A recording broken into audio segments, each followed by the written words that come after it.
dedicated to understanding the long-term life meaning of an entire landscape.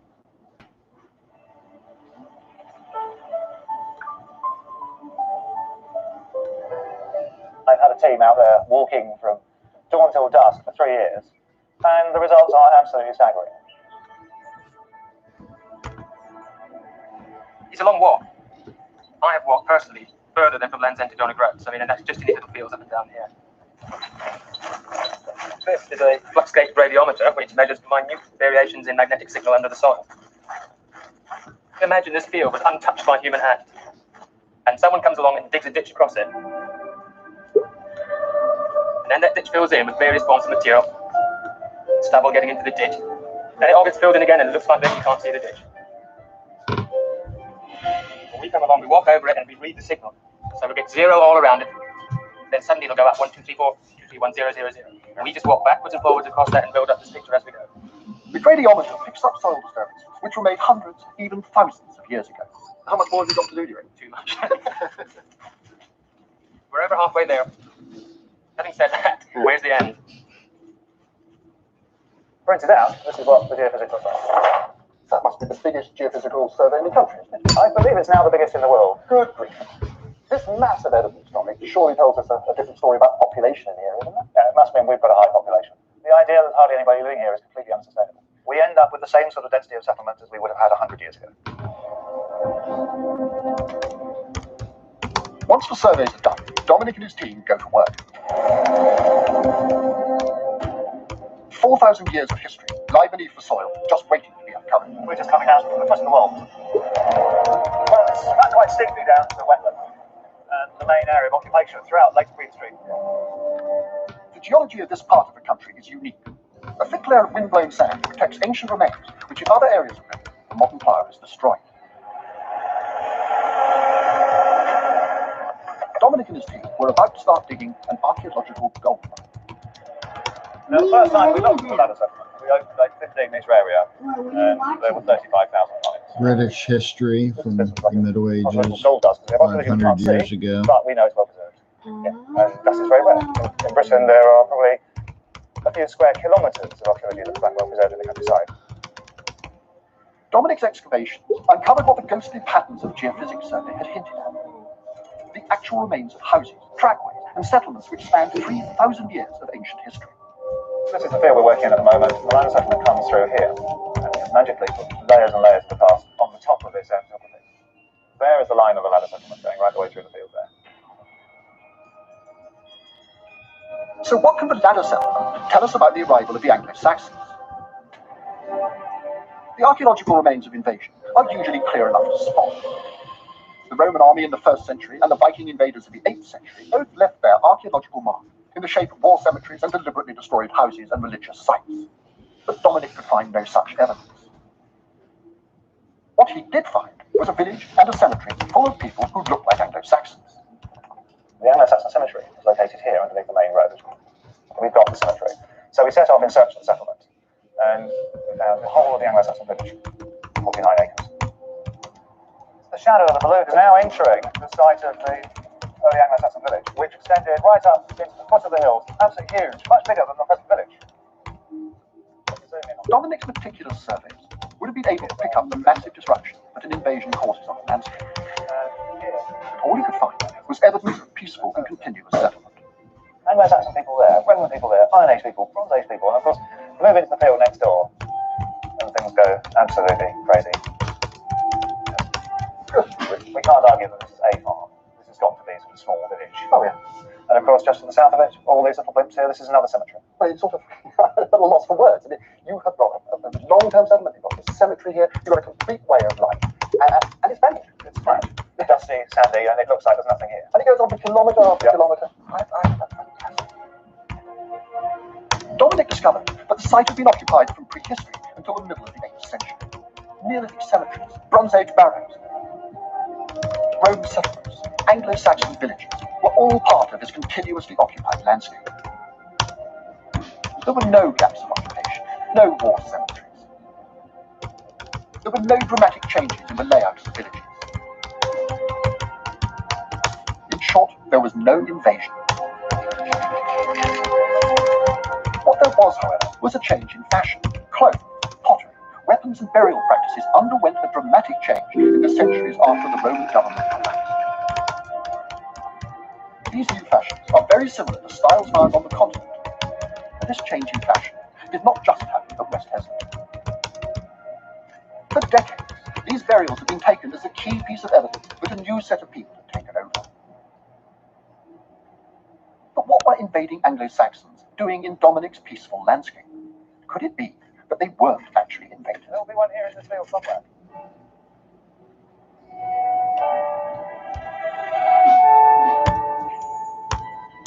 Dominic gave some of the skeletons from his Anglo-Saxon cemetery to Paul Budd at Durham University. Paul has pioneered a new form of biological research called stable isotope analysis. What we're really interested in actually is the teeth, and particularly the tooth enamel, because tooth enamel is formed in childhood, and unlike any other tissue in the body, it's not remodeled during life. It's giving you a little window to remind you of what was happening in your diet, what you were eating, at the time of your childhood when the tooth was formed.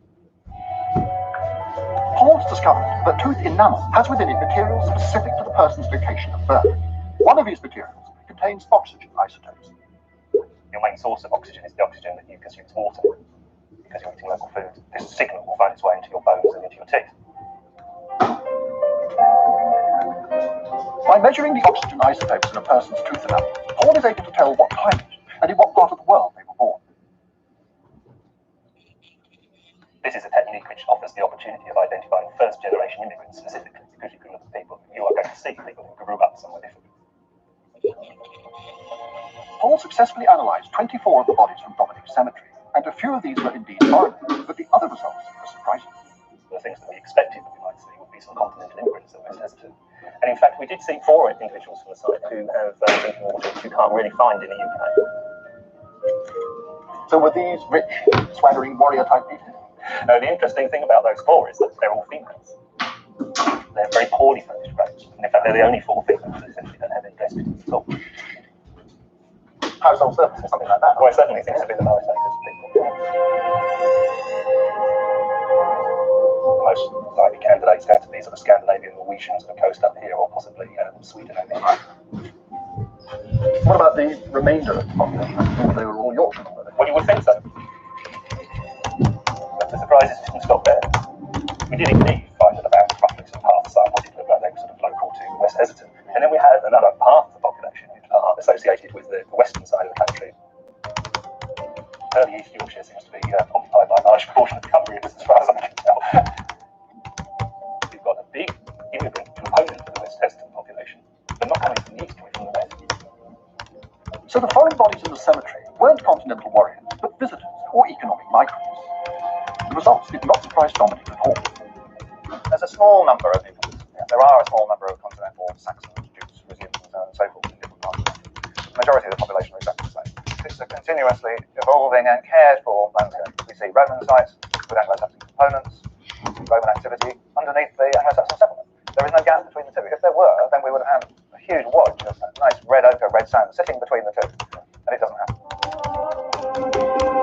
Historians tell us that the Anglo-Saxon invaders came to a society which had been severely weakened by the collapse of Roman rule. But Dominic's vast excavation had found no such evidence.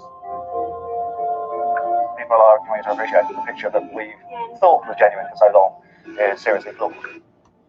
And our population, we can prove, includes 1 or 2 people that come from Scandinavia.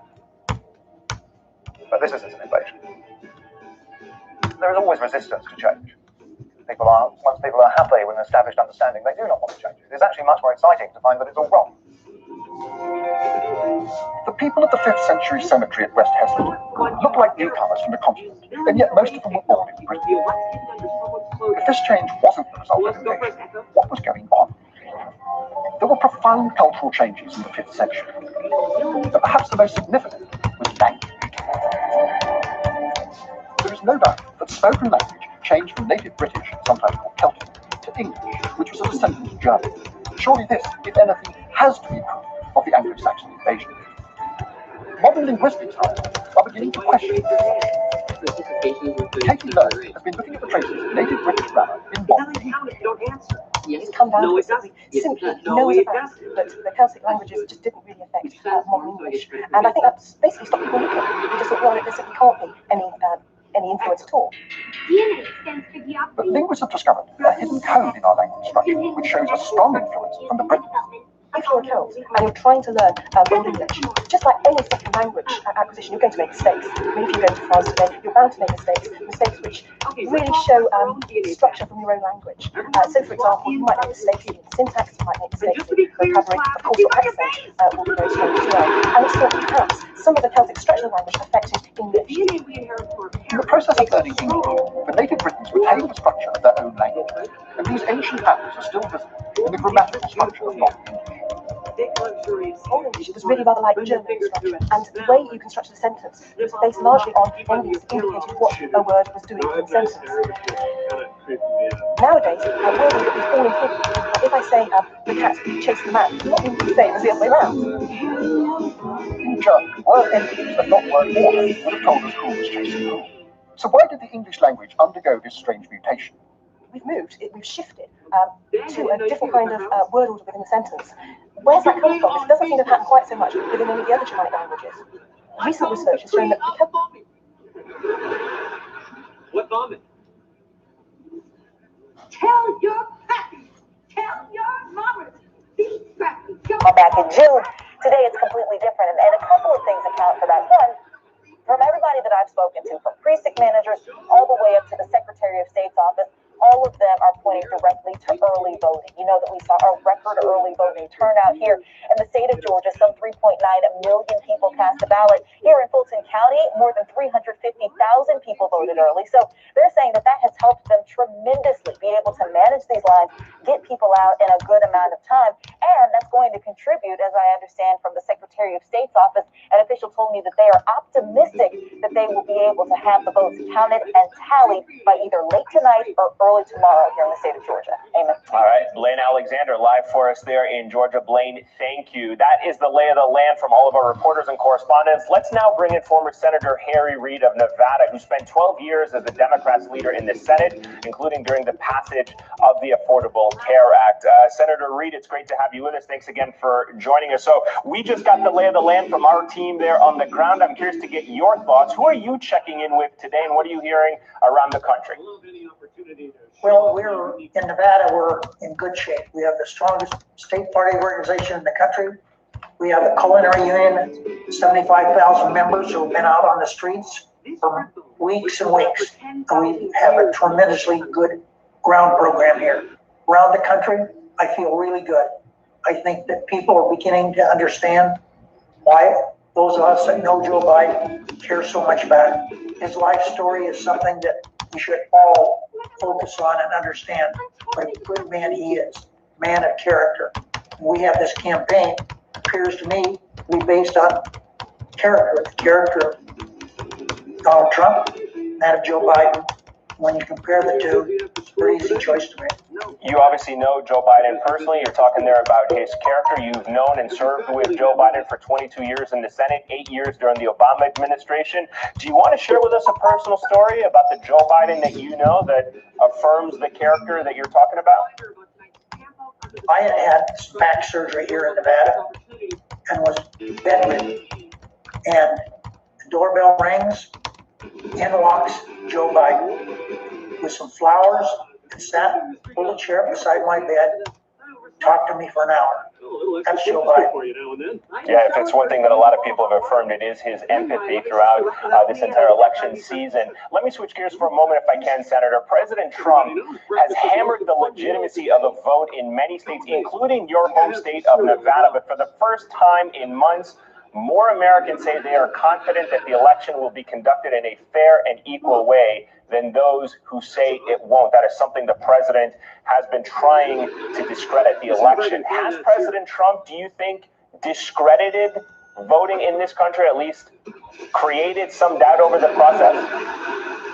The answer is, I think that what he's done is made people mad, and that's why we're having a tremendous turnout in Nevada, as an example. This is way all over the country. We had more people voting, early voting, and absentee voting than voted entire vote 4 years ago. This is the way all over the country. Look at what's going on in Georgia. Georgia, they have a 67% increase in the number of people voting. We're having turnouts all over America, and I think that Trump is badgering, trying to show people how unfair the election is only hurting himself. You know, it's really sad. Senator Reid, can I just interrupt you for a second? Kamala Harris is speaking. I just want to listen to her with you and then get your reaction. So let's listen to what she's saying. They know our power. They know when we vote, things change. They know when we vote, we win. We win. We win. We win. So let's make sure everybody votes. Let's not listen to anybody trying to mess with us and confuse us about it. Today is election day, not tomorrow. Today is election day. The polls close at 8 o'clock, not at 9 o'clock. So let's make sure everybody knows the truth. Let's speak with the truth, and let's walk with our feet to the polls and get this thing done. Thank you, Detroit. Thank you very much. So that was Senator Kamala Harris there speaking just outside of the or less in Michigan. Gives you a sense of how important that state is. Senator Reid, my apologies once again for interrupting you. Let me pick up on the point that we were discussing earlier, and that is about the state of the Republican Party today. You know many of these people. You served alongside of them. Do you feel that the Republicans have adequately resisted in any way, shape, or form what the president has done and said to try and paint this electoral system as rigged? The United States is a country with envy because our two-party system. It's worked out well. I believe in the two-party system. I'm going downstairs. Will you sit out there so you can watch her? Good for this country. Donald Trump has ruined the brand, the Republican Party. That's why you have the Lincoln Project and many other Republicans who are outwardly saying we can't have Trump again. We got to get rid of him because he's ruining the Republican Party. And that's the truth. I think that what we've seen in the Senate, my colleagues in the Senate, I think they've been very disappointing to me. They should not put up with what Trump has done. He's done so much damage to the institution of the Senate and the country. You've had Republicans, except for Mitt Romney, nobody will speak out against him. Let me ask you about some of those senators, and particularly the races that you're following. Which ones are you watching tonight? Which ones do you think are going to go towards the Democrats? I think we're going to win in Colorado. We're going to win in Montana. We're going to win in Maine. We're going to win in North Carolina. We have 2 shots in Georgia. We're going to win in Arizona. We're going to win in Iowa. And we're going to win in Alaska. We need a net of 3. 48. And so I've given you where I'm going to be watching closely, and I feel very, very comfortable that we're going to retake the Senate, and Chuck Schumer will be the majority leader. So do you think someone like Senator Lindsey Graham is going to hold on to his seat? What do you make of him and how he has behaved and conducted himself with this president? It's very hard for me to say this because Lindsey and I have worked together on stuff, but when John McCain died, he just went to the dark side and was happy playing golf with Donald Trump. I hope that Lindsey loses. That's difficult for me to say, but I sure hope he loses. All right, former Senate Majority Leader Harry Reid, sir, thank you so much for your time. I appreciate it as always, sir. Up next, we're live in the battleground state of North Carolina, where the attention is also on a key Senate race that you just heard the former Senate Majority Leader there reference. And state election officials there just announced that election results will, in fact, be delayed 45 minutes tonight. We'll tell you why just after the break. You're watching MSNBC.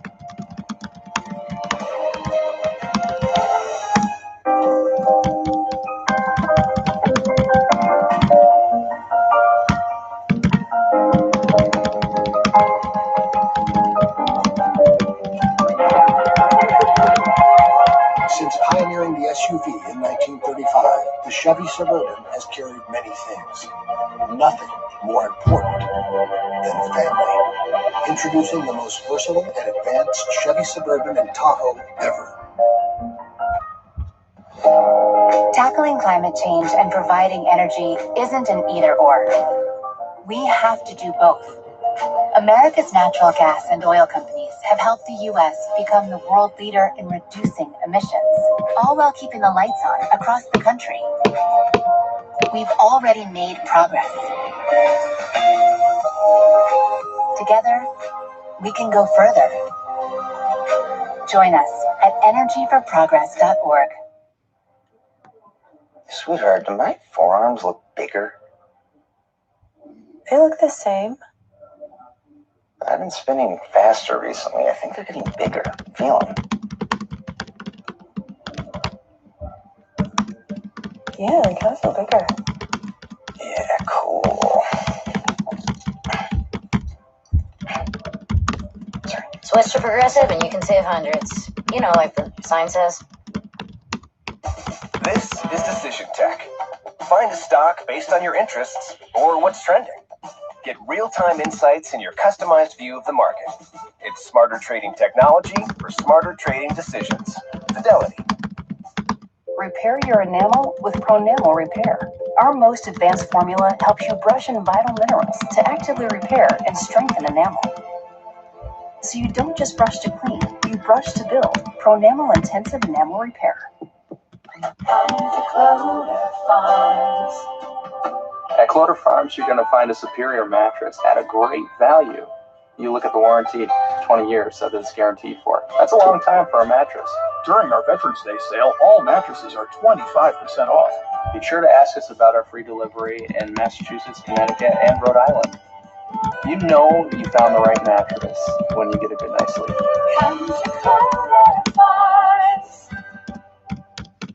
Lately, we've all experienced more inside our home, and our homes have experienced more of us. We are your neighbor. Call us anytime, and we'll be there, because we've been here all along. Staying at home means being online more than ever. Use NordVPN to protect yourself from cyber threats. Get the app today and work from home safely. NordVPN, online security for your private and business life. Hiring is challenging, especially for key roles.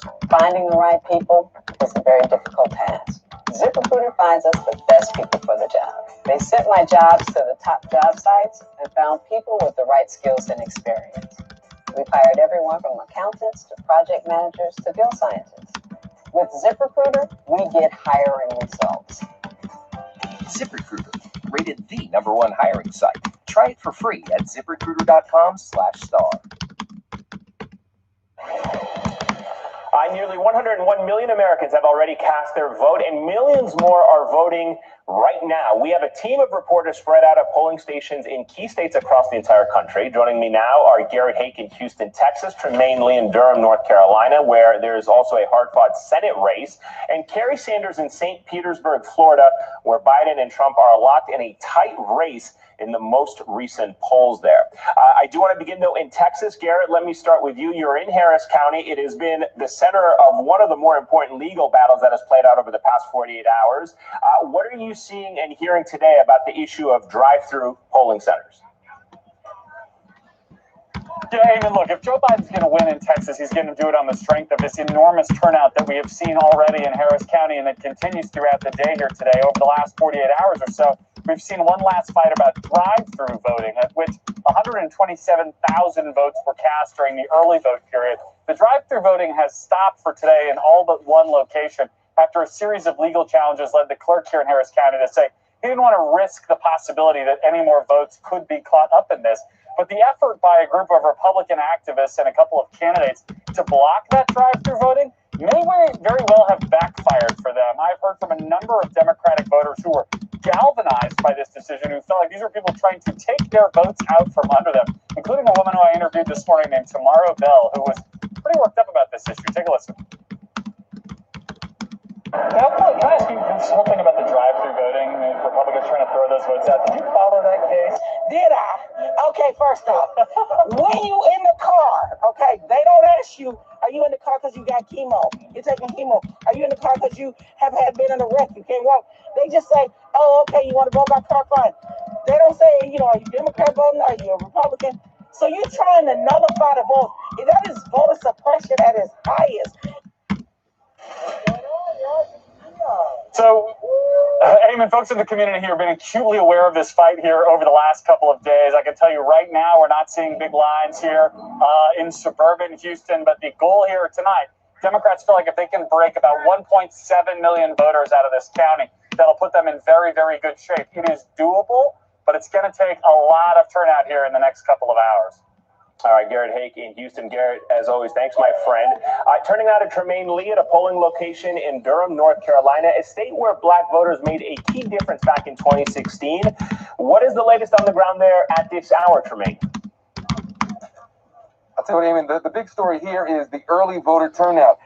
More than 4 million people have already voted. Black voters are among that number. But folks we talked to here today, though the numbers are slow and steady because so many people voted early, they said, you know what, we were committed to voting on Election Day because we wanted to make our voices heard. COVID was on the top of their mind, the uprising over the summer, but also a sense that it was time for Donald Trump to go.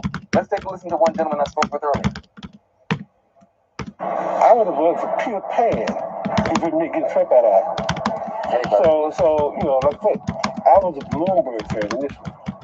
I thought he had the wherewithal and the money to really make a race against Donald Trump, the current administration.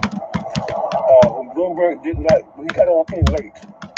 But so to me, it was anybody but the current administration.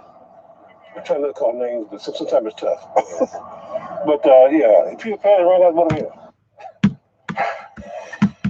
Now, Peter Pan is certainly not on the ballot, and Joe Biden is. In 2016, Donald Trump beat Hillary Clinton by 173,000 votes. At the same time, 170,000 registered black Democrats were on the sidelines, did not vote. But there is a sense here that black folks especially are coming out because they know they can make the difference and maybe tip the scales on who might end up in the White House. Amen. All right, Tremaine Lee in that important battleground state of North Carolina. Tremaine, thank you. From North Carolina, we head south to St. Petersburg, Florida, where Kerry Sanders is on the ground for us. No Republican, Kerry, has won the presidency without winning Florida since 1924. It gives you a sense of how important that state is. You're in Pinellas County. Why is this a place to watch tonight? Well, first of all, people want to know it was Calvin Coolidge. Yeah, why are they watching Pinellas County? Pinellas County is really the bellwether for the state. It is, first of all, sort of evenly split between Republicans and Democrats, and then the independent votes, much like the mirror of the state here. And so you look at Pinellas County, and if you go from 1980 forward, Pinellas County has chosen the president-elect for the 40 years, except for 2000, when nothing made sense because of the meltdown in the state of Florida. So this is the place to watch. So as people are wondering about the Florida returns today, if they get their phones out and they just look for Pinellas County, it'll probably tell them. I can tell you that both the Biden campaign and the Trump campaign are watching Pinellas County very closely. We've had an opportunity to talk to some of the voters here today about their participation, about the record turnout in the state. Take a listen.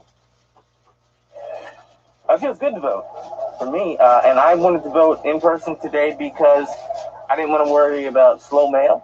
I didn't want to worry about any problems. I want to make sure that I put in the ballot myself.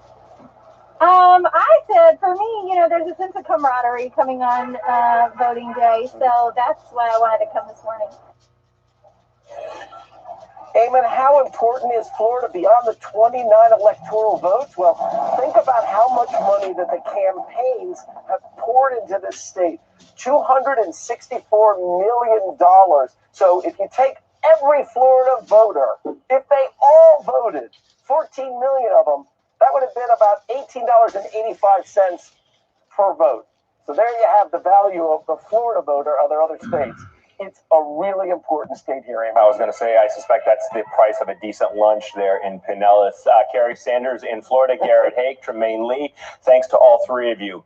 Americans aren't the only ones with an eye on the outcome of this election. We are live in Beijing after the break where they look at how the results could redefine U.S.-China relations. You're watching MSNBC.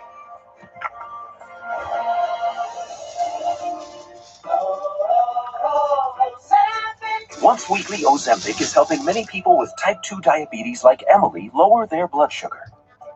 A majority of adults who took Ozempic reached an A1C under 7 and maintained it. Here's your A1C. Oh, my A1C is under 7. And you may lose weight. Adults who took Ozempic lost on average up to 12 pounds. I lost almost 12 pounds. Oh! For those also with known heart disease, Ozempic lowers the risk of major cardiovascular events such as heart attack, stroke, or death. It lowers the risk. Oh? And I only have to take it once a week. Oh. Ozempic is not for people with type 1 diabetes or diabetic ketoacidosis. Do not share needles or pens. Don't reuse needles. Do not take Ozempic if you have a personal or family history of medullary thyroid cancer, multiple endocrine neoplasia syndrome type 2, or if you are allergic to Ozempic. Stop taking Ozempic and get medical help right away if you get a lump or swelling in your neck, severe stomach pain, itching, rash, or trouble breathing. Serious side effects may include pancreatitis. Tell your doctor if you have diabetic retinopathy or vision changes. Taking Ozempic with sulfonylurea or insulin may increase low blood sugar risk. Common side effects are nausea, vomiting, diarrhea, stomach pain, and constipation. Some side effects can lead to dehydration, which may worsen kidney problems. Once weekly Ozempic is helping me reach my blood sugar goal. You may pay as little as $25 for a 1-month or 3-month prescription. Ask your healthcare provider today about once-weekly Ozempic. Hi, your iFit trainer today. I'm about to take you through a killer high-intensity workout. Find that inner strength. Find that inner strength, guys. Right here is where things start to get a little spicy. It's not easy, but you're fighting through it. Are you guys ready? Get those knees up. Stay focused and keep pushing through. You got this. Come on. That was amazing. We'll see you next time. Thank you for joining us in the Fusion CST. These are the faces of the motorcycle community. They're truckers, plumbers, teachers, mothers, and lawyers. People just like you and me. If you've been injured, there's only one name to call. That's 1-800-PAVEMENT. Let the only legal team who's been a trusted member of Connecticut's motorcycle community for over 30 years work for you. If you go down, we'll pick you up. I'm John Heyman, and that's my promise. What makes you love your town? Is it the bakery? The pizza? Or even that great coffee shop? Local businesses give your town its personality. PC Richard & Son has been in towns like yours for generations. So now more than ever, shop local. Keep your town the town you love. PC Richard & Son. Shop safe. Shop local. Being a patient with diabetes myself, I can say without question that the Dexcom system is the most powerful tool to help navigate diabetes better on a daily basis. I love it. I just wear a little sensor and that's it. It's totally painless and private. The Dexcom sends my glucose readings to my receiver every 5 minutes. I just pull it out of my pocket and look, and I don't have to prick my finger. Dexcom puts you in control, not your diabetes.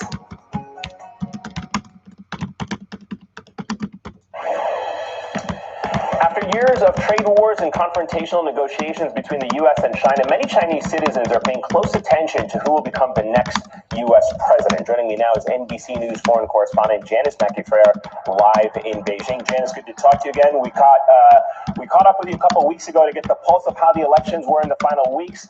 Let's talk about it today. How is the election here being portrayed in China, and what is at stake for the average Chinese citizen?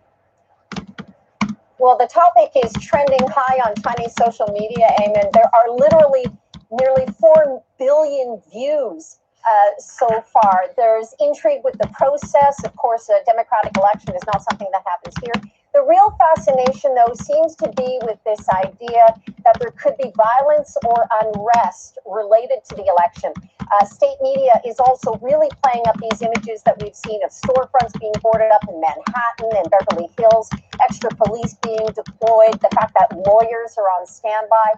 The editorials in the newspapers here, which reflect the views of the Communist Party, are really portraying America as a country in crisis, that there's political decline and decay, that they're unable to contain the pandemic, and that there is this real specter for unrest related to the vote. As far as the comments on Chinese social media, which are usually a pretty good barometer of what people think, they say the outcome doesn't really matter because both candidates are being seen as being anti-China. What people are saying, though, is that they will perhaps miss the entertainment value of U.S. politics if Trump is voted out. They say that he makes the news fun, You'll remember that we talked about the joke on social media here that he's called Zhengguo, which means build the nation, implying the country they believe he's made great again is China. All right, Janice McIntyre live for us in Beijing. Janice, thank you. For a more historical perspective of what this election may mean and what we should expect come tonight, I'm joined by Rogers Distinguished Professor at Vanderbilt University and MSNBC contributor John Meacham.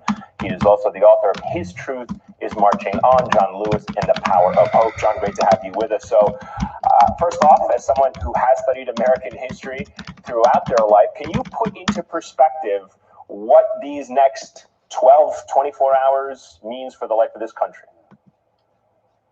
I think this is the most important single political day since the presidential election of 1932, when democracy and capitalism were on the ballot as well in the midst of the Great Depression.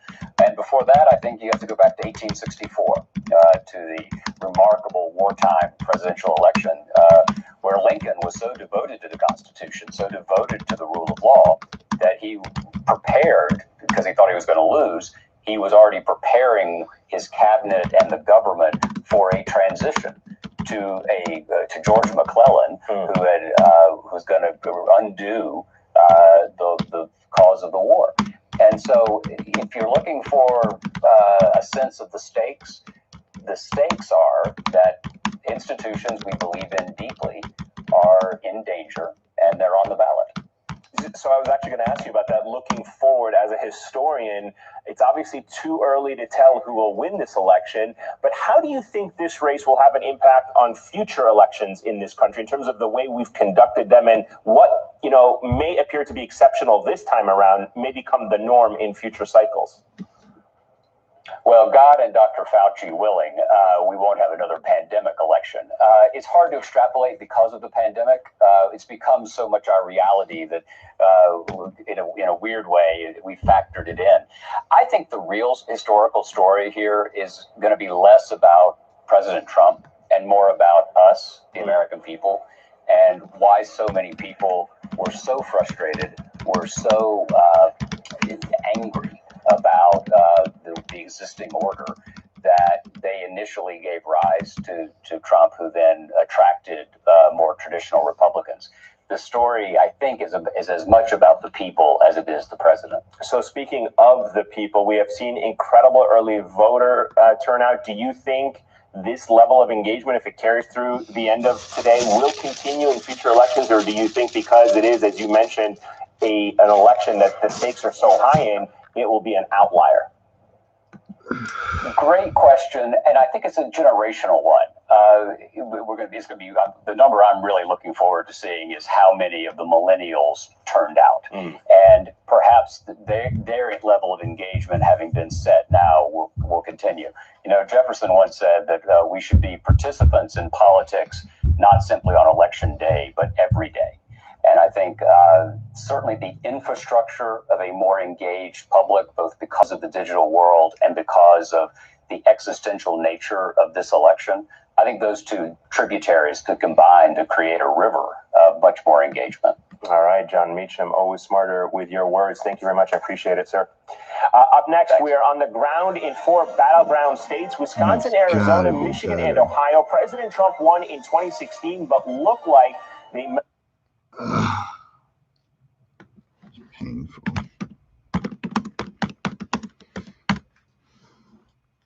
This guy really needs a co-host. Bad. Be honest. Do you really want to watch a video that looks like this? He's the best at what he does. It's kind of what I want to do. Use images and visualizations while they talk, because it's what makes people pay attention. You have to win the most votes, period. It's that you get electoral votes for each state you win. Hang on a second. Quit playing that. Here we go. This is 270 to win. So, right? So there's 538 electoral votes, and you need to win 270 of them. And for each state you win, you get electoral votes. And a couple of states have it that you can win a smaller part of the state and get like 1 electoral vote. So you'll start hearing about electoral votes when we start calling states, when the experts start calling states and we start filling in the map one way or the other, Not until then, though. Hey, let me say this also. Some states you will hear about, you very well will be called tonight. Some states, I'm guessing, will not be called tonight. There are a number of states, I don't know about this waiting on PA thing, where they're not even allowed to start counting the mail-in vote before the day of the election. So from everything I hear, Pennsylvania might take days, and there's nothing nefarious about it. It's just the way the laws are there. They're literally not allowed to count the ballots until the election, until election day, the mail-in ballots. They can't process them at all, from what I understand. So there will be states where just because there's so many mail-in votes, it could take several days to count them all. And that's just, there's nothing nefarious about it. That's just the way it is. These are laws in the various states of the day of the election. So given that, and given all of the hard work it takes to count mail-in votes, and given how many extra mail-in votes there are this year, for some states, it might take a while to hear what happens. Now, maybe, and they might be close. So get ready for that too. That definitely could happen. And again, there's nothing wrong with it. It's just, if you have a lot of mail-in votes and you're not allowed to process them beforehand, it's going to take a while to process them. That's just the way it is.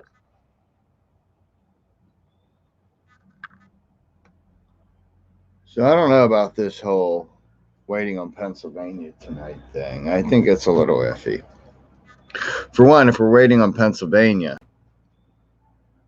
there's still 16 or so votes out there. He could lose Michigan, or if he kept Michigan, he could lose Arizona. He could even, if it was just that state, lose Georgia. Okay, so this wait until PA thing, I don't like it.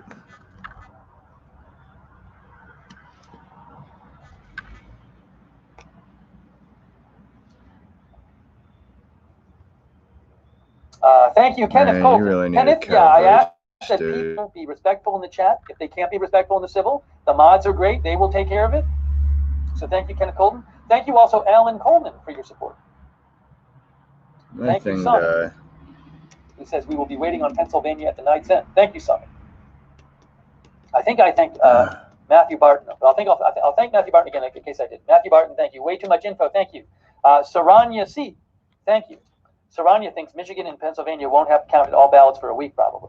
So, yeah, I just, even if it takes a state a while to count mail-in ballots, you might be able to read into what gets reported tonight, right? So there might be a state where it takes them a while, like days to count their mail-in ballots, but you might be able to look at the results that come in tonight and compare them to, say, 2016 and say, oh, one candidate's doing much better than how they were expected to do, or than how they needed to do. So we'll be giving you all that analysis. I'll be passing along analysis from various experts about what's going on. But. Okay. Now, what I want to do is, there's so much to do. Facebook just can't keep Let's up. look at, so basically, here's a basic summary. If I can give you a basic summary of what's going on with the election. So one simple way to describe what's going on is if Biden were to win all of the states Hillary Clinton won in 2016, and Biden picked up Wisconsin, Michigan, and Pennsylvania, that would be enough to put Biden over the top. I don't believe right now, if I remember right, I don't believe right now there are any states that Trump is favored to pick up that he didn't have in Minnesota, sometimes dude. people say Nevada, but I don't think Trump is favored to pick up Nevada. So I don't believe Trump right now is favored to pick up any states he didn't have in 2016. That's my understanding, unless I'm forgetting something. Doesn't mean he won't. It just means he's not favored to. So one way I've seen this election described a bunch is, one way to understand it is, if everything's the same as 2016, except Wisconsin, Michigan, and Pennsylvania go from red to blue, they were all close in 2016, but they went to Trump, then Biden would win the election. So one thing to keep in mind is that it's probably going to be really important for President Trump to win one of these 3 states. Because if he doesn't, and he doesn't win any of the states he didn't win in 2016, then he won't be able to win the election. So among these three states, the one state that's seen as perhaps the best shot for President Trump out of these 3 is Pennsylvania, which is, I assume, why he's been there so much lately and why Joe Biden has been there so much lately. The polling has been a bit better for Biden in Wisconsin and Michigan than Pennsylvania.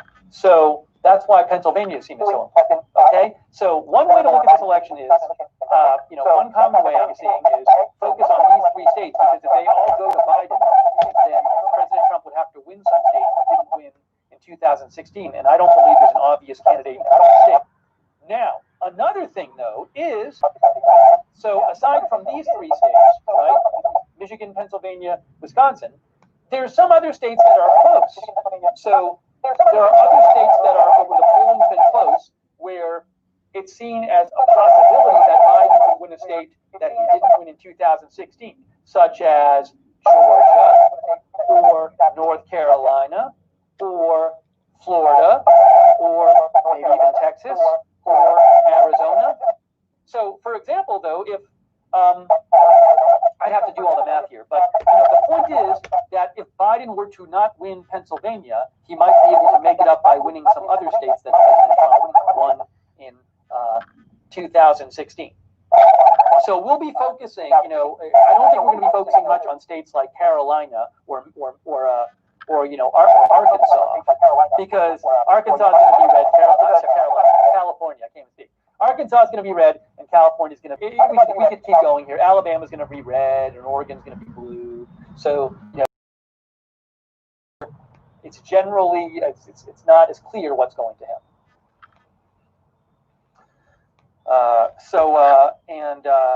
I've been looking over some of the numbers today, and it's hard. So if you can go out there and find people discussing numbers. Well, maybe we'll talk about some of the Florida numbers.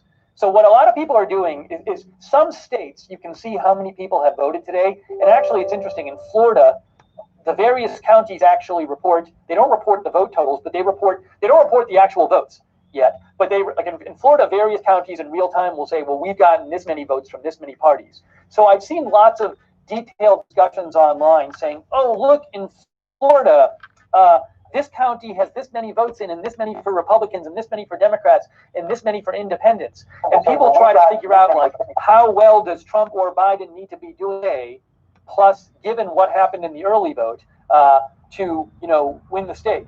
But there's going to be, like in a state like Florida, I believe they're going to have like a couple million independent voters. They're not Republican or not Democrat. So who knows how they're voting?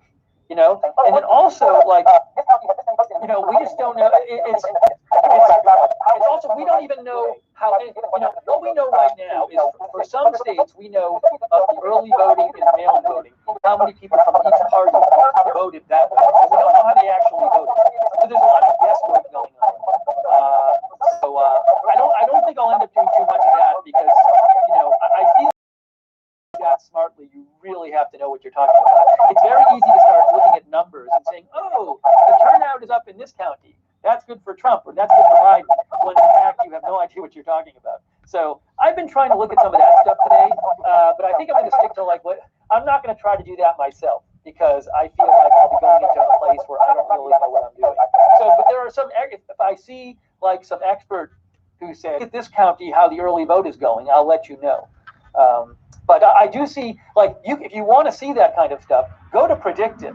If you go to Predicted, which is a betting site, and I certainly don't read probabilities off betting sites, and like Predicted, I mean, the predicted vote was favoring Hillary Clinton by a lot in 2016. But my point is, if you want to see people get into like detailed numbers discussions, just like pick a state like Florida.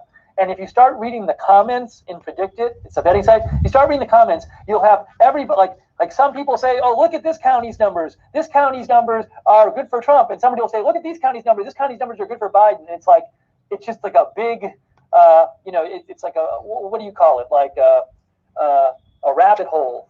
You can just go down with the numbers. And I get the sense like, do any of these people really know what they're talking about? So if you want to get lost in people shouting at each other about what the early vote totals mean and not really be sure if they even know what they're talking about, then go to the predicted comments section. I mean, it's interesting. It's just, I spent some time looking at it, and I didn't feel like I was getting much actual insight. So you know, at a certain point, we're just going to have to see where the votes come in. But I'm also going to be looking to people who actually know what they're talking about and see what they're saying. So anyways, it looks like, I will say this, it looks like Florida's going to be pretty close. So I can say that. All right. Hey, thank you, Saranya, by the way, Saranya C. Yeah, Saranya C mentions youth turnout. You know, there's so many questions like, how much will youth turnout be in a specific place? And then which way will they vote? I mean, there's so many uncertainties also because huge turnout this year. I think it's gonna be a bigger turnout than 2016. It looks like, and the early voting turnout, I believe, is over twice. It was like over 100 million people voted early or voted by mail, which is like more than twice the amount of 2016. So that's huge, and like who knows how that affects things. Also, in some states, you know.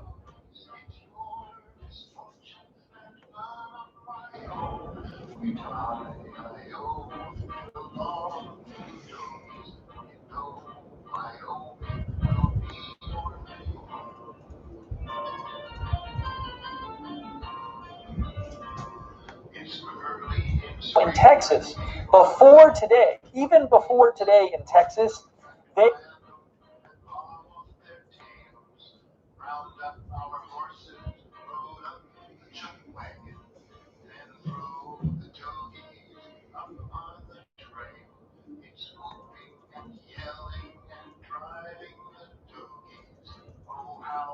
wish that they would go on. It's moving and punching and go on. Little donkeys, for you know, Wyoming will be your new home. Whoopie-tie-I-O, get along, little donkeys. It's your misfortune and none of my own.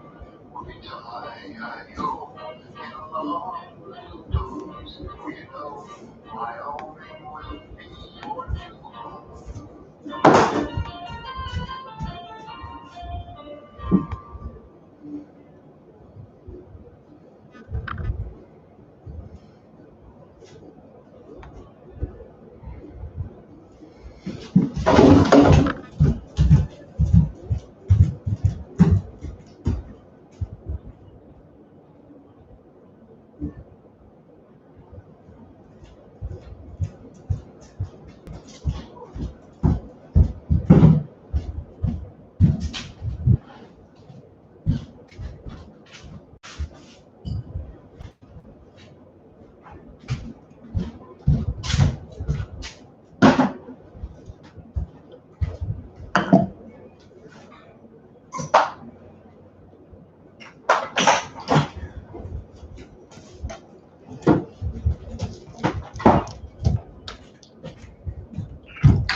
Oh my, some apple juice for a diesel. some expert who says, hey, we're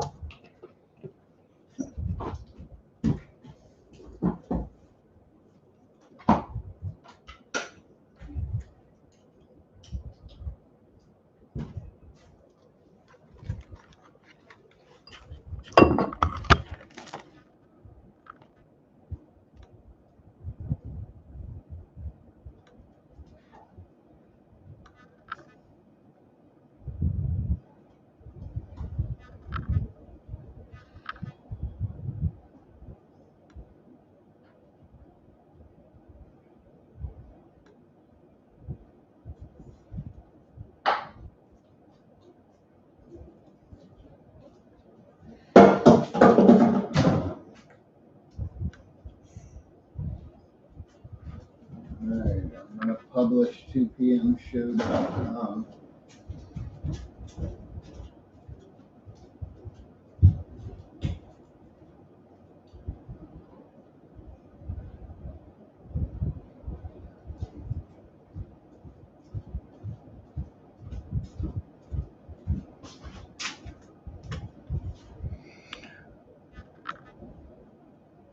How do you spell your email address? I'm sending you a link. If you can put it in your windows. It's HAX. Yeah.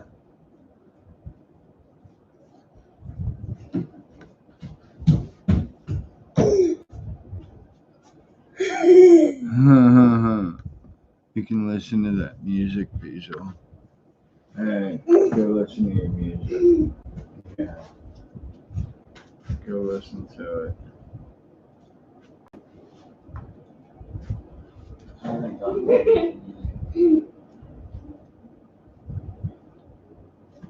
And if I actually sent it, email's slow. Everything's slow today. Like, too many people are sitting at home on the internet because it's election day. It's actually remarkable. This is fast. Oh my word! In Harrisonburg, it's probably so bad.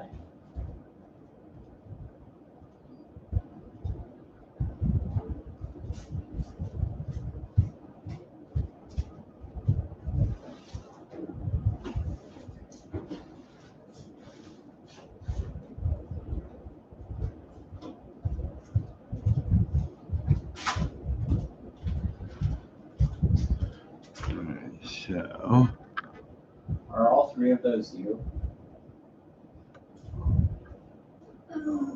does it look like it?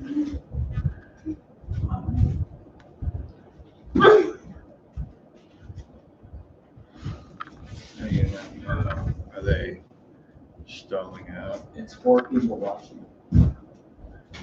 Oh yeah, those are.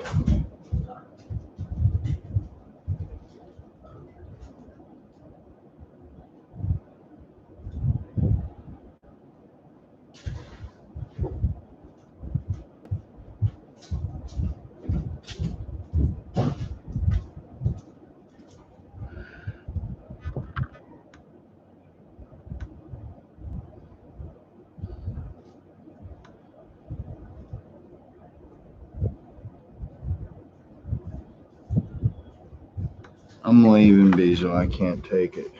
I can't take it. Your CDs, you have a perfectly good CD. Your freaking Kindle's up.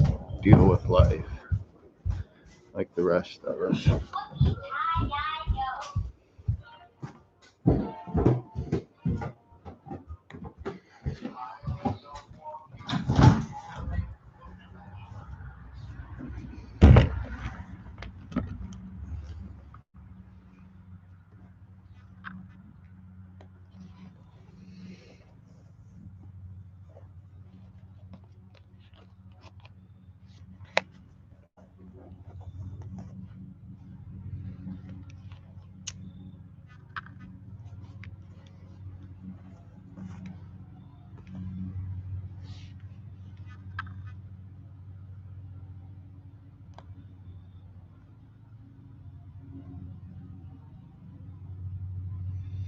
So I really want to get Tiger PDF.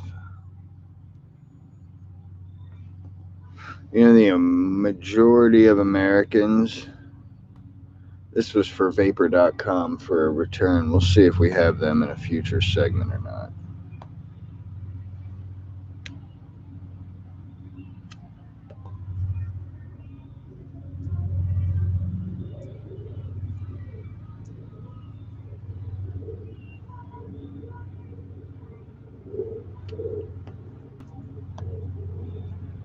The early vote is going. I'll let you know. But I do see, like, if you want to see that kind of stuff, go to Predicted. If you go to Predicted, which is a betting site, and I nobody's on betting site, and like Predicted, I mean, a vote would. Why did everything become unmuted? Oh, not everything, I guess. Alright, what do we want to play? For our background music. That's fascinating. Huh. Talk about performance art.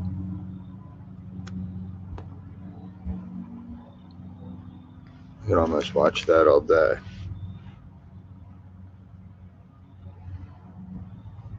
Am I gonna exhale there?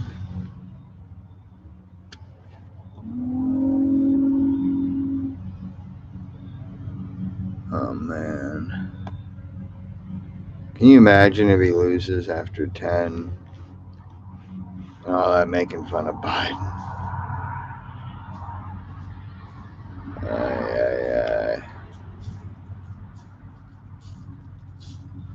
Give me a break. This is not the most deadly phase yet. Ex-Trump staffers flaunt their votes for Biden.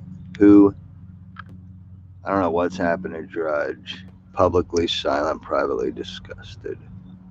Good grief. Michigan falls out of Donald's reach. Let's watch this one.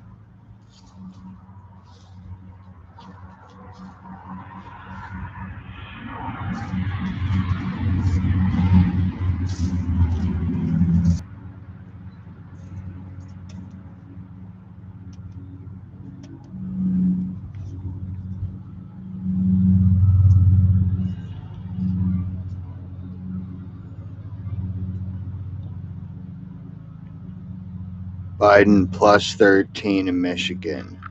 No one thinks Biden's going to win by 13 points. They give Trump a 5% chance.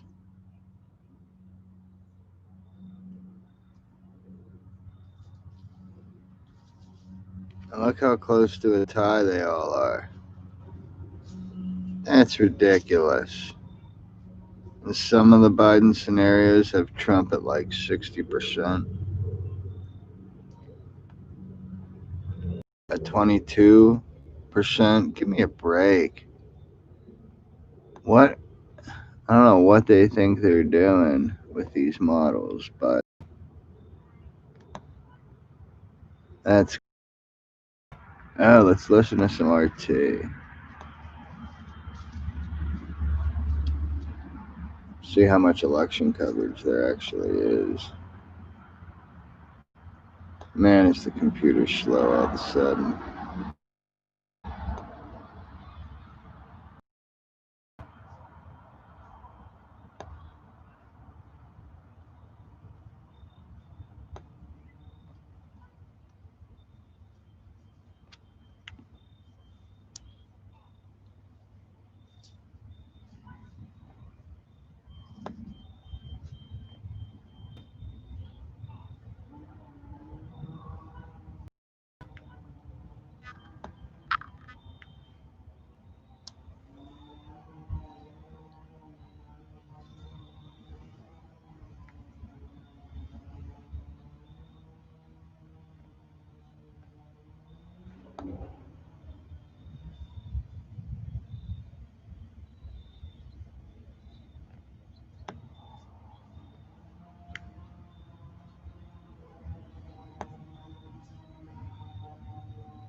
$101 million already voted. Crazy. I don't even know how you early vote.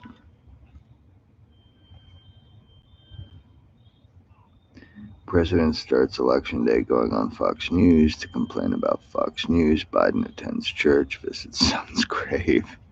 This is Drudge.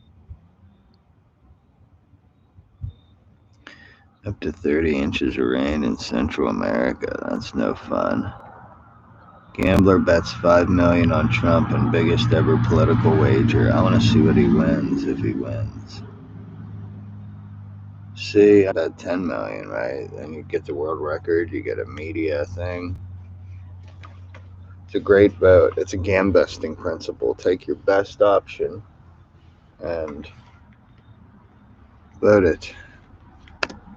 Did it register that click? Maybe not.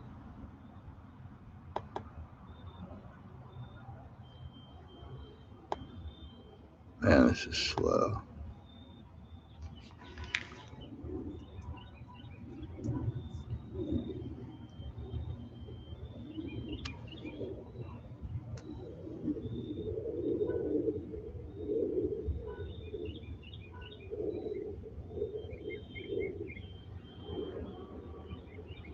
Wow. The other things open up yet?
Yeah.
All right, I'm going to publish my website. You should check the analytics once you're finished with the stream. Publish. I'm sure they'll be all over the place.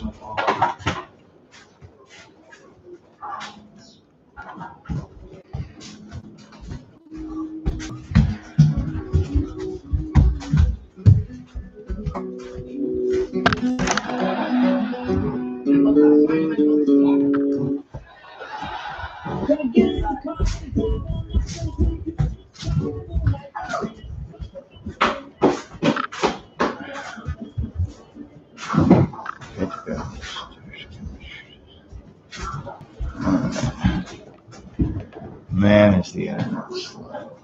Wow. Wow, is the internet slow, bro? Wow, is the internet slow, bro? Wow.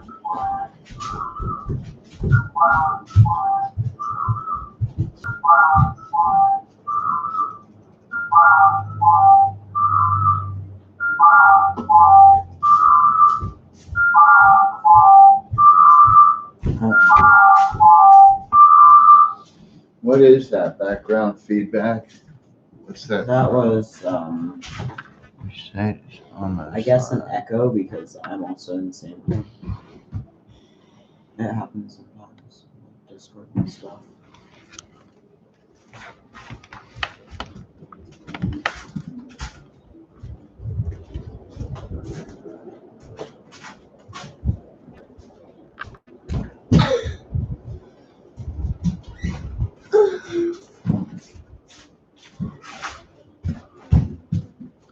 What do you want, Beazle? This is getting ridiculous.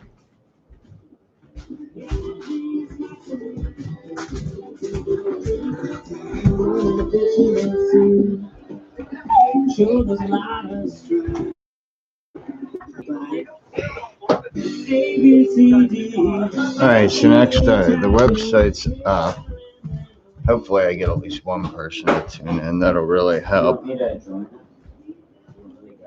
Yeah, you can. I don't know. It would be good to practice a way for like you to get on too, but I don't know how that would work. What's the website? I emailed it to you.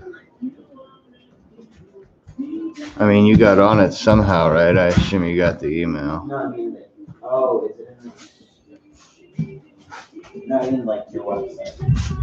2pmshow.com.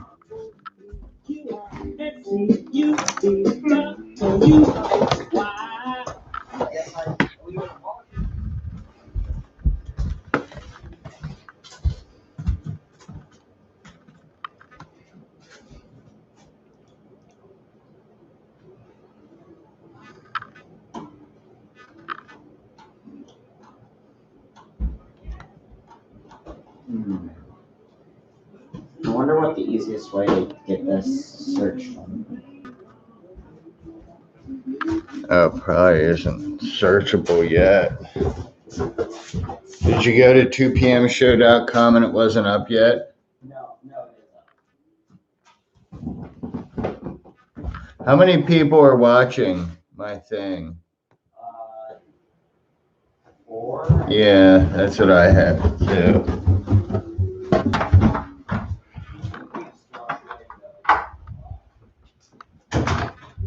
Holy cow.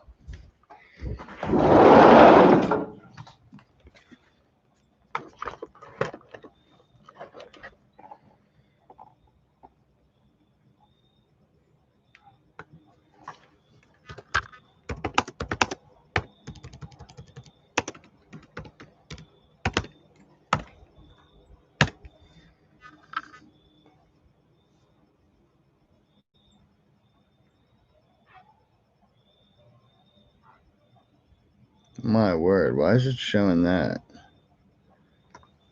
Fairy Crafter? Is it showing his screen somehow? What is that? Am I not live anymore? Huh? I don't know. We're watching now. Alright. Well, whatever. I don't know why that's so delayed.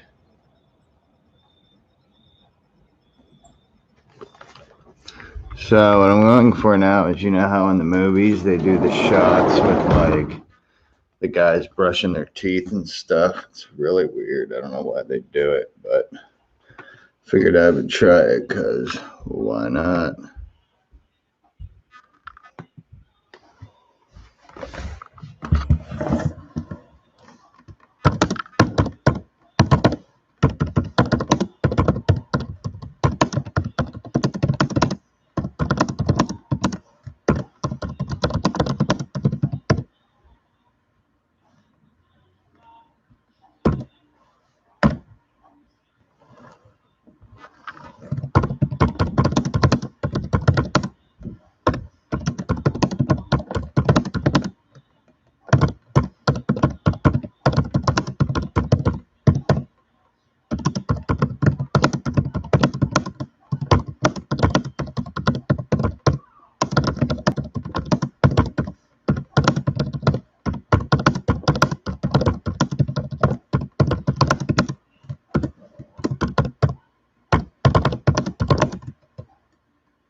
That was really weird. I must be behind it somehow. What is the volume like? Huh. Talk about performance art.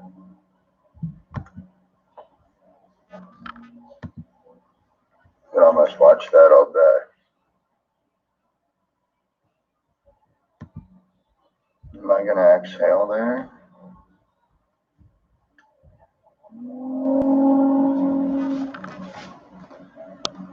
Oh, man.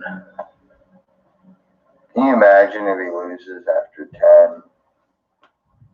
I'm making fun of Biden.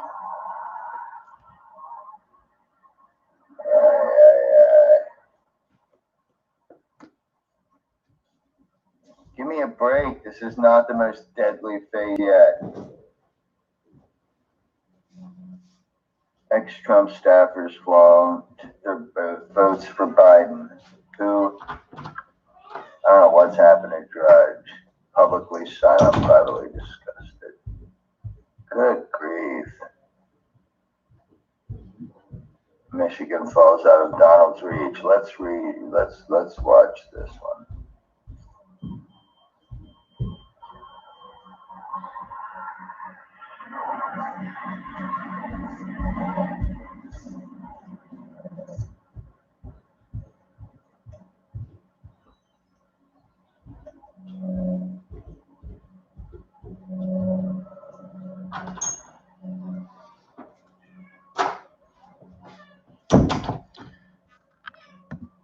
Biden plus 13 in Michigan.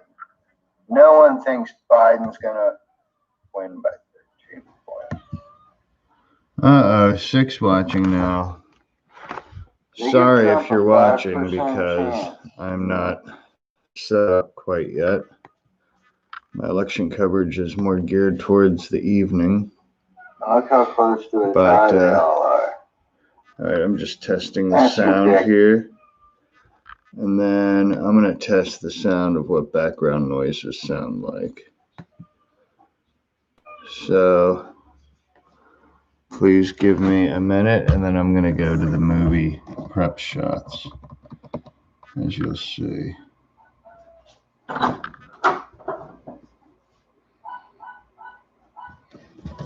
You'll have to forgive the background noise. Oh, also, I'm likely doing this in characters. Well, look, like I said, you heard me use the line today several times. Presidents Make sure that's at normal speed. I often play videos at higher speed. can't determine what votes counted or not counted. And,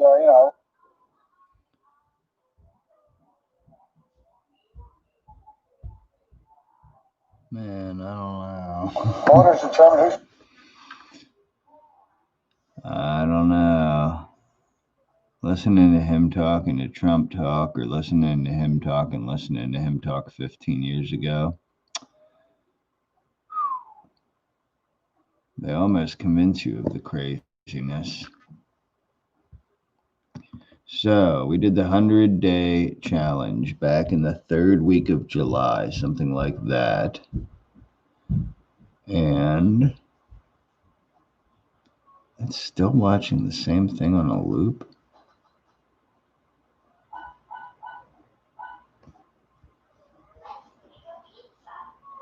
I should do some more comments.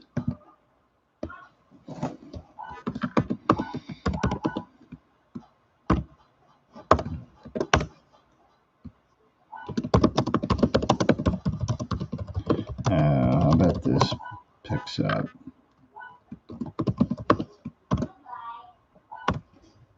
Up 5 watching now. My friend left. Sorry, friend. Wonder if the typing noise was too much. I may have to watch that. Now you're watching my email inbox. That's not good. And I can't change the address since I emailed it out.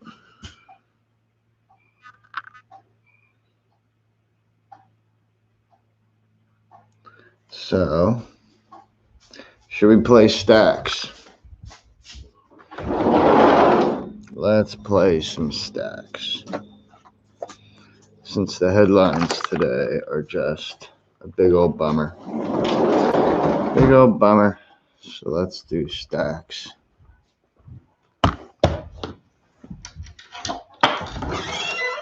So I apologize in advance for the background noise. I may do something about that for the official election coverage. But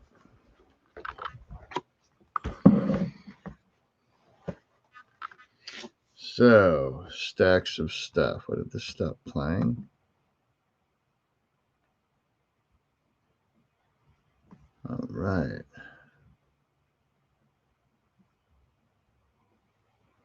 Yeah, let's switch browsers.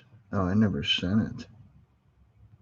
How is there a 6th person on my site?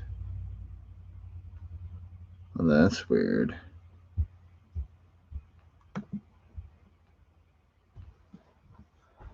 All right.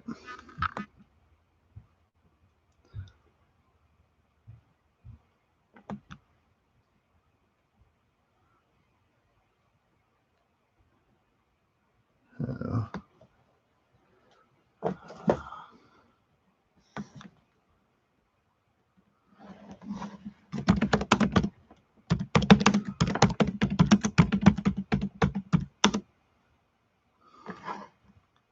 is there not a Senate race in Alaska?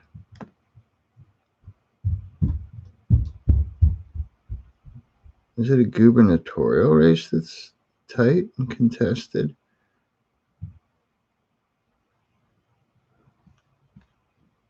Arizona, Georgia.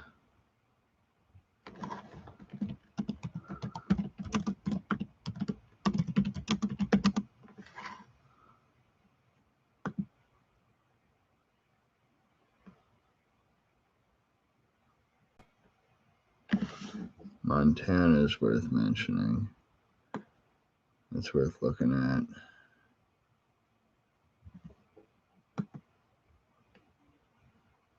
Steve Bullock and Steve Daines. Yeah, that one's going to be surprisingly tight.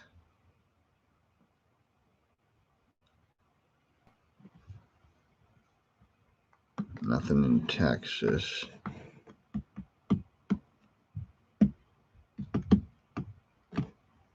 Which one was it?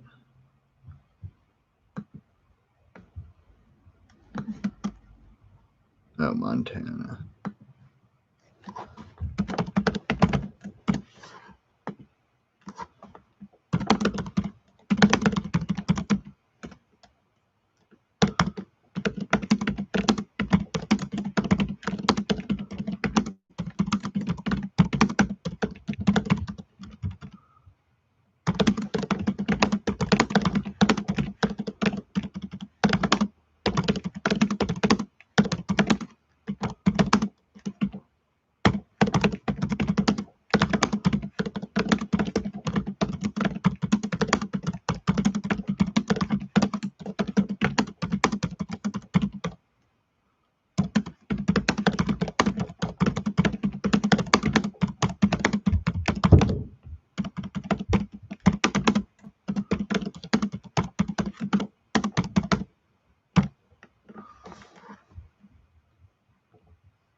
Alright, let's see.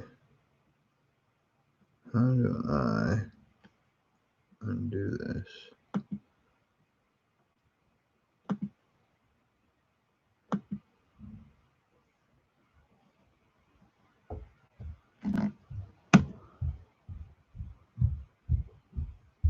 What in the world? Okay, if I want to show chat, how do I do that? Huh. Well, there we go. But look, like I said, Come on. What is going on with this? what is playing. And what is this? Can I talk, please? Oh my goodness, what is happening?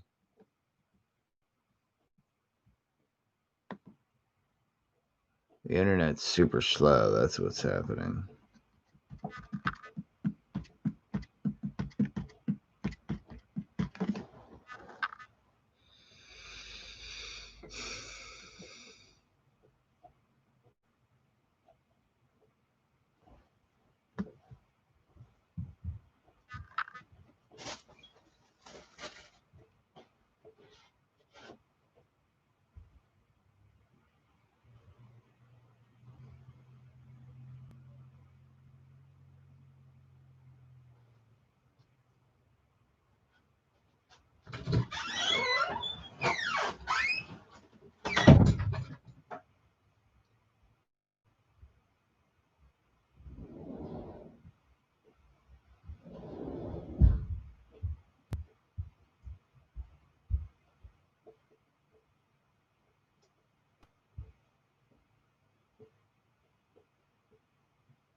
All right, we're going to do some sound tests here. So, how is it still on this?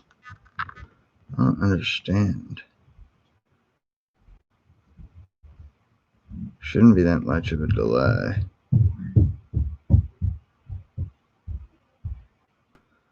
I'm not playing it slow.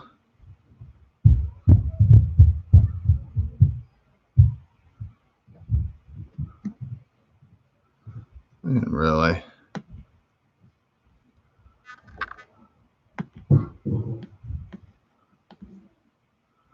Oh, I I guess the chat's down there.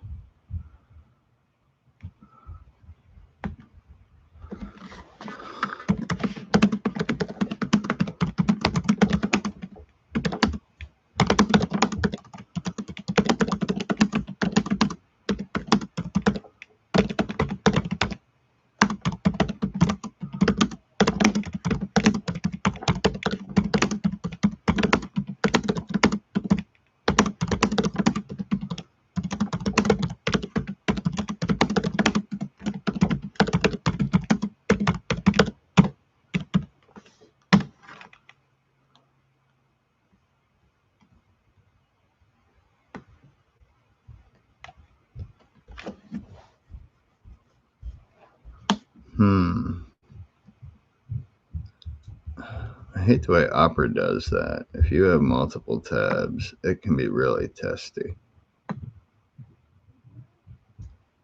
So now let's try this. I want to test the background noise factor. So there's going to be lots of sound, so sorry in advance. I haven't used this format before, so tis what it is.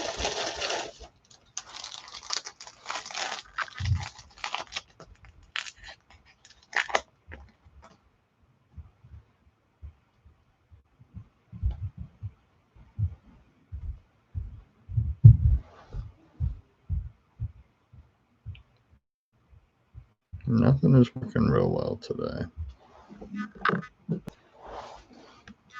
Like everyone and their mother is on some of these sites.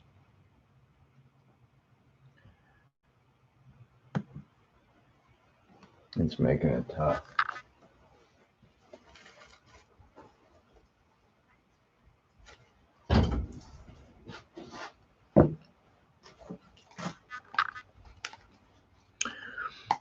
Making it real tough. I'm gonna go do the preparatory shots here in a minute. It's getting to be 4:30, which means MSNBC's coverage is actually tolerable.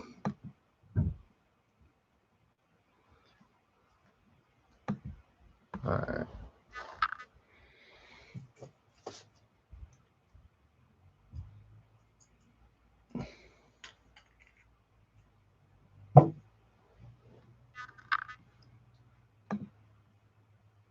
I cannot get anything I want.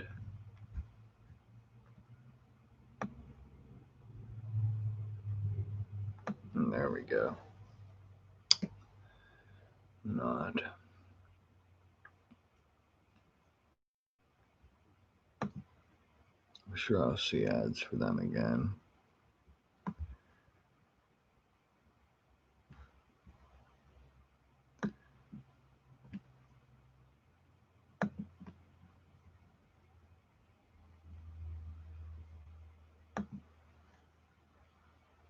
Why don't you load?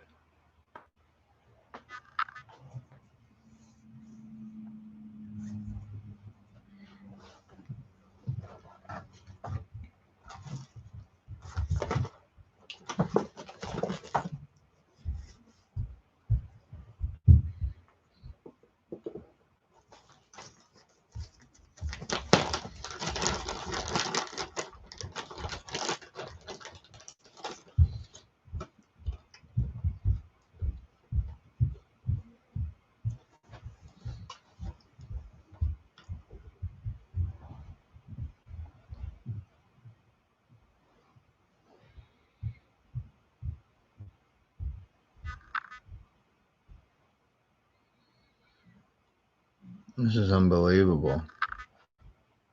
I don't like those two guests anyway, but process, and he's looking to change the rules in a way to prevent votes that presumably will favor his opponent. Let's see if we can get a good connection.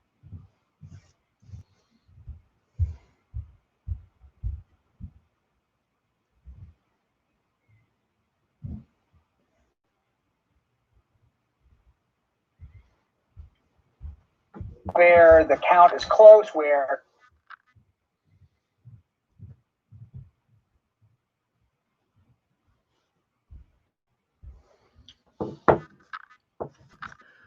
in the democratic system,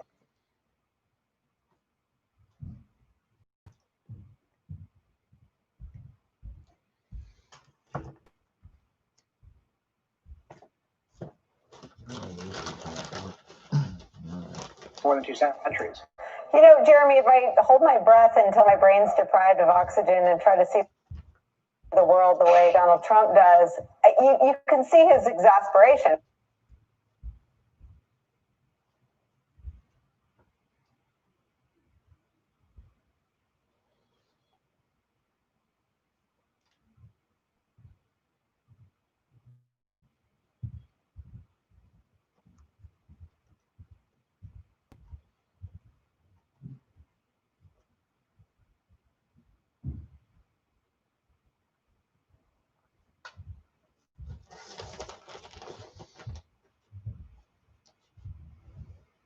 The way Donald Trump thinks the only way he can win, it would appear, by cheating through legal action.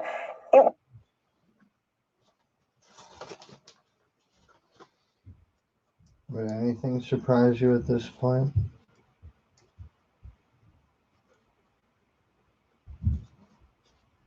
Will again be this constant echo of the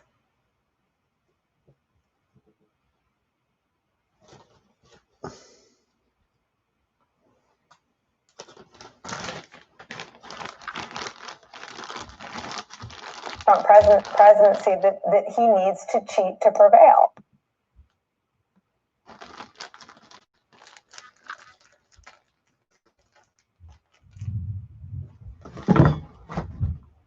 That sucks.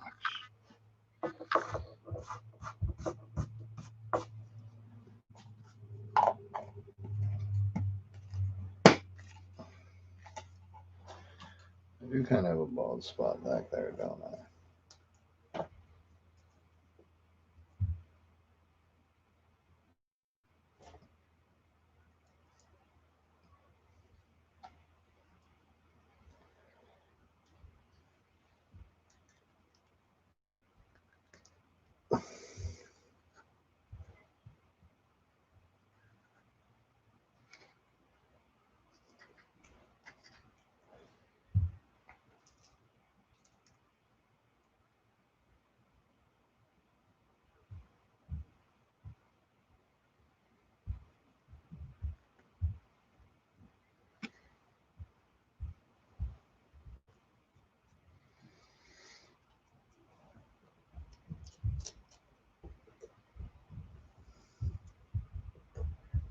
Gold or something.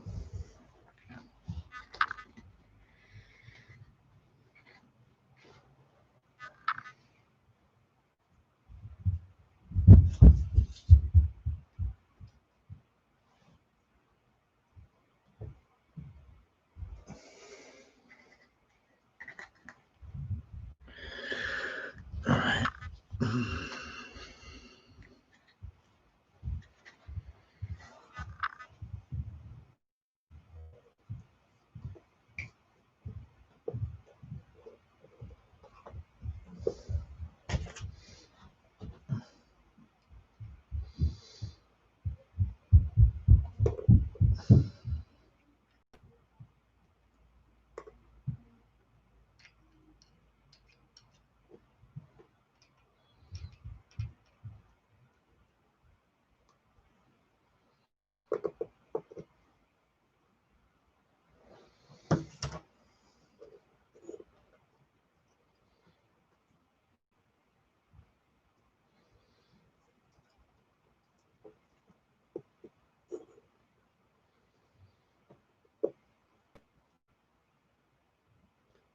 Show, and I suppose I still can at Pentecost, with the F-bomb.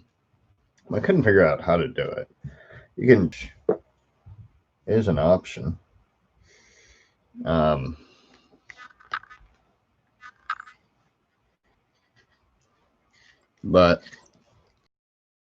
more than that, I wanted to drive away the Pharisees and the hypocrites. Let's see if that is a little better.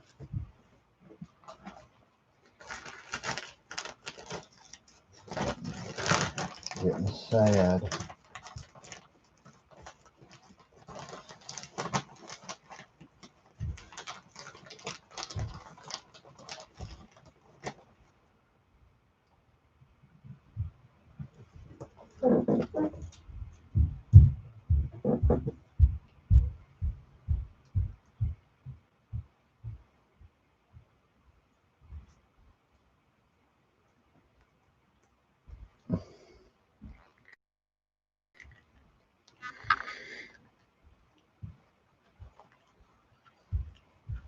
My house right now. It's easy and it's free. No matter how you choose to sell your home, starts at home. Started today at home. All right. Yeah, I didn't think so. I thought that was too good to be true.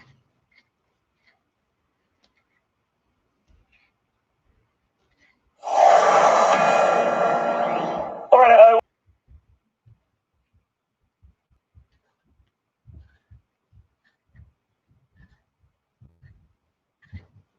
Worries about that. Mayor, very good to have you. You know, I was thinking about you because I finished recently your book.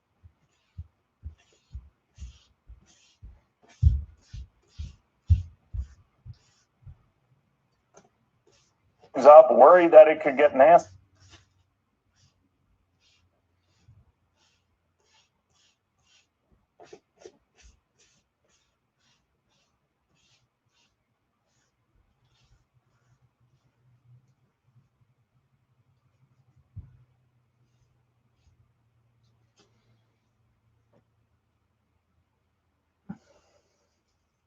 Importance of the role of those who lose, affecting the results. That's actually one of the most important functions in democracy. Look, I've elections where I win and elections where I've lost, and obviously winning's a lot more fun, but we need to accept the results of what our democratic system has presented us with. I don't care which side you're on or who got the upper hand.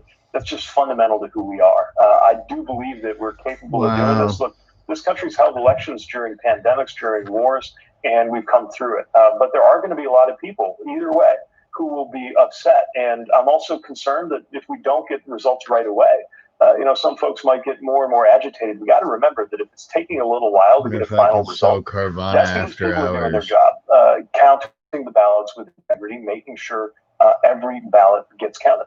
You know, you do address in the book about social media, which is interesting, the timing, because I assume you wrote this before all the latest dust-ups and concerns, and you know, whether Facebook, Twitter, some of these others are deliberately biased against conservatives. I don't want to get into that as much as I want to get into how a Biden administration, if it came to that, I know that's your wish, way too early, well, it's going to happen.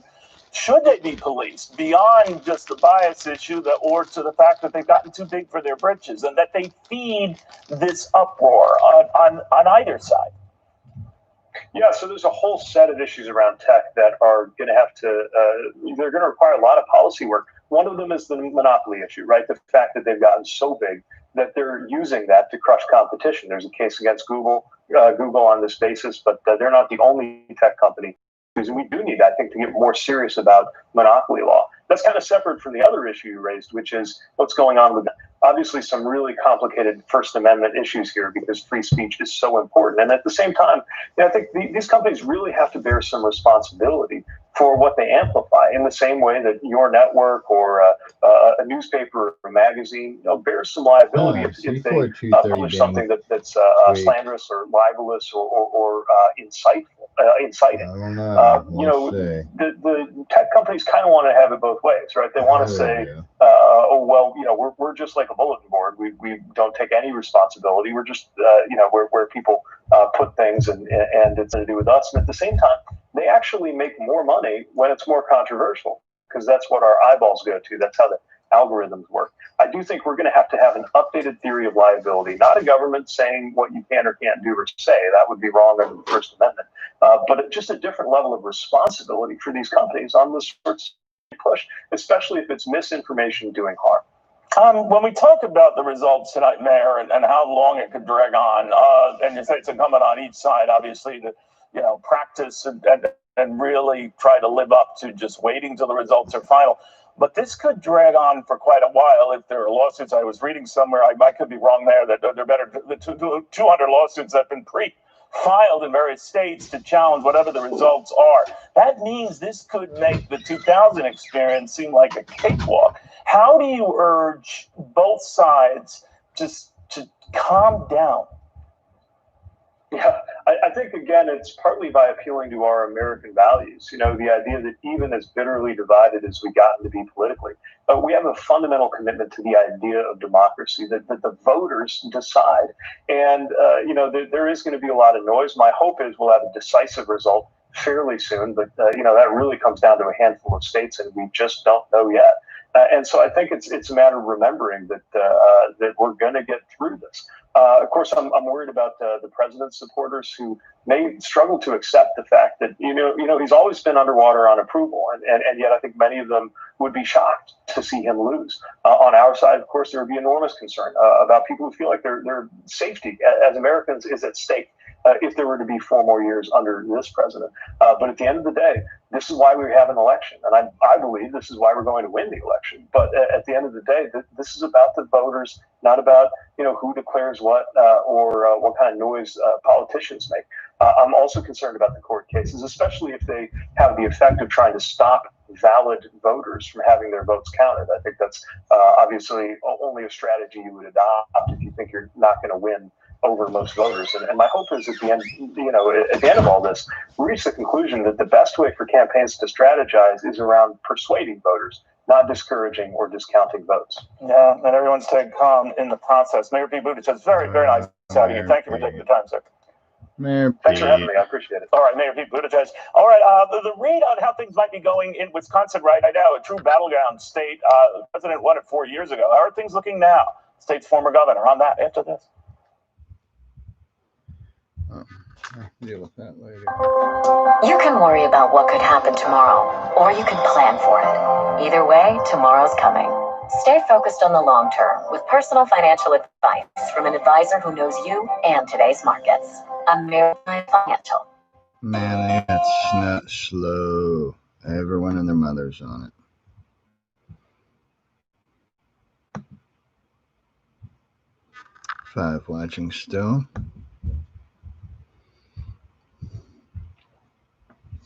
See if we can get some agenda-free TV action going here.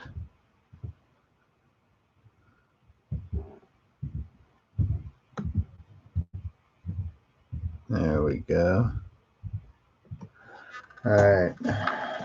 Let's play stacks.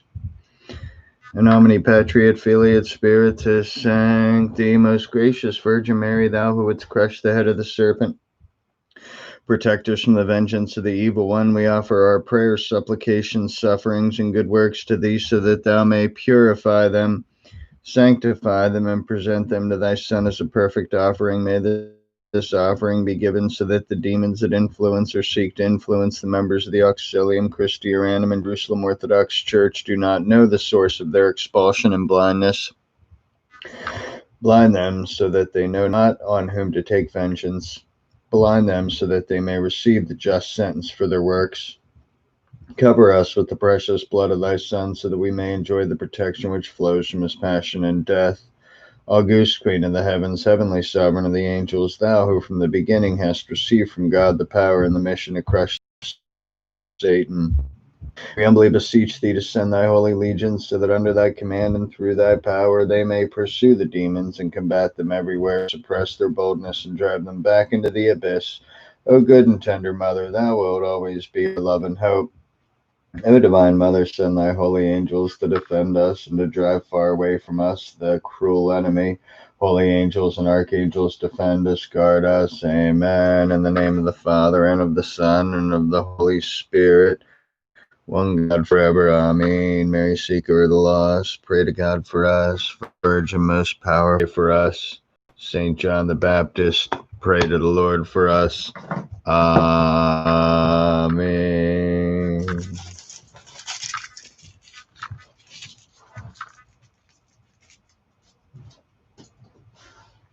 See if my mute button works here.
Oh, hold on a second. Here's an update. Broward is crushing election day voting from Jim DeFee. Now, Broward is one of, look, there's some counties in Florida that lean Republican. There's some counties in Florida that lean Democrat. Broward definitely leans Democrat. And I don't know what their early voting was. So I'm sure they had a lot of early voting in Broward too. But he's saying, I think this is total turnout here. I think Jim DeFeed means that they could hit 80% total turnout in Broward County, Florida, which is a big number. Yeah, I guess that's good. Again, these voters here, we don't know how the Democrats and Republicans are voting, and these are just neither party. I don't know if others like Green Party and stuff. But there's the point, I guess the more important point is there's like a big turnout there. But I'm not going to start drawing conclusions about anything. Yeah, see, this was an article earlier today. This is from the Miami Herald today. If it loads. Yeah, the internet is slow everywhere, people. Real slow. Let's see. Hang on a second.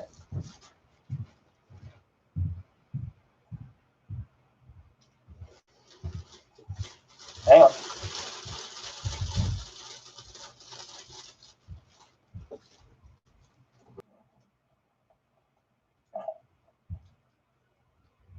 Here it says. Here it is. So this is from the Miami Herald. This was a couple hours ago.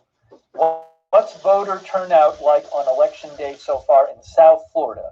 More than expected. Miami-Dade and Broward counties are both reporting higher than expected election day turnout. Screwed. Broward officials had estimated a total turnout today in Broward of 100,000. But according to Jim DeFeed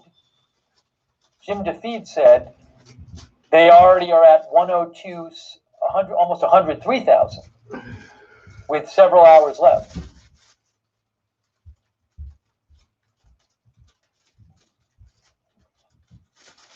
It's actually not a tremendous amount of vote difference. What was this? Hold on. Jamie Dupree says Pennsylvania will definitely not be reporting all of its votes tonight. Plan accordingly. Ryan Holmes from Luzerne County, Pennsylvania officials. The county has received 54,000 mail-in ballots back. Over 54,000 mail-in ballots back. Of that, we anticipate 18 to 20,000 will be ready to count it at 8 p.m. As I said before, in Pennsylvania, they're not legally allowed to start processing ballots until the day of the election. So it could take days in Pennsylvania to count all the mail-in ballots. There's nothing sinister about that. It's just the law. The law in Pennsylvania is you can't process the mail-in ballots till the day of the election. So it causes everything to get delayed. Oh, thank you, Trump Sword. Trump Sword says voted early in person this morning. Oh, sorry. Voted in person early this morning, Northwest Wisconsin. Everything seems calm and cool here. Getting my popcorn ready to enjoy the show. Thank you, Trump Sword. Thank you, Leon Pick from Mexico. Leon says the most important election in my lifetime, and Leon's in Mexico. People are so polarized. I agree. JT says early reports show Jeb leading in all 50 states. Thank you, JT. Thank you, Nathan Shelf. Nathan Shelf says Vigo County in Indiana has voted for the winning candidate in presidential election 56. Thank you, Sherry Not Shirley. Sherry Not Shirley says thanks, Mod, for keeping the chat readable. I agree. Thank you, Mod. Thank you, Me So Hungry. Let's ask the question. Hey, thanks also to Misha, Sylvia Reichfeld Slucher, and Peter Mearden for the super hearts. Thank you. Prince said, okay, be back in a few days. Oh, thank you also for the Facebook stars. Sean Keating, thank you. Elizabeth Cameron. Janice Marie, thank you. Thanks for watching, Janice. Yelena Murphy, thank you. Yelena says, you look fresh and rested. Don't read comments if you want to stay that way till it's all finished. People are on the edge and don't really control their feelings online that way. Good luck to us all. Thank you, Yelena. Kevin Stevenson, thank you. Nicole Pascal, Julie Langston Huff, Fred Loveridge, Amy Hollows, and Piet Van Weel, thank you for the Facebook stars.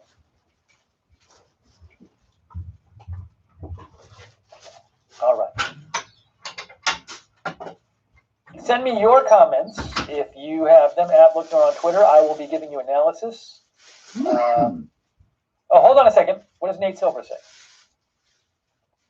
Okay. Who cares? Nate Silver says, GOP plus 1.8% on turnout by party registration so far in Florida. We'll probably get up to plus 2.0% by the end of the night, though the pace of GOP gains has really slowed down. Earlier, I estimated that GOP plus 3.5% was roughly the break-even point, i.e. Trump favored if above that number, otherwise Biden. Based on what most polls show is an edge for Biden among independents, that's a fairly rough estimate. Okay, so here's what Nate Silver is saying. This is what Nate Silver is saying. These numbers right now, except for some missing votes here, but this is the latest count, all votes submitted by party in Florida. Doesn't tell you who they voted for. It just says what party they are. And what Nate Silver is saying is, well, most polls in Florida show that Biden has an advantage in independent votes. So if you assume that these 2.6 million votes are going to break for Biden, as the polls say, now maybe they won't. But what Nate Silver is saying is if you assume that the independents in Florida are going to vote as the polls say they are, well, then there's going to be more Republican votes to make up for that deficit among independents. And what Nate Silver is saying is his estimate earlier was that to make up for the independent lean towards Biden, Republican votes would have to be 3.5%. They would have to be polling at 3.5% more than Democratic raw votes. That's what he estimated. Currently, he says the GOP number is plus 1.8%, which is lower than 3.5%. So I'm going to add a blog Now again, on the website. He would tell you, I'm sure, well, we don't really know how the independents are going to vote. His estimate is based on how the independents, on independents voting the way the polls say they vote, and also it's based on Democrats and Republicans voting the way the polls say they will vote. Maybe the polls are wrong about how independents, Democrats, and Republicans are all going to actually vote. Not every Democrat will vote for Biden. Not every Republican will vote for Trump. So just a little perspective here.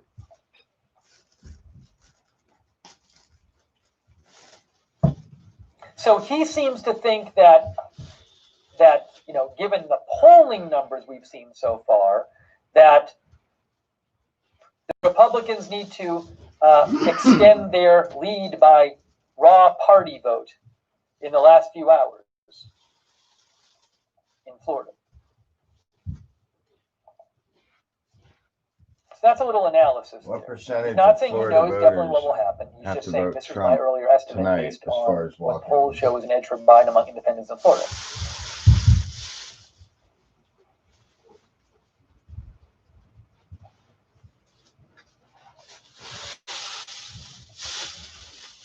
Yeah, but this is, I think he made a good post. He made a good post here.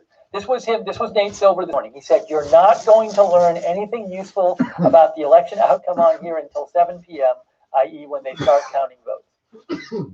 So they'll start counting votes at 7 p.m. Exit polls. At 6 p.m. in 50 minutes, we'll get some poll closures in Kentucky and Indiana. I don't know that we're going to get any vote reports, though.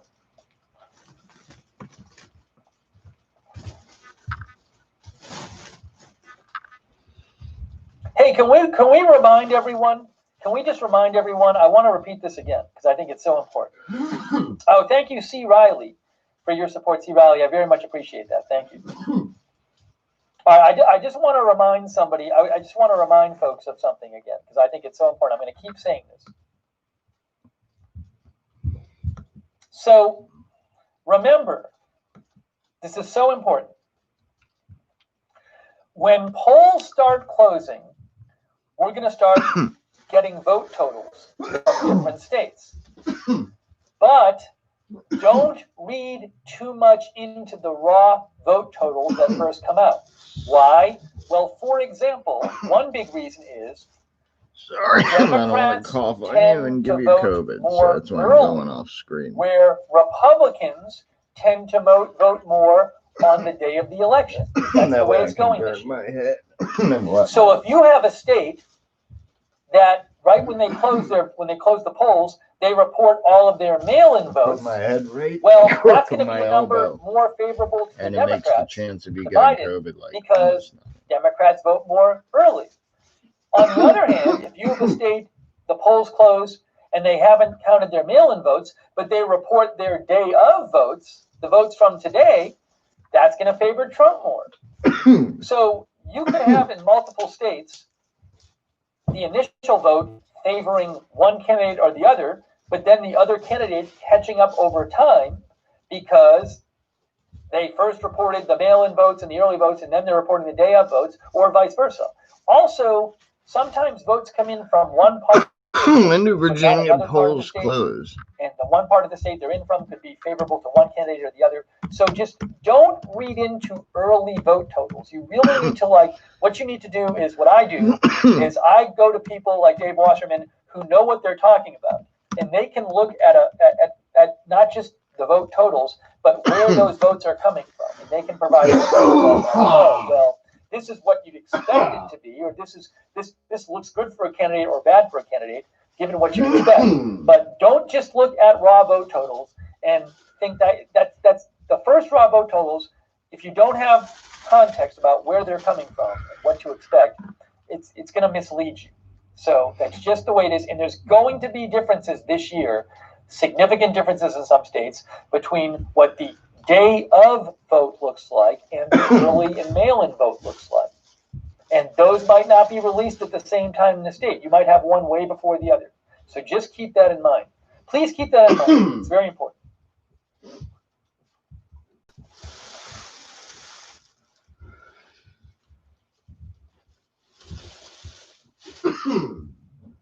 All right. Wow. So in an hour and 47 minutes, we're going to start getting a lot of votes reported. I can't believe it. It's finally going to happen.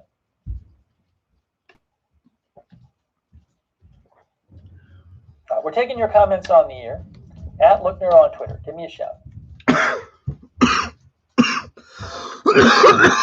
If you're interested in seeing what betting markets say, I don't think this is a very I don't put stock in the betting markets to like actually give good perspective on what's going to happen. Man. I just think it's interesting to look. I mean, I remember watching the betting markets, very much favored Hillary Clinton in 2016. So if you're just looking, you can go to Predicted website. Bet it all. And they have the bet and the favorite, and also for the entire country. And something else that's interesting on Predicted is you can like pick a state, like say Florida, and you can, if you want to get really down, and what you can do is you can leave the comments, and there'll be tons of comments, and half the people say, "Oh, look at these numbers; they look good for Republicans," and half the people say, "Oh, look at these numbers; they look good for Democrats." And it's hard to figure out if anyone even has any idea what they're talking about. But if you want to find detailed arguments about the numbers out there, you can go look at the Predicted comments section. But I don't know that you'll get a lot of actual insight there. But it's interesting to look at. Predicted. Predicted.org. Thank you, Patty Nielsen and Vika Zupa. Thank you so much. Hey, and we're also going to be talking about the Senate races tonight too. So that's a huge thing. The control of the Senate could very well change in this election. So that's going to be something we focus on too. Let me read some more stuff from you guys.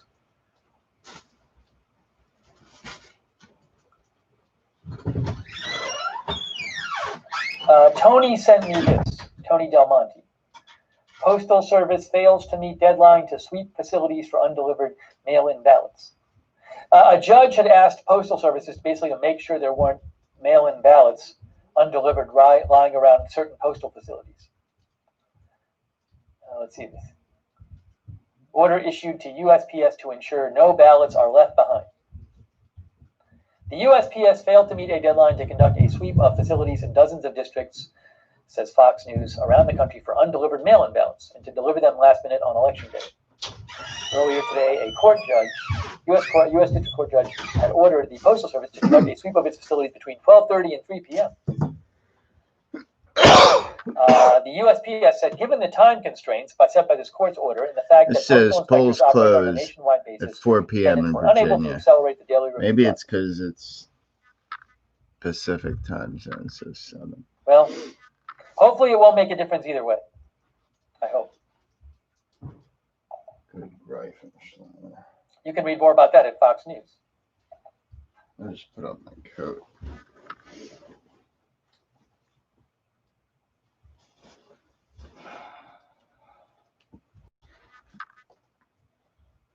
Manu says, what is the time gap between first and last poll closings?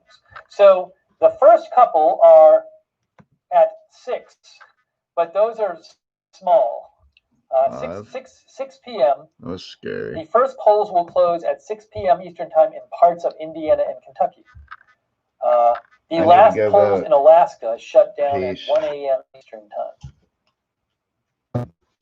But basically, most is done by, is it 11? Let's see.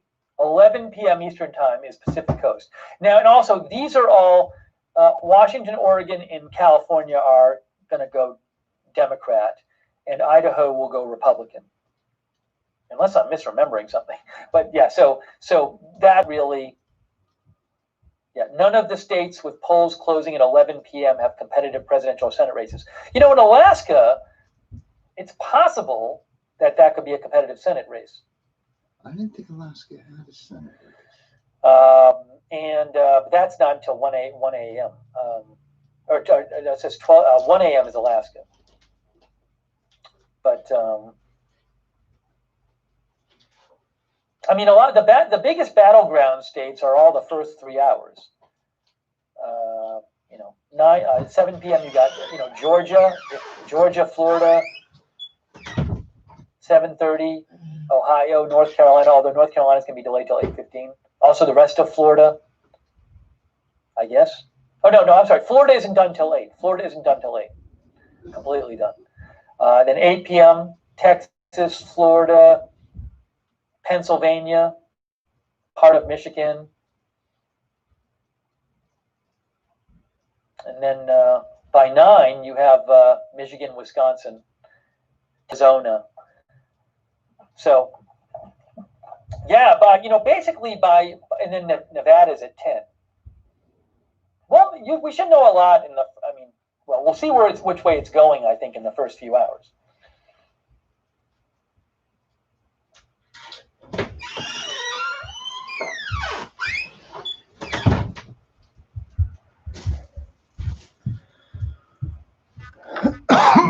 Whoa. Okay. We are bringing you live coverage, and we are taking your comments, questions on the air. Give me a shout on Twitter, @Lookner on Twitter. And I'm also looking around for updates here. Man, I can't wait to bed. I want to push that button so hard. So John Ralston is talking about Clark County, and he's talking about their turnout. And the reason is because I think it's because right in the early voting in the early voting in Nevada, he's a Nevada reporter. In the early voting in Nevada, Democrats have a lead. So there's this question of, will the Republicans If be Trump able to takes catch up? Virginia, it's over. Will Trump be able to catch up in Nevada? Everyone knows that. So I think that's why he's saying this is not a large turnout at all. Clark is now at 73% total turnout for the election. It would have to average almost 30,000 voters an hour to get to 80%. Not going to happen. Man, Trump could John Ralston believes, he's been posting about this. He believes that the early vote lead is going to be too big for Trump to catch up in Nevada. See if I can find his post about this. He wrote an article about this.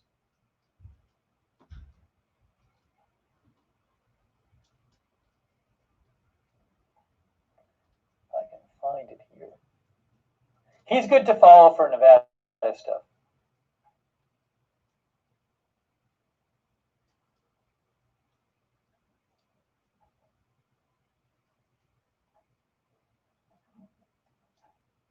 Can't find it. Oh, here it is. Is this it right here? So this is what John Ralston said. Let's see here. Does he talk about the early vote?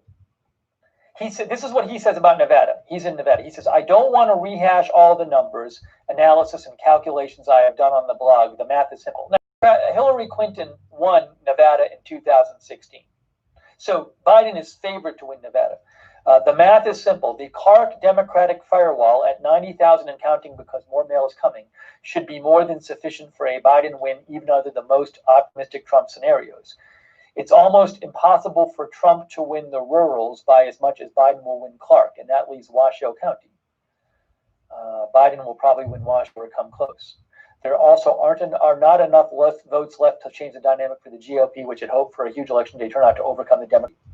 The Republicans would absolutely have to swamp the Democrats on Tuesday, with Trump winning election day by double digits, and that just does not happen in Nevada. So that's, I mean, again, it might not be true, but he's a Nevada expert, and he thinks that that Trump won't catch up enough in Nevada to overcome the early vote lead the Democrats have there. So we'll see what happens. But again, that's not a state that's seen as like one, it would be a very pleasant surprise for President Trump if he won Nevada. That's not a state he's been focusing on in the last couple weeks.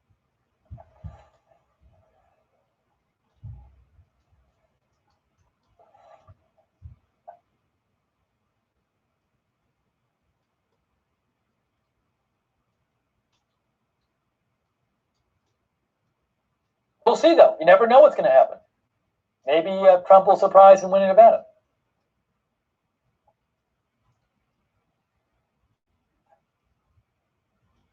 JL Crew calls warning voters to stay home. Voters are, or this is from clickorlando.com. Voters across the U.S. received anonymous robocalls in the days and weeks before Election Day, urging them to stay safe and stay home. An ominous warning that election experts said could be an effort to scare voters into sitting out the election. The FBI is investigating calls that seek to discourage people from voting. The brief calls, which featured a computerized female voice, made no mention of the election. But given the lack of details and the timing, the message was clear. Said a Kansas City resident who got the call this morning. It felt like voter suppression, this resident said. These automated calls were placed to residents in nearly 90% of U.S. area codes. Anyways, you can read about that on Click Orlando.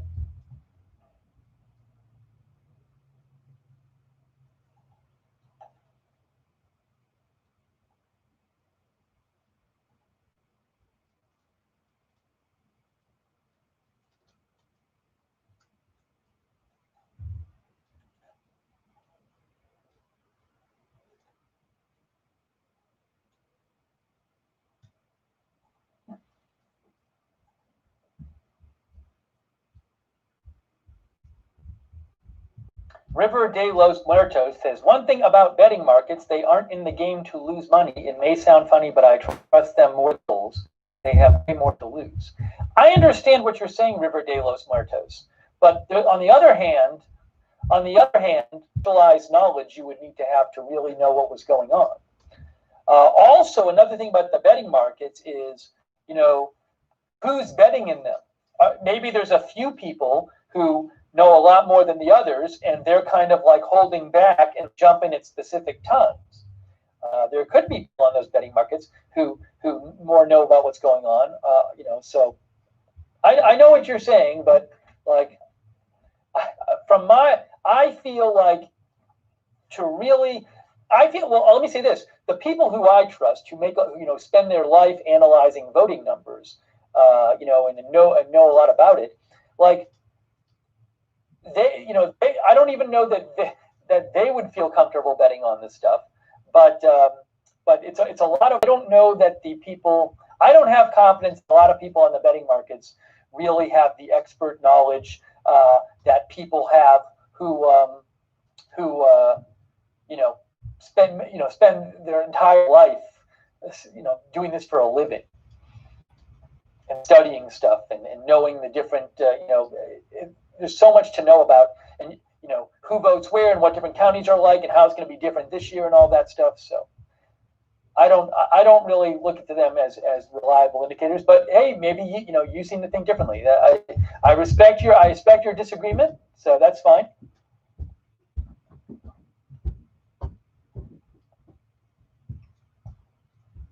Also, some of you, and you're just going on there and betting and commenting for fun. Then you don't have as much of a stake in it.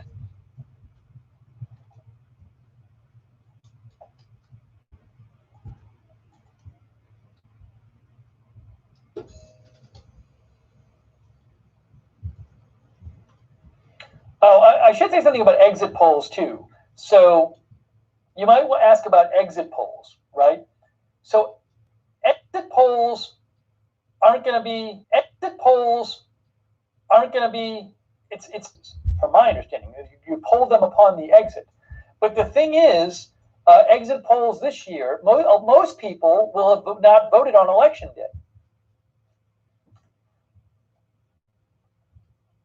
A couple of people coming out of a polling place, I think, is what it is.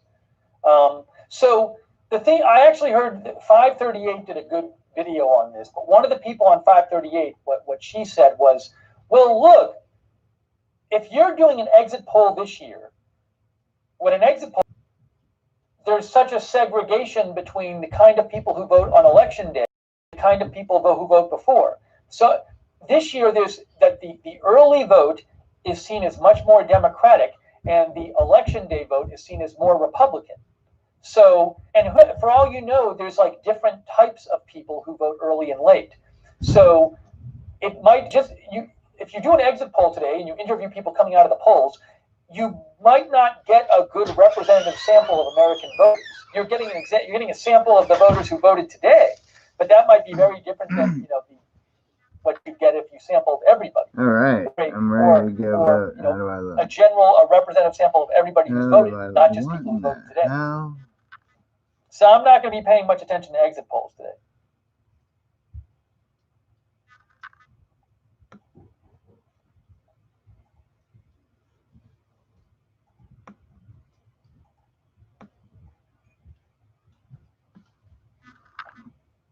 Whatever.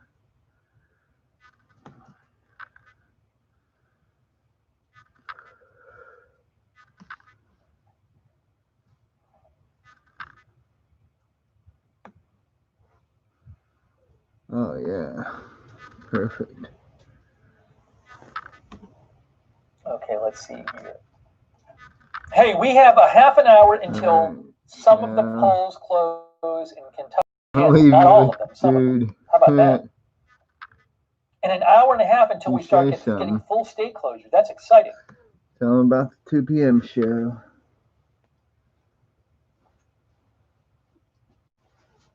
This is good news. Parallel Universe posted this from Nick Valencia. Other than a few minor issues reported, things appear to be running smoothly in Georgia. Average wait time across the state is just 2 minutes, lower than anticipated turnout in Gwinnett County, where our CNN means. Yeah, so, Gwinnett had a really large amount of people voting early. Yeah, it did. Look, a big question out there has been, so many people voted early. Over 100 million people voted early. I think the total number of voters in 2016 was how many? Like 140 million? My point is, though, it's a big question out there has been how much of the early vote turnout, how much of the big early vote turnout means like, oh, turnout's just going to be bigger this year, and how much of it is like people voting early who would have voted on election day. Just because you have big early turnout doesn't mean you're going to have big overall turnout, because maybe a lot of the people who are voting early are people who would have voted on election day, not like extra voters. So that's been a big question, is to what degree were Democrats and Republicans voting early? To what degree were they like additional voters, or to what degree were they just people who would have voted on election day if there had been no pandemic? And no other concerns about not voting early. The total number of votes in 2016 was, roughly speaking, this says 127. Wasn't it about like 137 or something like that? 137 million. 137 million total votes in 2016. Over 100 million early votes this year.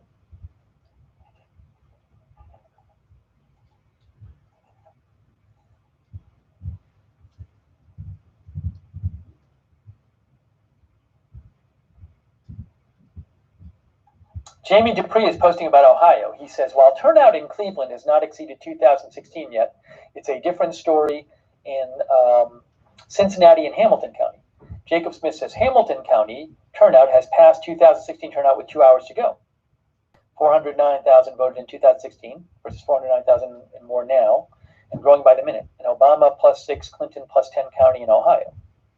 One of only 4 in Ohio where H.R. Hillary did better than Obama 12.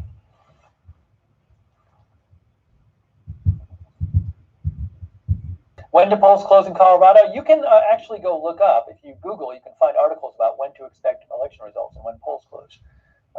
Colorado looks like maybe 9 p.m. We'll see. Very close, a possible Senate pickup in Colorado for Democrats there. 9 p.m. All right, guys, we are here. We are bringing you live coverage. We're getting very close. We're getting so close to having some numbers to give you. Oh, thank you, Brendan Varty. I appreciate you, Brendan. I appreciate the support, Brendan. Thank you. And Astraeos123. Thank you. And Josh Arch, Josh 3 Arch, and Mikey Hackinson. Thanks. Yeah, so we will be bringing you numbers as soon as they start coming in. I'm going to be following some different election analysts, people who know way more about this than me, and letting you know what they say. As I say, when numbers come in, what I do is I don't just look at the raw numbers because they could be favoring, they could be more early votes or day of votes, they could be from Democrat parts of the states or Republican parts of the states. What I do when the numbers come in is I try to find analysts who know what they're talking about and can give you some perspective. So we'll be showing you some analyst perspective tonight about what's going on. And I gotta get a couple pages up. There's a couple of pages where I think there'll be live blogs with some analysts posting stuff on there. We'll bring you that. We're going to be taking your comments on the air and your questions. At Lookner on Twitter is where you can reach me during the broadcast. Let me know your thoughts as we cover this.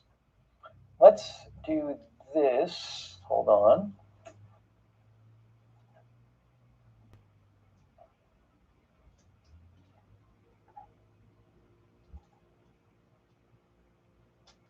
.538 can be good. They have a bunch of people who analyze elections there, so I'll be checking them out.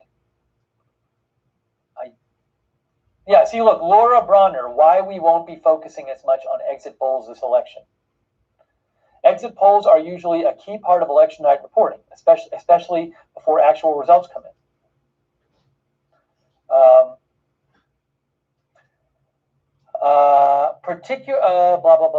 Pandemic-related changes to the election mean exit polls are even less reliable than usual this year. That's because the pandemic has undermined the major advantage exit polls have over other kinds of polls, their ability to know they're sampling actual voters. Because of how many people voted early this year, exit polls will include a phone call component to reach these voters.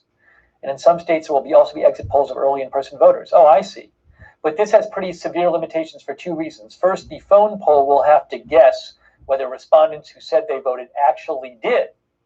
Okay. And second, Edison Research will have to estimate how heavily to weight the traditional exit poll respondents versus phone respondents and early voters. I didn't realize this. I didn't realize it for the exit polls. I thought they were just grabbing people coming out of the polls, but they're going to phone people up for the exit polls too.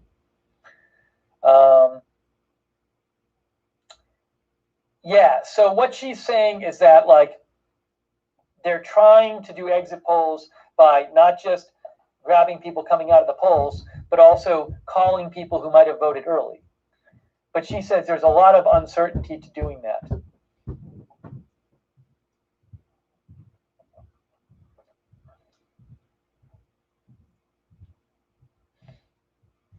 Okay.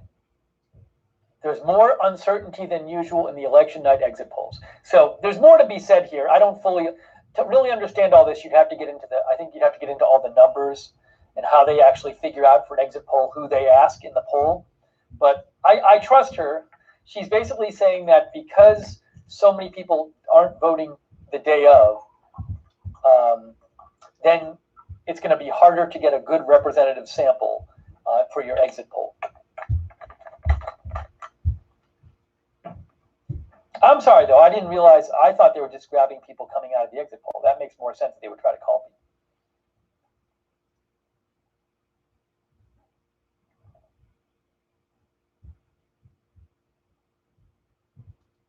people. Okay. But they're not doing any analysis there yet of any kind of early vote, voting numbers from today. Let's see here.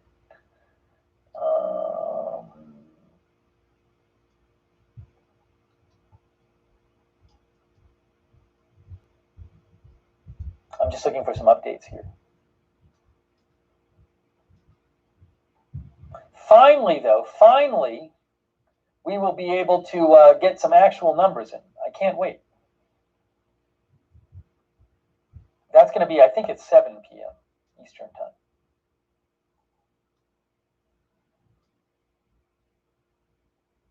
Ooh, here's another election. Oh no, we already saw that. Yeah. North Carolina, they're extending.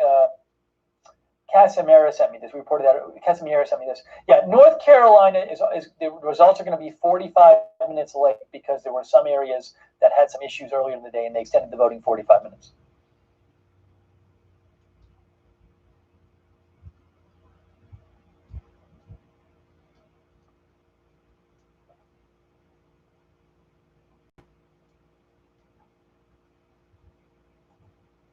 All right, message me at Lookner on Twitter is where you can reach me.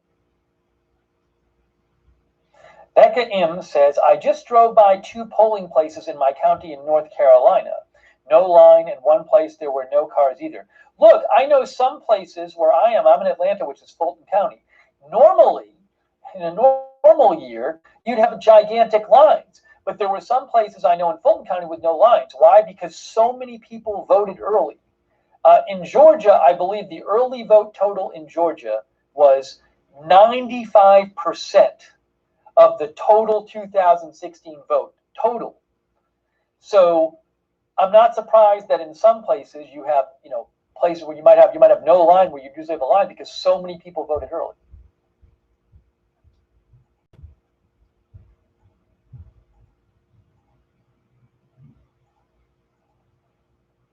But Texas, I'm really interested in Texas.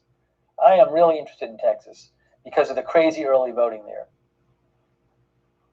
Let me just show you this again. It's so crazy. This is a U.S. Elections Project.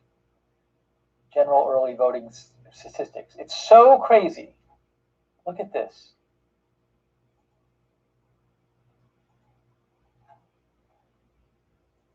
Total early votes cast as percent of 2016 total turnout.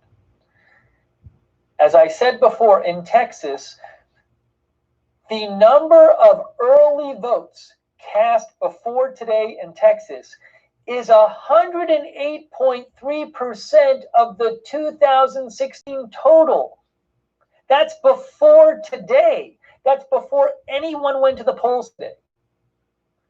108% of the vote from 2016 is already in Texas. That's before today. It's crazy. It is such enormous turnout in Texas. Dabbler says Texas has record-breaking youth vote. And some of these other states, too. Georgia, 93.9% before today. North Carolina, 95.4%. Florida, 94.7%. Tennessee, 89.6%. Colorado, 101%. Montana, 102%. Nevada, 99.8%. I mean, it's just crazy. So some huge early voting, early and mail-in voting in a bunch of states, just enormous. And there's a question there. Some people, it'd be reasonable to wonder, about Texas, what's going on there? Something's going on because there's that many people voting, but is that going to really change things? Just a huge number.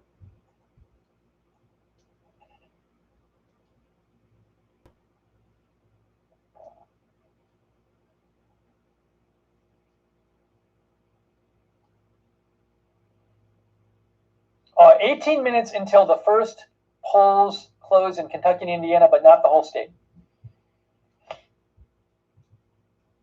Stephen is asking about turnout. I've seen estimates about the turnout maybe 60% this year, but some places much higher than that.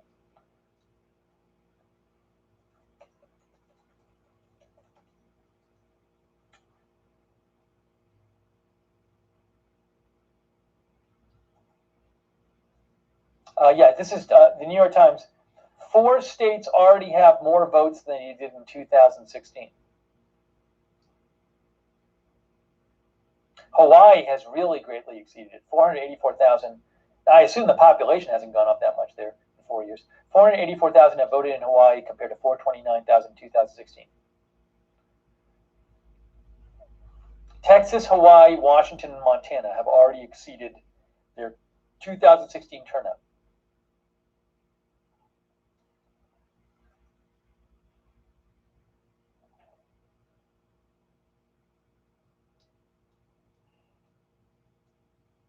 Misha thinks, no way Texas flips.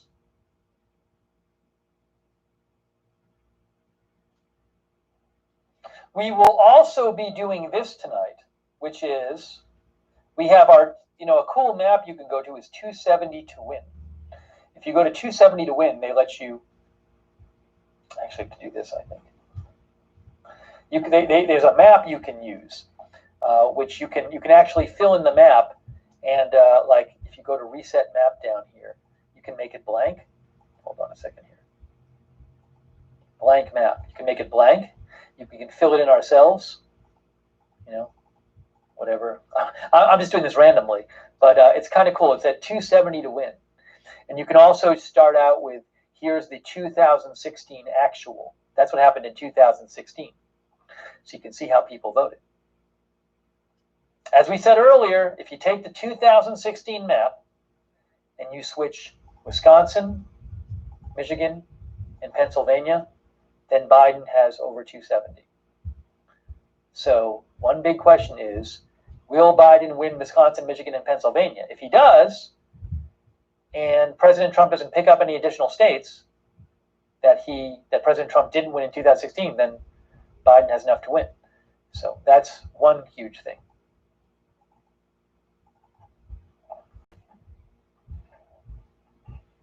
But that's at 270 to win. It's a cool site. 270towin.com. You can play around with the map. Yeah, I hope there's no violence. One of our viewers just said National Guard is on standby from some states. Amber said that. Amber Pepper. And yeah, so there's a bunch of places where they've been boarding stuff up. I know I was seeing some reports from like Santa Monica and LA where stuff was getting boarded up. Around the country, there's a bunch of stuff getting boarded up. So hopefully everything's chill. Look, I think from what I'm hearing, Election Day has gone well so far. I haven't heard about like major incidents, so that's promising.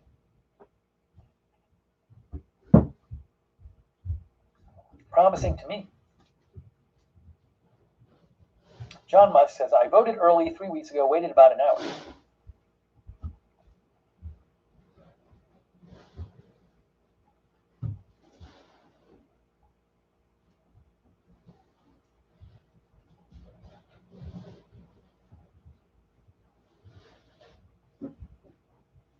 All right, I'm just checking for some updates here.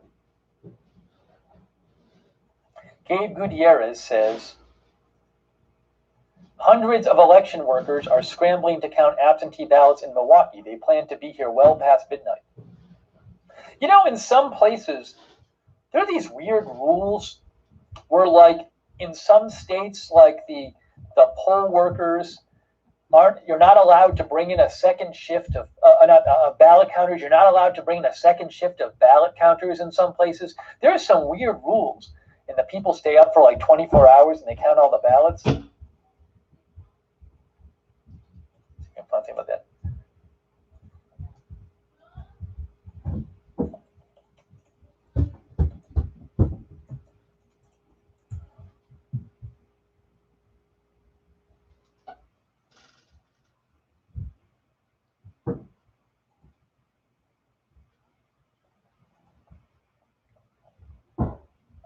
Yeah, here's an article from September in Detroit Free Press where it talks about Michigan clerks will have an extra 10 hours this year to begin to open and sort and use shifts of workers.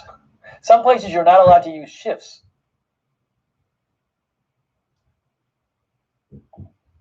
From my understanding. But I don't have that here in detail. All right, guys. Oh, thank you, Eric Anderson. Thank you, Eric Anderson and Billy Blue for your support. Also, Istvan. And also New Facade and Alex Goodwin. Thank you, Alex Goodwin, for your support. I appreciate that.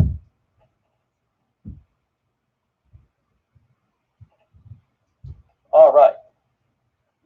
All right, so we're bringing you live coverage. Now, unfortunately, because it's just me here, every once in a while I need to take a little break. I think I'm gonna take a 1-minute break in a second. What can I leave on the screen? Oh, I'll leave this on the screen. That's what I'll do. Jeffrey B. heard National Guard activated in 16 states. Hope all goes smoothly. Thank you, Jeffrey B. Yeah, and we'll be reporting any kind of like news stuff like, that's election related. We will certainly be reporting as well. Let me do this real quick. Hang on.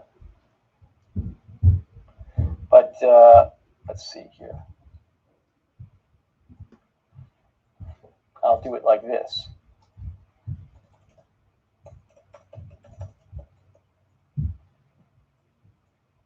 All right, here we go. Yeah, I'm gonna get a break in now. I'm gonna take a 1-minute break, and I'm gonna come right back, and we'll continue our live coverage. Behave yourselves while I'm gone, and I will be right back.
All right, we are back. We are back. And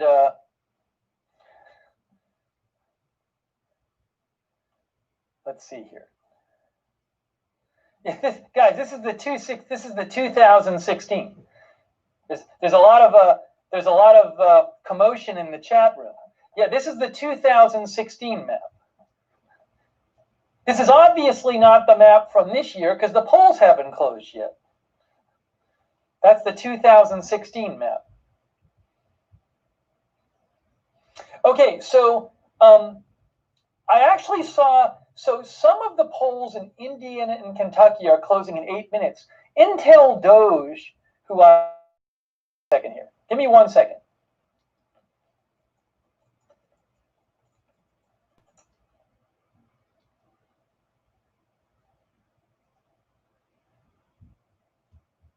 No, they don't, I don't see any there.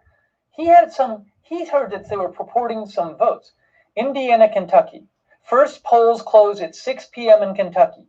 First polls close at 6 p.m. East in Indiana. Not the whole state, but in 7.5 minutes. What did he say?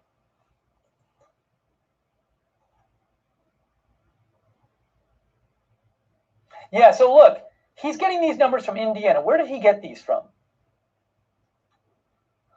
Jasper, Davies, Indiana. Now, again, you know, when you pick a county, it could be a county that leans Biden or leans Trump. So you gotta, I wouldn't start judging based on like one county reporting some votes. I didn't see that at the New York Times site. So they don't have it up here. I wonder where he's getting that from. Let's see.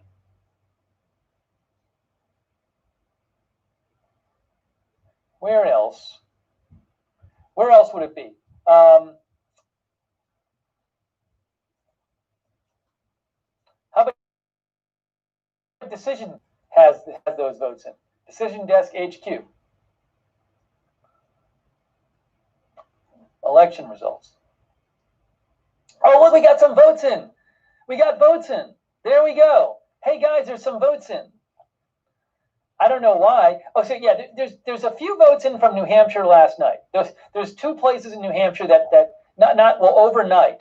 Dixville, Notch, and one other place had a few votes in. It's 26 votes. But Indiana, look. What is going on with this? Wait, sign up free? Yeah, I thought I already had an account with them. Let me log in. Here we go. I got it.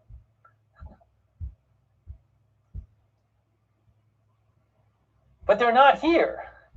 I look on this page, there's no results. What happened to them? It says 0. Well, I don't know what's going on. Oh, they're not there anymore. Breaking news, they're gone. Breaking news, they've been taken off. They've been taken off the decision desk. They've been taken off the decision desk map. They're not there anymore. Now, maybe they got posted too early. But you can see they're not there anymore.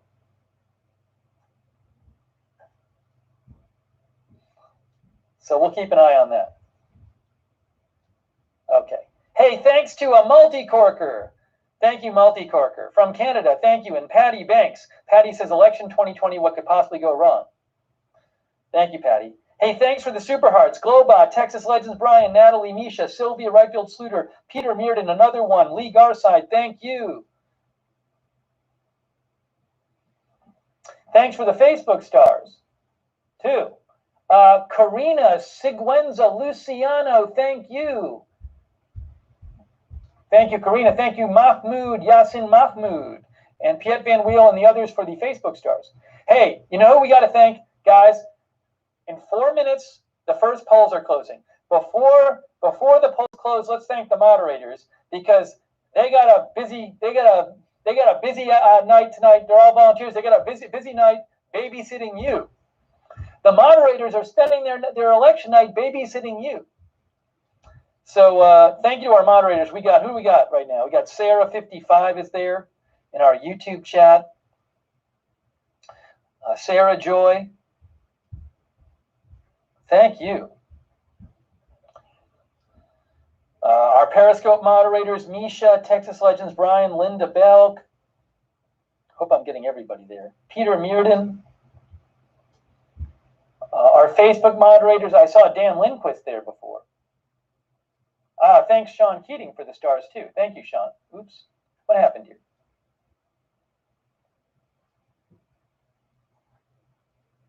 Sorry. Facebook is acting all weird.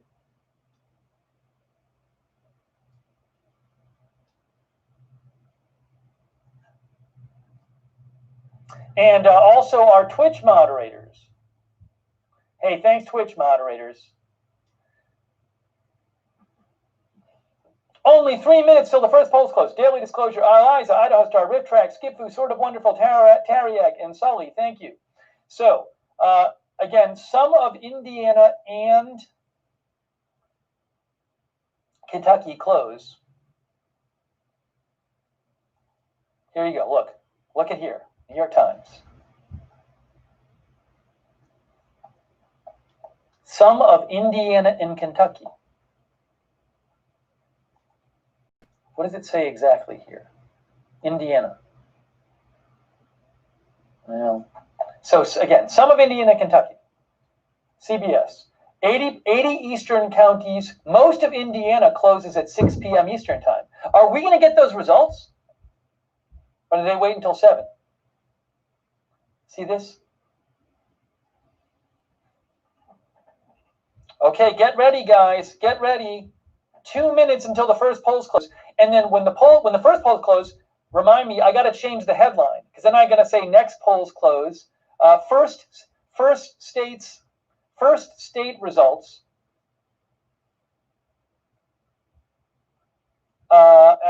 first states. How do I say the headline?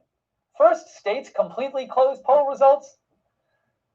First statewide results at 7 p.m. I don't know what to say. Maybe I don't know what headline to put. Once we get to 6.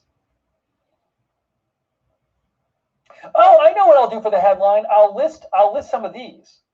That might be too much of a pain. I'll do this. I'm going to do it. I'm going to do it. It's going to take a second. I'll have to change the clock. So in a minute, I'm going to change the clock, and I'll change the headline, and I'll put like Georgia, Indiana, Kentucky, South Carolina, Vermont, Virginia polls close at 7 p.m. I'll try to do that. Okay, guys. So get ready. I don't even know if we're getting any results, but it'll be nice to know that the first polls have closed in 30 seconds. Part of Kentucky, part of Indiana. Oh my gosh. Tom Lavelle says first results at 7 p.m. All right. So I don't think it'll help us much with numbers, but it'll be cool. We can count down to it anyway until the first poll closures. 10, 9, 8, 7, 6, 5, 4, 3, 2, 1. We have our first poll closures in part of Indiana and part of Kentucky. Okay, that's awesome. First poll closures, part of Indiana, part of Kentucky. But what I need to do, let me change the headline now. Let me just change the headline to be more accurate before we talk about anything. Okay, I'm going to say Georgia, Indiana, Kentucky, South Carolina, Vermont, Virginia, polls close 7 p.m. ET. 7 ET. Okay. How does this look? What if I change the headline to this?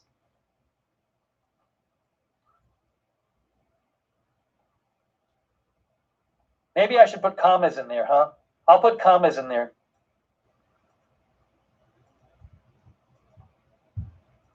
I hope I got I think IN is Indiana.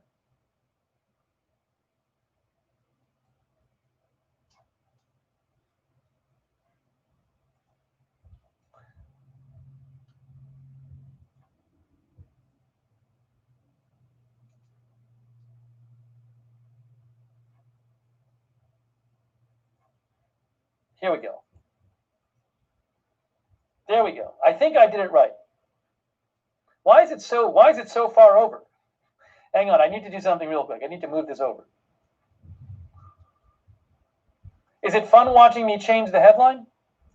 There we go. That's a little better.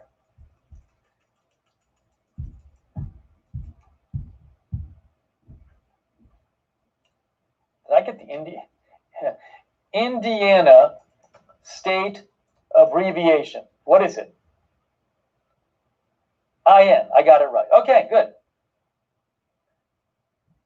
We're in business.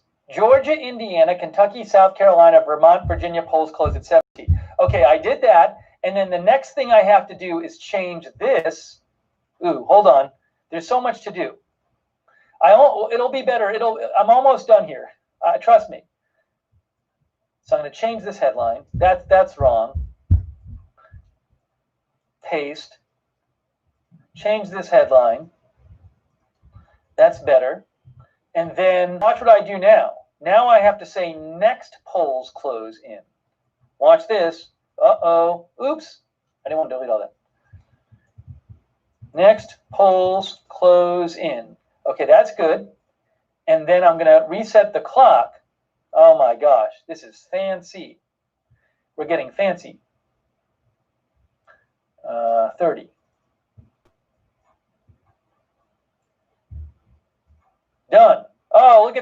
has been reset. Now I just got to reset this one.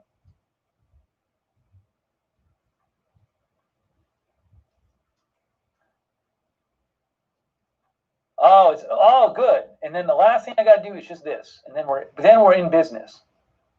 Then we are in business. Done. Done. Oh, you're up to date now. All right. Okay, so we now have some polls closed in Indiana and some polls closed in Kentucky. But look what, now, by the way, in Georgia, there are a couple of places in Georgia where I think they were delayed like 45 minutes. So are they going to delay all the results in Georgia because those a couple places are delayed? I don't know. Here, let me show you this. Look, Decatur, Georgia. DeKalb judge signed order to extend voting for 2 DeKalb County polling places that opened late this morning. Yeah, 40 minutes and 45 minutes. So I don't know, because these 2 places are staying open until 7:40 and 7:45, will that delay the results for the entire state? I don't know. That's from Cheryl Prehunt. Okay? So I don't know if the Georgia votes are going to be. Georgia is a state that some Democrats think they have a shot at, which would be a huge deal for Biden if he won Georgia.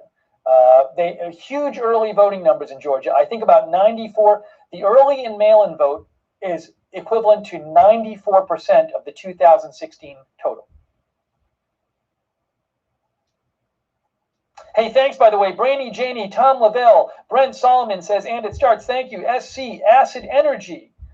Our viewer it's in a different, it looks like maybe Japanese. Thank you. Alex Goodwin, Fennelly 18, Me So Hungry. SC Lady, thank you for your support. See, look, news executives, they're on the ball. I follow them. First polls have closed. But not the whole state. Some of Indiana, most of the Indiana counties, and some of the Kentucky places have closed. Hey, look, Nate Silver. Nothing I've seen or heard about the exit polls give me confidence they've figured out how to balance the different types of votes that are coming in. Lots of weird, somewhat incongruous results based on what's been reported. I would ignore. I would agree this. Again. So normally, if most people were voting the day of the election, if it was a traditional election, we would start hearing exit polls when the polls close. Like you'd hear, like the polls would close in a state, and you'd hear exit polling says this is going to happen. But I think Nate Silver's a smart guy, and he's saying because of the weirdness of the election, because so many people are voting early, for example, he does not consider exit polls reliable this year.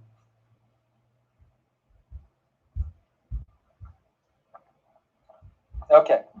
I do have 2 burrito bowls in the fridge today. I bought 2 burrito bowls.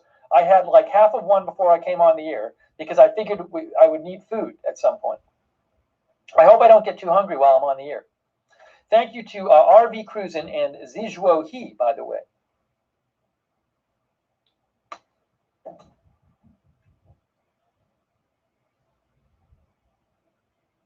Oh, is Indiana reporting? Hold on. Breaking news. Hold on. Do we have votes from Indiana? Let's see. Hang on. I'm not seeing any. I'm looking at Decision Desk HQ. I'm looking at New York Times. What if I go to Indiana State voting state? Voter information. Election division. Where's election results?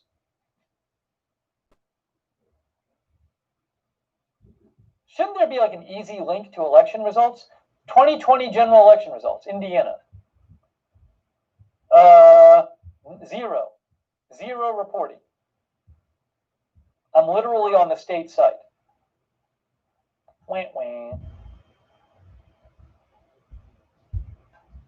I see no votes. Presidential. No votes, nothing. Nothing on the state site. 0. One of our viewers suggested typing election results in Google.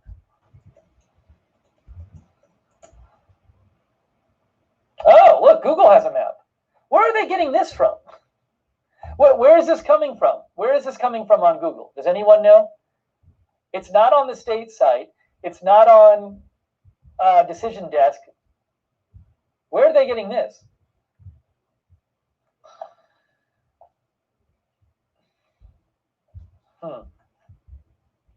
Ooh, it's kind of a nice map on Google. Unfortunately, it doesn't let me zoom in on anything. It just I can't manipulate it at all.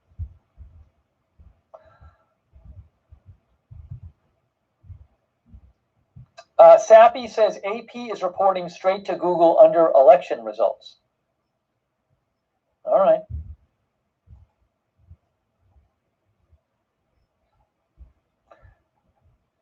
I guess. Yeah, it's presidential results from the AP. I wonder, so like, is this like an AP reporter who's at like a county who's at and has gotten some information?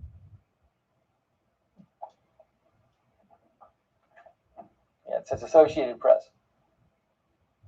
Well, for whatever it's worth, there's some votes. Those don't really seem very official to me.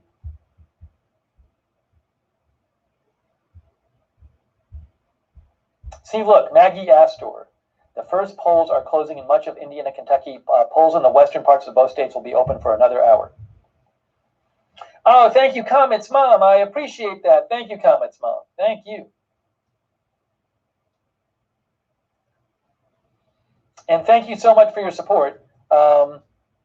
William Stewart. Oops, I mean just Bill. Sorry, I just saw it. Bill. If I could unsay what I just said, I would say, thank you, Bill. I appreciate it. Thank you so much. Sorry, I just saw the note. That's very kind of you, Bill. Thank you. Yeah, no, so grow plants, the map, now we're getting into the next 3 hours of deciding which map to use. Get ready for that part of the broadcast. I'm tempted to use the New York Times map because what I like about the New York Times map is that it's nice graphically. It's easy to get around, and then if you click on a state, you actually can move around the counties. So I kind of like this, and you can actually go down here. Now, where does it list the counties? That's going to be a whole other issue. It's going to be crazy. So there's this one. That's one we can use, the New York Times one. There's Decision Desk, HQ. I got to pick one. So you do this. If you click on, like, Nebraska, ooh, go to counties. So those are two maps. I'm interested in, I'm going to have to see what, if one of them is reporting faster than another. No, 270 to win. We can create our own map here. But so this is the again, if you're looking for like a way to get your mind around this, what you're looking at right there is the 2016 map on 270 to win. 306 Republicans, 232 Democrats. Let me just make sure of this. If that's, let me just double check that. 2016 results. Was it 306 to 232? Yeah, there it is. 306, 232. Exactly. So what you can do at 270 to win, one way to think about this election is, if everything stays the same as 2016, but Biden can win Wisconsin, Michigan, and Pennsylvania, then he has over 270. So one way to look at this election is, and also it doesn't look right now, right? Maybe it will happen, but there's no state that President Trump is forecast to win that he didn't already win in the previous election. So the basic way you can look at this is, will Biden pick up enough states to overcome Trump's lead from 2016? If he does win these 3 states, he gets enough electoral votes. The state among these 3, which is seen as the hardest to win right now, according to the polling, is Pennsylvania. So if he doesn't win Pennsylvania and President Trump wins Pennsylvania, Biden is still 12 electoral votes short. He could make that up by winning, say, North Carolina, or Georgia, or Florida, or Texas. This is assuming he won Wisconsin and Michigan, which he might not.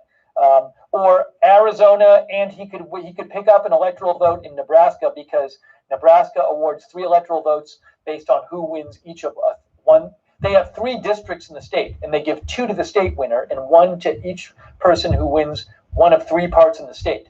So he could get 1 in Nebraska too. So there's different ways for Biden to catch up. But again, a good way of looking at this, I think, is President Trump had this. He had 306 electoral votes in 2016. It doesn't look like right now he's going to win any more states that he didn't win in 2016. So can Biden flip enough states from 2016 to catch up? That's a way to look at it, to get your mind around it. So that's why I have the 2016 map up. But well, we have our own map too. I mean, you can actually create. You can say reset map, and go to blank map, and we have that, and then we can fill it in. Okay. Oh, thank you, Hussein Huss from Europe, and somewhere in Europe. That's very kind of you, Hussein Huss. That's very generous of you. Thank you for your support, and thank you so much, Cheryl Huck, as well. Thank you, Cheryl. Much appreciated. Okay. Why is Maine? Oh, yeah. So one of our viewers, Christian, says, why is Maine red and blue? So this actually could be very important. In Maine, what they do is they don't award all the electoral votes to the state winner. There are 2 districts in Maine, and they award 2 votes, electoral votes, to the person who wins the state, and 1 vote to each winner of the 2 districts. See, that's why it says Maine. State 2, District 1, 1, District 2, 1.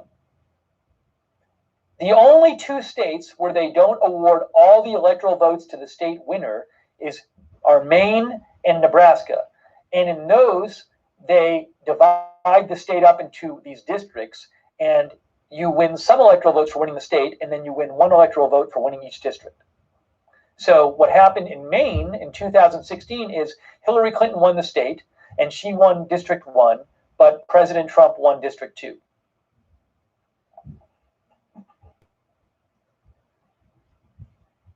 Okay. Let me see if there are updates here. Hey, if you have comments, questions, give me a shout on Twitter @Lookner. But hey, guys, can you believe it? In 44 minutes, we're going to start getting like real results, like big results.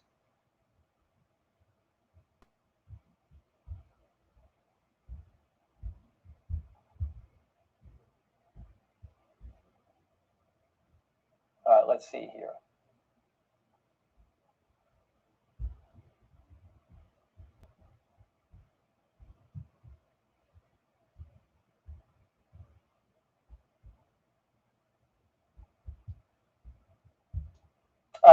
CBS Los Angeles says the Los Angeles Police Department declared a citywide tactical alert today, this afternoon, as Angelenos in Boulder Cross County went to the polls.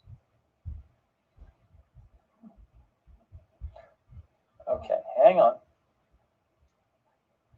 I'm just checking for some news updates here.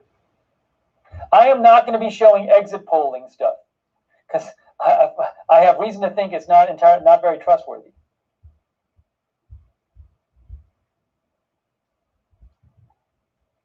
Okay, so here we go. Oh, hey, look, Indiana. They have it up here, New York Times. We have some votes in from Indiana. Now, remember, this early on, this is not a representative sampling of Indiana here. So you can see, Indiana, we have 1 county in Indiana, Greene County. Greene County in Indiana has reported 52% of its estimated votes. And you can see President Trump is ahead. But that is not a representation of Indiana, the whole state. Dude. My guess is that Greene County leans Republican. But we have a county, Greene County is reporting. All right, so I already voted. Hi, everyone. You still here? You're still here? Wow, he is 6,500. He never gets that much. Oh, is there some Kentucky? One of our viewers says Google is reporting some Kentucky numbers. All right, I'm good. Okay, let's go to Google. They have them up here? No, Decision Desk here. I'm going to get rid of Decision Desk for now. Let's just go to Google. They seem to be getting things in pretty fast. Ooh, Kentucky. That looks like about 11,000 votes in. Again, It's Kentucky. So my guess here is. Well, I guess in your Kentucky, defense, my you guess don't have a would be whole lot else to. are probably more friendly to Report Joe on. Biden, and the more I'll rural hide areas this are going to be more chat. friendly to President Trump.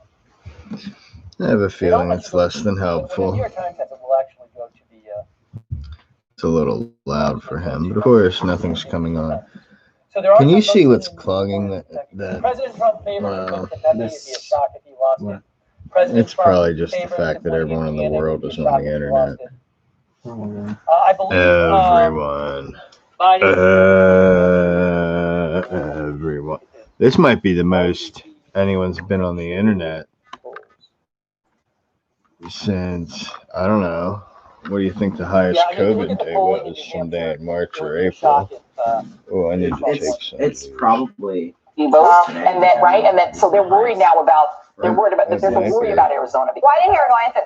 There we go, lady. Because I'm watching. Okay.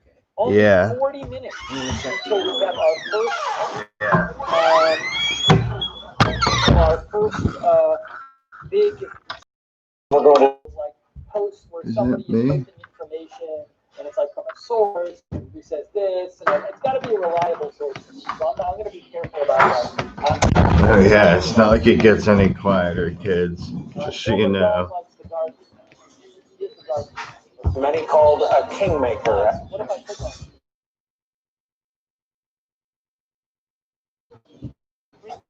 Oh man, this big iPad.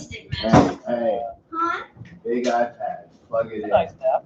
I'm not happy. Ooh, they're actually getting in there. They're getting in their votes pretty quickly. Look at this. Plug it in. I kind of like this because I like how quickly they're reporting. Unfortunately, it's with my face is in the way. How can Experian Boost help you? I raise my so I can text Lincoln.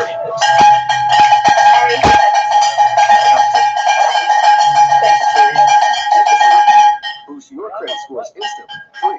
Download the Experian app now. Shingles. Oh, Dios mío, so much pain. Maria had to do everything for me. She had these awful blisters on her back. I don't want shingles when I'm your age.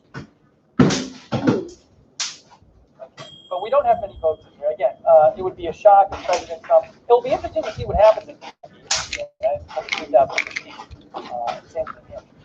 Actually, if you're 50 or older, you're at increased risk. That's life. I guess once we see completed counting. You like how I layer that, folks? Okay, you said it. Because I spiked So it isn't totally silent. They only pay for what they need. Got it? No comment. Only pay for what you This is an athlete. 20 reps. What? Deep sprinting past every leak in our softest, smoothest fabric. She's confident, protected. Her strength is that. The third time ever, I think. Depend. The only thing stronger than I us. have a feeling it won't be the last. At Clover Farms Kitchen It's never Designs, been promoted. you'll find endless options to fully customize the kitchen of your dreams. Clover Farms, more options, better I feel like cranking out. At Ion Bank, we've Okay, after dinner I'll come back. Casey Let's skip AA and we'll crank it out. Alright. reshaped banking to make it more convenient for you. It's now easier than ever to manage your money at our personal teller machines. You can speak face-to-face virtually with a personal banker. Extended hours that better fit your schedule. And do most of the same things you can do at the teller line. Pretty similar to 2016. A little bit more now.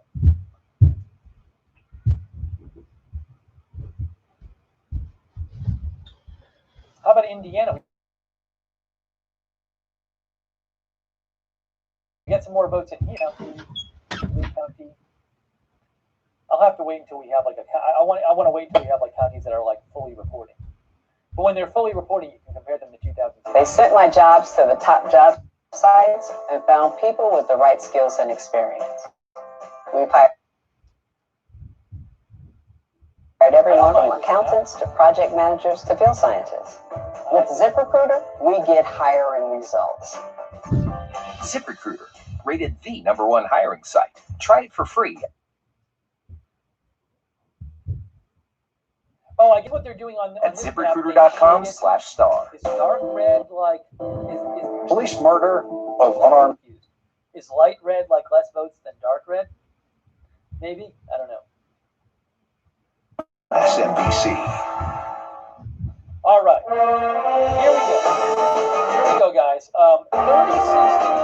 We're looking towards these poll closings at the top of this hour. Georgia, Indiana, Kentucky, South Carolina, Vermont, and Virginia. Speaking of South Carolina, joining us now, I'm very pleased. 45 minutes after, so I don't know if that's going to hold up the results. Of the states that are closing, to say is Congressman James Clyburn, who is the third-ranking Democrat in the U.S. House, the Dean of South Carolina delegation. Sir, it's an honor to have you with us tonight. Thank you for your time. Because a couple reasons. First of all, I mean, interesting in terms of like a close race.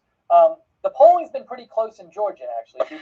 You've been very confident about Jamie Harrison in the home stretch here. How do you feel tonight? Also, it's been close. They have 2 Senate races in Georgia going on this year. I still feel very positive about Jamie. Thank you guys very much for having me. Retired? I can't remember. Retired or passed away. But there's 2 Senate races in Georgia. Oh my gosh, it's going to be so complex. I'm going to have to do like Senate. And then Jamie has run just a great. There should be 2 of them in Georgia. Why is there only race on everybody? He is already. That's one race. Where's the other Georgia? Oh, Georgia special election. That's the other one there. So, and those are, you know, Ossoff. The Georgia special election will probably go to a runoff because nobody will get 50% in that one. But this one, what remains to be seen. And Purdue, the Republican, is the current incumbent. It'd be a big deal if Georgia went for Biden and or if Georgia the legislature that had not happened for a long time.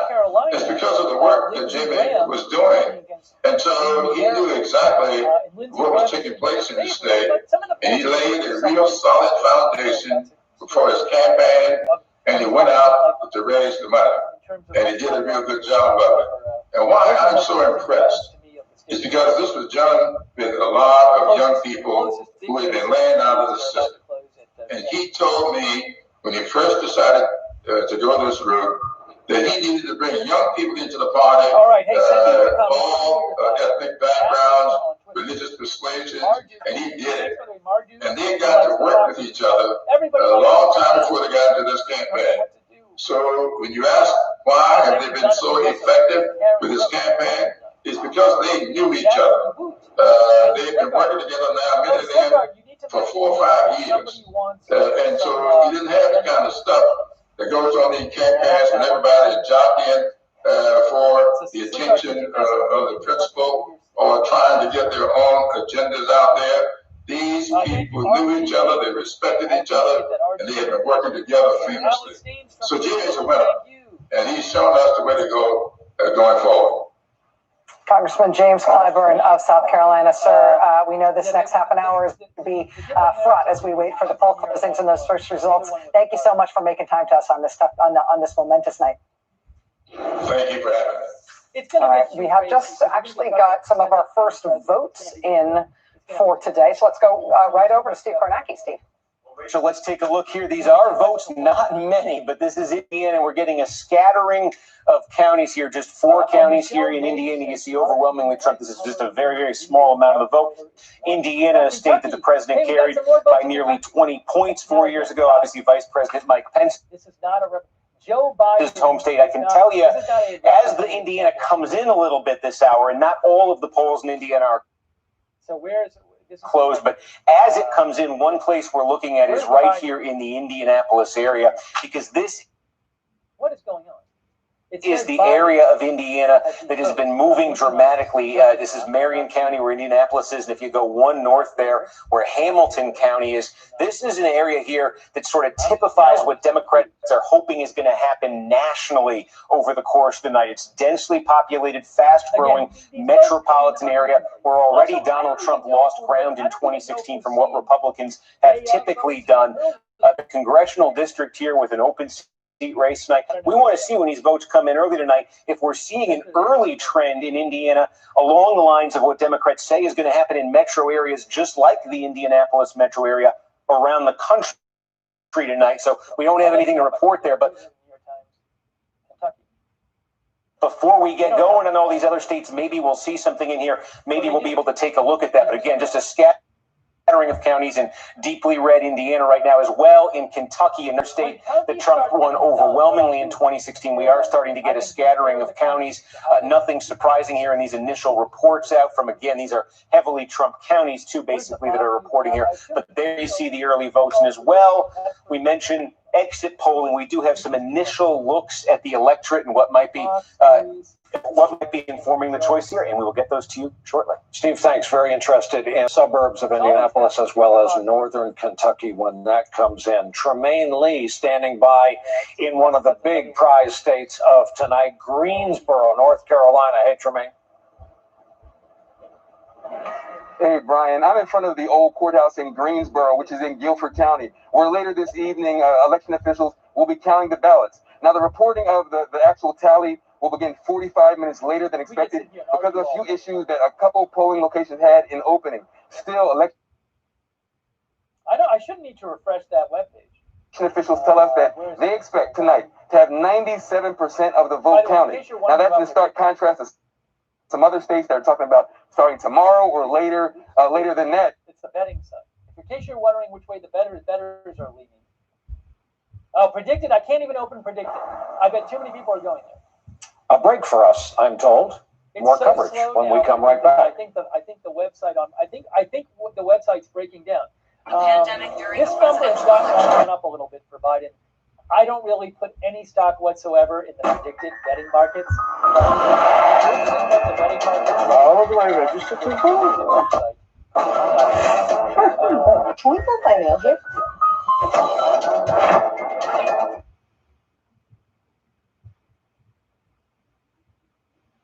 All right, let's check back in. Kentucky. You'll be safe, right? Get some more Kentucky votes. Do they have any Senate votes in yet? Hold it, Senate. Mitch McConnell, Amy McGrath. It'd be pretty shocking if McGrath won. She has been vote is so important. I mean, it's not going to be like 64 to 20.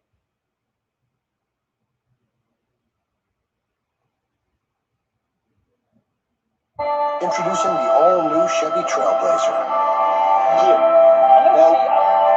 Again, what would be interesting is someone who actually studies this stuff could maybe look at this and say, here, I don't know if you can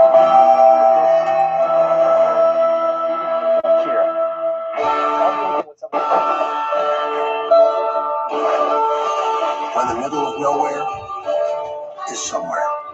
The all-new Chevy Trailblazer, making life's journey just better. This is keratin debris, where nail fungus thrives. Nonox fungal nail clarifying gel clears out keratin debris. 90% of nails significantly improve after using Nonox. Of the votes so far. Check out Nonox today at Walmart, Walgreens, and Rite Aid. We can't always keep our distance, but we can still help protect each other this flu season by getting vaccinated. If you're 65 or older, get the superior flu protection of Fluzone high-dose quadrivalent. Oh, here's an update from Florida. Here's an update. Oh, is there even a new update from Florida? I wanted to show you that. Lower immune responses. Vaccination may not protect everyone. Side effects include pain, redness, tender swelling where you got the shot, muscle ache, headache, and general discomfort. Other side effects may occur. This is getting too crazy. I'm not going to explain this. So there's been this debate among like election analysts. For 65 plus, don't settle for a standard dose flu shot. You can see how many people have voted. Move up to superior flu protection. See your healthcare. There's more Republicans than Democrats who have voted, but the polling suggests that the independents are going to break somewhat for Biden. So there's Falcon tires for the guaranteed lowest price and the most free services for life. Town Fair is New England's largest name brand discount tire dealer. So when you're in the market for a new set of Falcon tires, get that Town Fair tire, because nobody beats a Town Fair tire deal. And I mean nobody.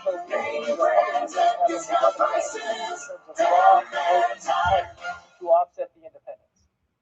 So yeah, I'm just so I'm not going to get into that, but you can find a lively debate about what those numbers. These three call him Papa. He's also been father, husband.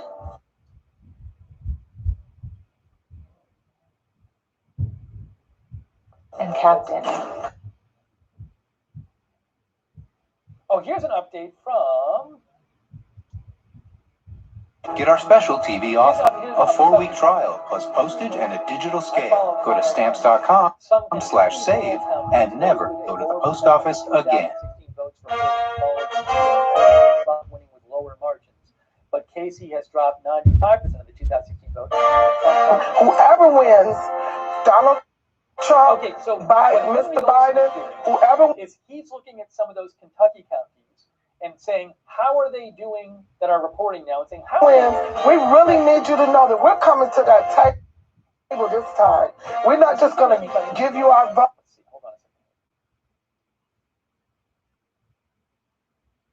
We're coming to the table. We have issues, real issues that need to be addressed. A concerned voter in Florida. It has been said that the state of Florida is anywhere between 2016 vote in Trump's margin is down by 20%. 5 and 7 of the most critical political states in our country. At least 3 of those states. So what Henry Olson is saying is he doesn't think Trump's going to lose Kentucky. Along the I-4 corridor through the middle, and at the one end of that is St. Pete. That's where and the numbers he's seeing suggest to him that Trump will Correspondent Kerry Sanders in that county than he did in 2016. And there's a concern for Trump, which is, will he lose support in the suburbs compared 6:30 to 2016? Tonight, and we're looking at the Democrats at 206,000 votes, Republicans at 212,000 votes, 132,000 no party affiliations. Which is a suburban county of Lexington, Kentucky.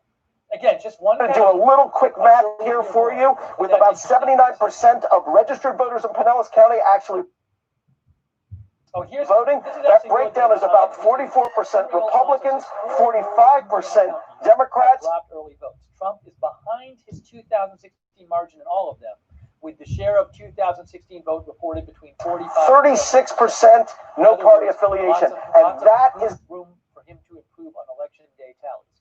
Yeah, so I don't know. Right. He says they drop so fast they have to be mail and in-person early votes. So as you know, where we have about the same amount of Republicans and Democrats, and so it always will be more Democratic. And the vote comes down to those NPAs, no party affiliation, Brian. Usual caveats apply about early and mail, at least this year. So what he's saying is that there are these 4 return numbers. Kerry Sanders in St. Petersburg, Pinellas County, Florida. He's going to do better with the election day vote, which hasn't been reported yet in these counties. And you might say, why does he care about these counties in Indiana? Well, what he's country to see if there are some trends there. But number 2, because I want to take folks through something that's going to be a very important. But he's trying to look what's dynamic as results come in, whether it's in Kentucky or any number of other states tonight. This is a very good Kentucky, which suggests something about other states which are expected to be more close. Good example, because this county, Kenton County right here, look, the votes you have in right now, holy cow, there's Joe Biden up 2-1 in the votes you have right now. And by the way, this is in a county that Donald Trump got 60% of the vote in 2016. Keep in mind, The vote we're looking at here right now. Here we go, guys. We're getting back to the map. In Kenton County, these 23,000 votes and change. This is the early vote. This is the mail-in vote. All right, so please, again, this does not mean Joe Biden's going to win Kentucky. You have the drama is going to be that same day vote. Does it bring Trump back to his 2016 level when that's all reported? Or have Democrats actually made gains here? But this is going to happen in some ways where the numbers move around potentially very dramatically. Keep that in mind tonight. What looks like a big early Democratic lead may not stay one when the I'm done with Guardian. Same day comes in. Steve Kornacki, thanks over to Nicole Wallace. And joining us now is someone who, like me, this is Senate, I'm sorry. Has been white-knuckled and wringing their hands on the insides of campaigns on election night. David Plouffe and I were on opposite sides in 2008. I was on the losing McCain campaign, former Obama campaign manager David Plouffe. Good to have you here, my friend. Let me ask you about what both campaigns. Now, that might be the early vote. So if it's early vote, it's going to are looking at the final days. We talked about them Sunday night. They're the tracking polls. They're usually often the most accurate kinds of polls because they're very targeted.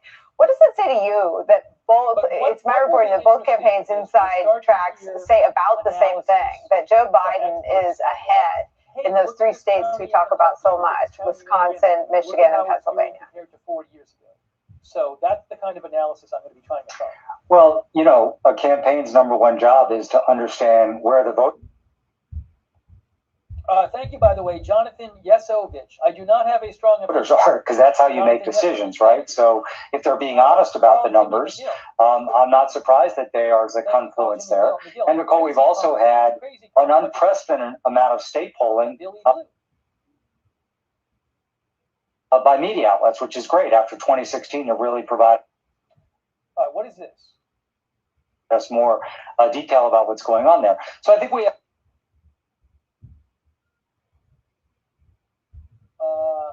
Who does he? Percent of the Democratic vote, and Biden narrowly wins NPAs. Even if there's a 200,000 vote Republican advantage in terms of turnout, Biden's going to win. So we really have to wait and see the returns in these counties. But yeah, I think that's right. I think those three upper Midwestern states, they've been resilient. Is with Reuters. Jared Renshaw. I mean, Biden has led in those pre-pandemic. They've just been stable for almost a year. Jared Renshaw says North Carolina source. Oh, go ahead. I was really quick. I was going to ask you what you thought Trump had to make up in terms of same-day vote because of his mainlining message to the whole country, and I'm not sure to whom it was intended, that the absentee vote and the mail-in ballots were rigged and fraudulent. He was going to get them all thrown out. It seems that if turnout ends up disappointing in the eyes of Republican Senate candidates and even the Trump campaign, he may have shot himself in the proverbial foot there. The general. Well, Nicole, let's use one of our favorite terms when we're talking about Trump and his campaign. I know where you're going here. Yeah. Well, there's just, by the way, there's no Republican Senate candidate or House candidate or anybody running for any office maligning mail-in votes because they need the votes. Trump's out there. So basically what he's done is overloaded. There's some percentage of Republicans, I'm sure, who would have voted early by mail, but because Trump was attacking mail and decided to do it today. So he's got everything riding on needing extraordinary turnout today. I think he's going to get strong turnout, but I think to overcome some of these Biden leads, he's going to need, if not historic turnout, something more in that direction than just strong turnout. 77%. David Plouffe, always good to talk to you. We'll be calling on you early and often as the night goes on. And honestly, even if you were not paying attention to anything that has been said tonight on television, the fact that he has a Wawa cup tells you everything you need to know about how much Democrats are focused on Pennsylvania tonight. Very subtle, Mr. Plouffe, very subtle. We are coming up. We're like 18 minutes away from poll closings in a whole bunch of states: Virginia, Georgia, South Carolina, Florida, except the Panhandle. Georgia has had so much focus this year. We've got former Georgia gubernatorial candidate Stacey Abrams, a Democratic force in her own right. She's going to be joining us right around the corner. Stay with us. Oh, voter update, Florida. We choose hope over fear. We choose truth over lies. We choose science over fiction. With this seal, this restaurant is committing to higher levels of cleanliness. But remember, the experts I have seen say that for Republicans to win Florida, they need to have a significant lead over the Democrats, pure and votes by party, to The expertise that helps keep hospitals clean is helping keep businesses clean too. Look for the Ecolab Science Certified seal. So you know that look, oh that life of the party look, walk it off look, 1 more mile look, reply all look. Own your look with fewer lines. There's only one Botox cosmetic. It's the only one FDA approved to temporarily make frown lines, crow's feet, and forehead lines look better. The effects of Botox cosmetic may spread hours to weeks after injection, causing serious symptoms. Alert your doctor right away, as difficulty swallowing, speaking, breathing, eye problems, or muscle weakness may be a sign of a life-threatening condition. Do not receive Botox cosmetic if you have a skin infection. Side effects may include allergic reactions, injection site pain, headache, eyebrow, eyelid drooping, and eyelid swelling. Tell your doctor about your medical history, muscle or nerve conditions, and medications, including botulinum toxins, as these may increase the risk of serious side effects. So get that just saw a puppy look, and whatever that look is, look like you with fewer lines. See results at BotoxCosmetic.com. Beautiful, but support the leg. When I started Cobra Kai, the lack of control over my business made me a little intense. But now I practice a different philosophy. QuickBooks helps me get paid, manage cash flow, and run payroll. And now I'm back on top with Koala Kai. Hey! More mercy. Save over 30 hours a month with Intuit QuickBooks, the easy way to a happier business. Why? Because the mail-in vote might be That's why you say don't read into the county results. He said wait until county results. Then you can say how did you do this year? How did you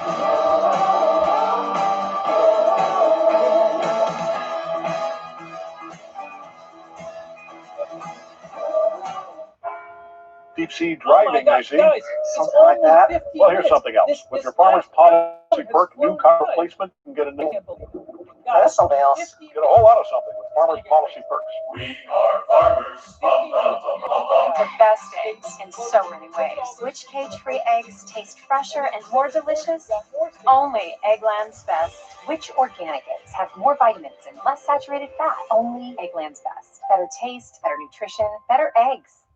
Attention! Do you have Medicare? Did you know you may qualify to get up to $148 added back to your Social Security check every month? It's easy to see if you're eligible. Just call the Go Medicare Benefits Help Center at 800-747-4453. In addition to receiving $148 every month, you might also qualify for a $0 Medicare Advantage plan that includes the following benefits: dental, including fillings, exams, dentures; vision, including exams, frames, lenses, and even contacts; hearing, including hearing aids, batteries, and prescription drug coverage, all at no additional cost. The Go Medicare Benefits Help Center is open now at 800-747-4453. Both the call and the consultation are 100% free with absolutely no obligation to enroll. Call the Go Medicare Benefits Help Center now at 800-747-4453. That's 800-747-4453. The Republican or the Democrat.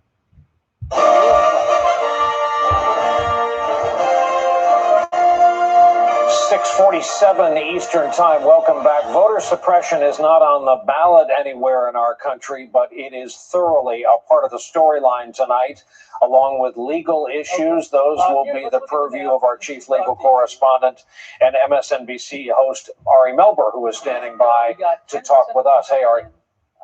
Hey, thank you very much, Brian. Lots of exciting stuff. We're tracking breaking Election Day stories here, starting with a new ruling, a federal judge ordering the Postal Service to do a sweep to ensure mail ballots are delivered on time in places like this: Pennsylvania, Florida, Georgia, Michigan, Arizona. This could be crucial because the Postal Service already missed the 4:30 p.m. deadline. The sweep for ballots is now going on at over 200 facilities. We've seen places like Central PA where only 62% of mail ballots went out on time. Also, a new case of alleged meddling. There have been these suspicious robocalls, some telling voters to stay home. Other people initially thought this was some sort of pandemic warning. Others falsely telling people maybe they could vote tomorrow.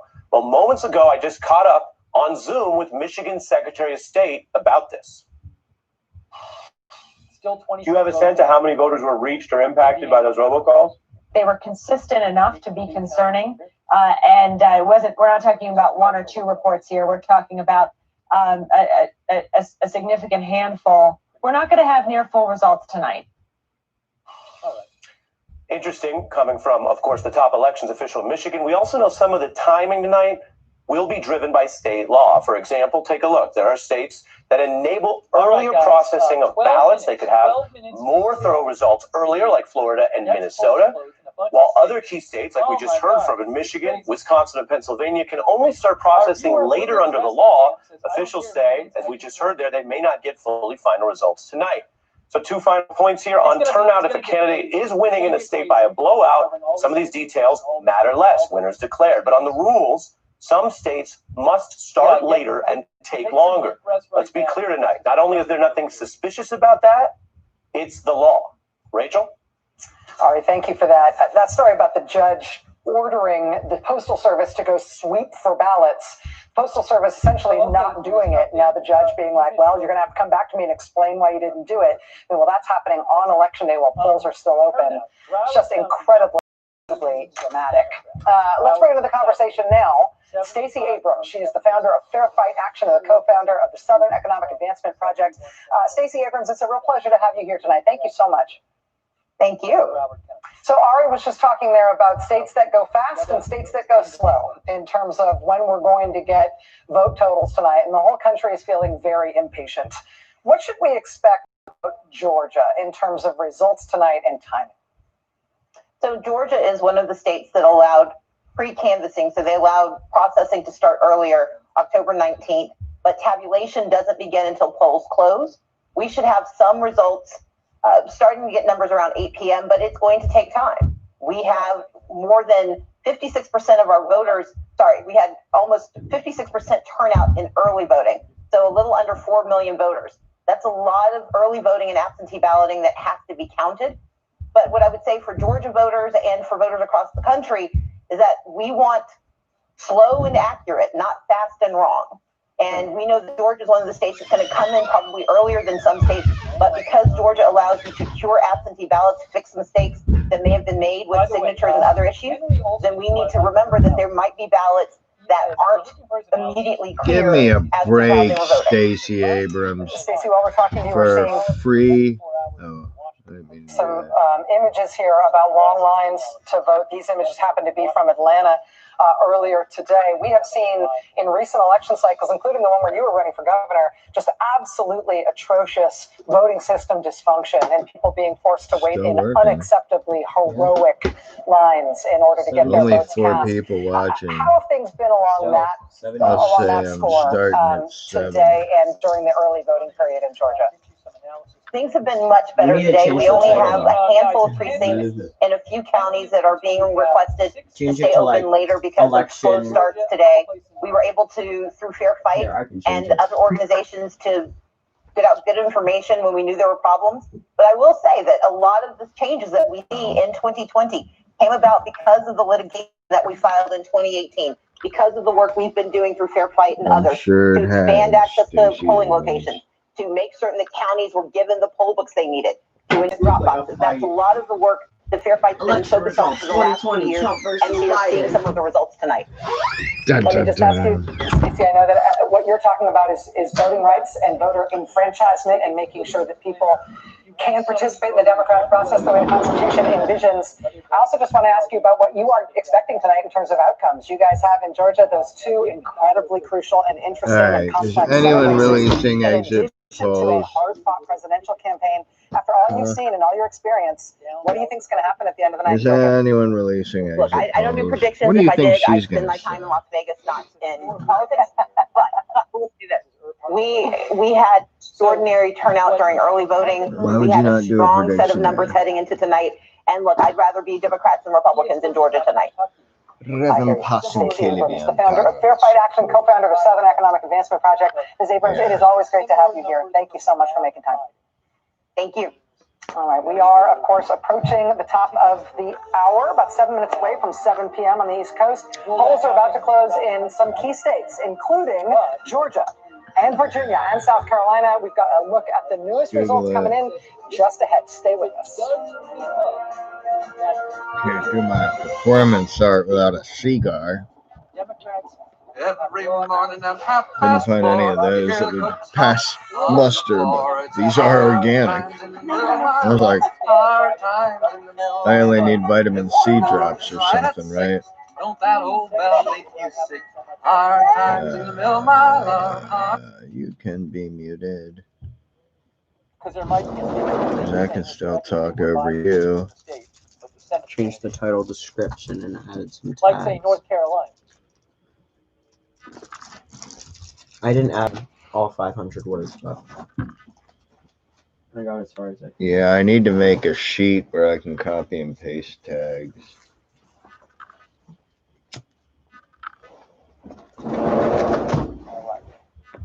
You need a co-host, dude. In just 7 minutes. Hold on a second. Nate Your Silver, show would be so badass. 6 p.m. in Broward County. That's South Florida. That's a Democratic county. I believe Fort Lauderdale's in Broward County, right? Let's see. Man, they got Fort Lauderdale's a county seat of Broward County. Since 6 p.m. in Broward County, 10 minutes until polls close, Democrats closing the Florida in-person vote much stronger than they started it. So what he's saying is, really?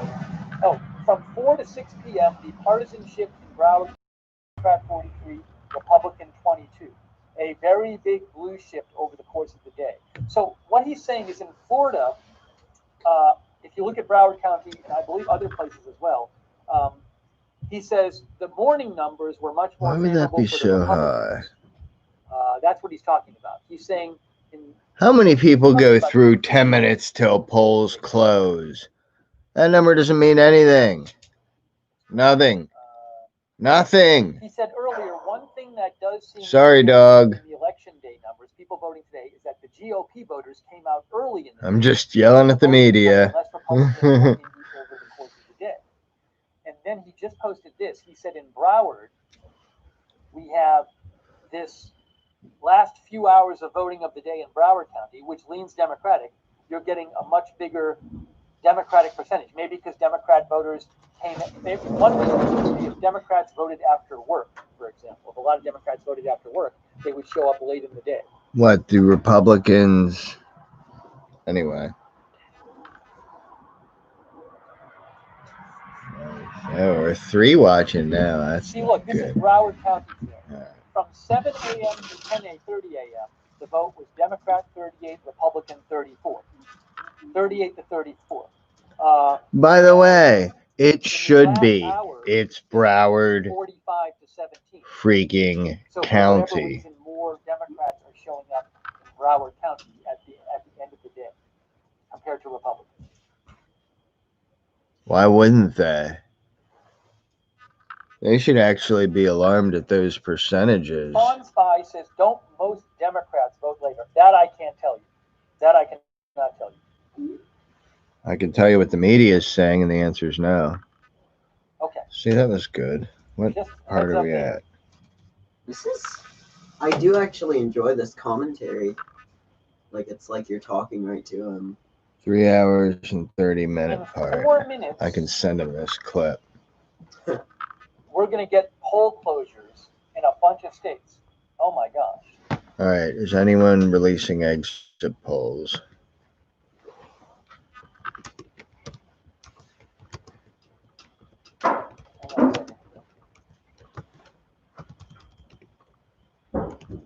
Jonathan Raymond, who's with, I believe, 11 Alive News, says, Georgia is, I believe, the battleground state where polls close earliest.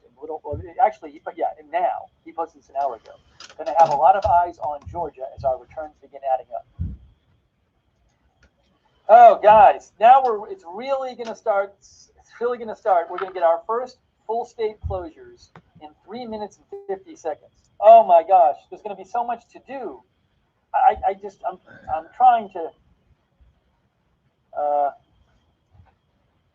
to just, we'll just be trying to get you the latest updates and show you the most important stuff. Look, 2020. Trump is heavily favored to win in Kentucky and Indiana, so we'll keep showing you these numbers. But these are very incomplete numbers. I don't think it's going to be that close in Kentucky, but it's only 11% of the votes in, and it's from certain areas and not from other areas. But this map is going to start filling up. Hey, thanks, Lethal Bacon and Jacob Marsh. Jacob Marsh said just had a 5-minute blackout in Erie, Pennsylvania. Whoa. Huh? Thank you, Jacob Marsh. Thank you, Lethal Bacon. Thank you, Michael Eisenreich from Prague. Hey, Weston Jossie. Weston Jossie, our viewer, says, and he's a knowledge. Oh, hold on. I got some messages from Weston.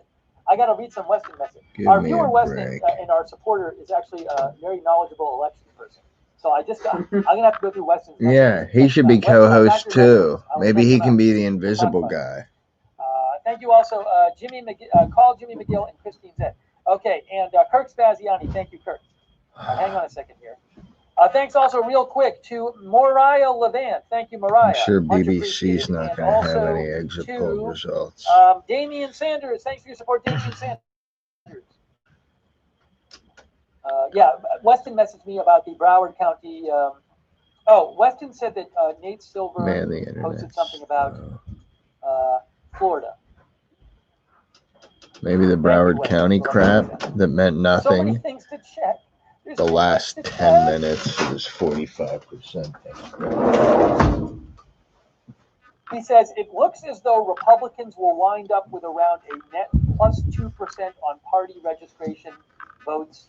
2% more, plus 2% when it comes to Republican versus Democrat votes in Florida. That's not terrible for them, and they reversed a slight. That was Dixville Notch. But it's also not. Are they down to 4 eligible voters? I estimated that. Eligible voters? Independent voters in most parts of the state. Oh, I thought you were talking about watching now and calling them eligible voters. Yeah. That would be a cool name for your fan base. No, it's the Radical Underground. If I still have the website. All right, guys, about a minute left. Until these. Well, isn't that a cool name though? Weston says also, he says a key race will be Indiana House District 5th. I'm going to check that out, Weston. Once we get past the poll closures in 1 minute. Oh my gosh, guys, this is it. Why? 50 seconds. It's going to get crazy. It's going to get too crazy. In 45 seconds, we're going to have so much. It's just going to get too crazy. Oh, dude, you're too excited. So get ready. We got a bunch of states closing, although I'm not sure if the Georgia results will be delayed. I've never gotten into that. Will Georgia results be delayed because a few parts of Georgia are staying open later because they had delays earlier today? I know 2 places in Georgia are staying open 40 and 45 minutes late. Oh my gosh, get ready, guys. Get ready. We'll count it down. 10 Too early. Senate at this hour, and we're going to return to this all night long, of course, with the hurdle the Democrats have to regain control 6, 5, 4, 3, 2. Of the chamber. Steve Kornacki, what have we learned thus far? Except for a little part of Georgia. So that's closed now. All right, hold on. This is too much. And now we have 4 watching. In my headline, because look, yeah. we got at 7:30. 3. Sorry. Although North Carolina, we have to wait till 8:15. I don't know. It was that Most of North bad. Carolina polls will close at 7:30. Man. North Carolina, Ohio, West Virginia. That's terrible. Let me just update the headline. Let me update the headline. Oh, it is 7. Hold on. Sorry. We got to do this. I'm trying to find exit North polls. Carolina, Ohio, West Virginia polls closed at 7:30 Eastern time. Maybe about page Headline 10. is going to get replaced right now. Because there's all this crap Google puts up. Hang on.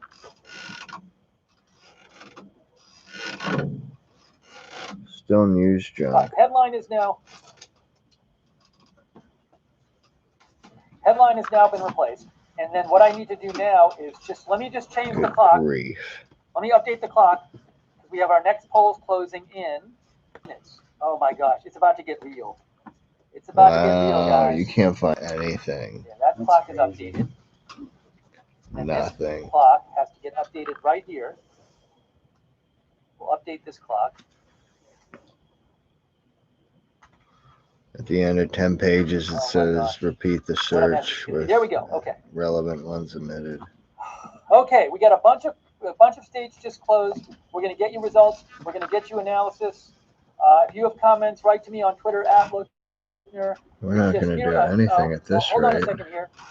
Josie Enser says, look, early sets of poll data due from Georgia, Indiana, Kentucky, South Carolina, Vermont. Georgia may be the one to watch. Oh, CNN is calling Indiana for Trump. That's not enough. That's not Funny. That's not a surprise. CNN has called Indiana for Trump. So where are these exit polls from Indiana? Let me show you. You know what? Maybe I need to get more specific. Let me show you. You want to call? I just seemed like you want to call. CNN projection: Trump wins Indiana. This is not surprising. Man, is the internet CNN slow. has projected that President Trump wins Indiana, based on what they're seeing. So we have a map here. Let me clear this out. Blank map. This is our map. Indiana, red. 11 electoral. Okay, now.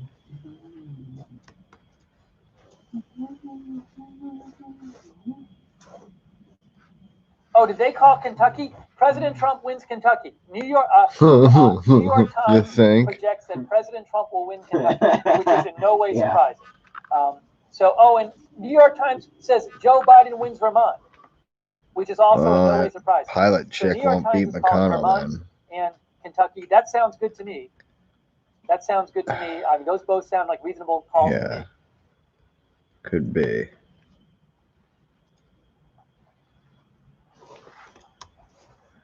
Go to page 10 again. And see if it's the same news crap. Well, I'm guessing what's happening is, maybe it's CNN and New York Times that are looking at the results in so far, and also probably maybe exit polling. But so hopefully they know what they're doing. But I'm guessing they're looking at numbers that they're They go people who know what they're doing are looking at numbers and seeing how the votes are going. It's the calm before the storm. Oh boy, I could have done without that slamming into my back. What? The hammock wood. Okay, let's see here. Sorry. Yeah, Bloomberg says Indiana Donald Trump. Exit polls. CBS News estimates the South Carolina Senate race is a toss-up. This will be an interesting race here. The polling has not been somewhat close.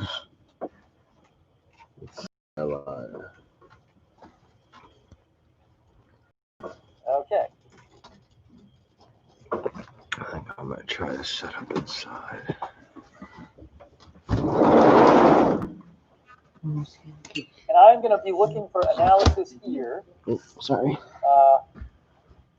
Analysis and paralysis. Hang tight, guys. Hang tight. Let's see.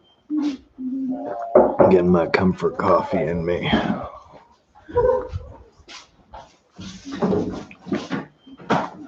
That worked. Okay. Vermont, Indiana, Kentucky.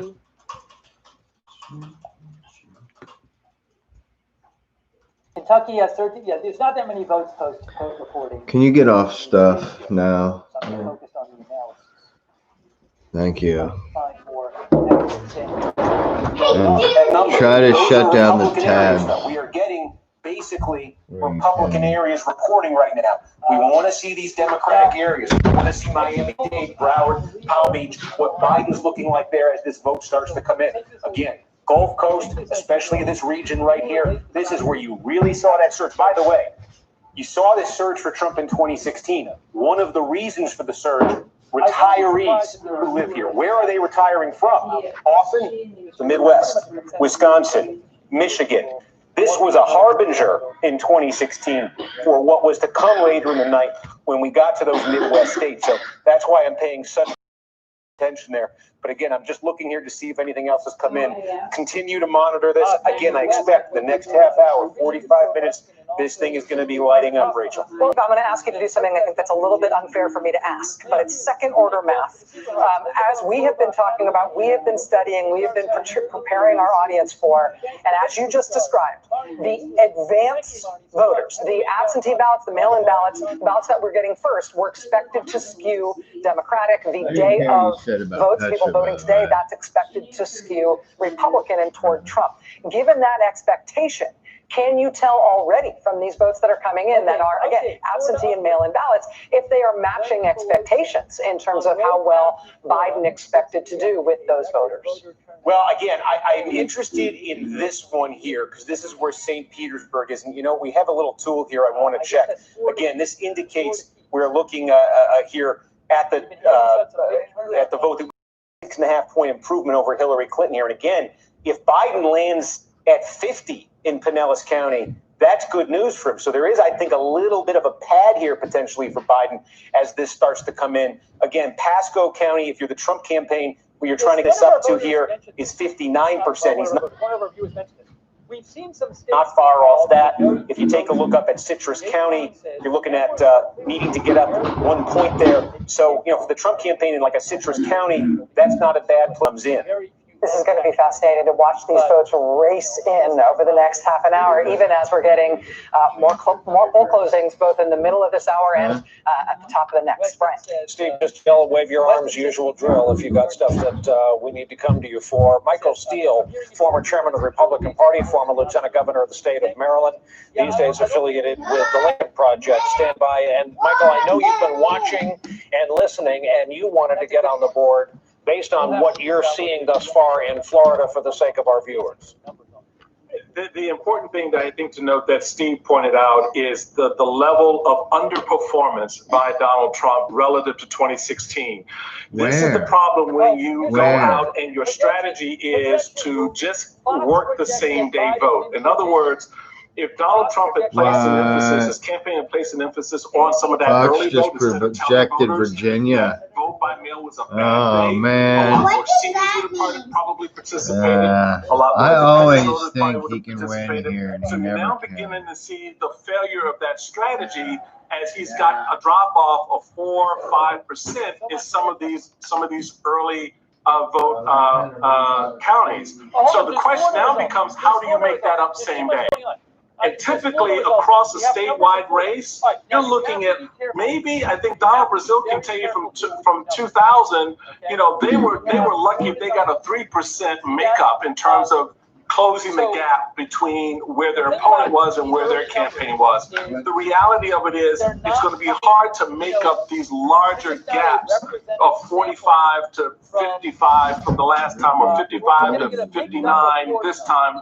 It's just a problem because you didn't do the full stretch of the campaign, and you're now seeing it play out in the numbers. Michael, we appreciate you being an engaged viewer from home. Keep us honest with what you're seeing throughout the night. Steve Kornacki, who clearly needs more electronics on his belt. Steve, I notice a couple more counties have lit up. Yeah, we are looking at Hillsborough County here. Again, this is right next door to Pinellas.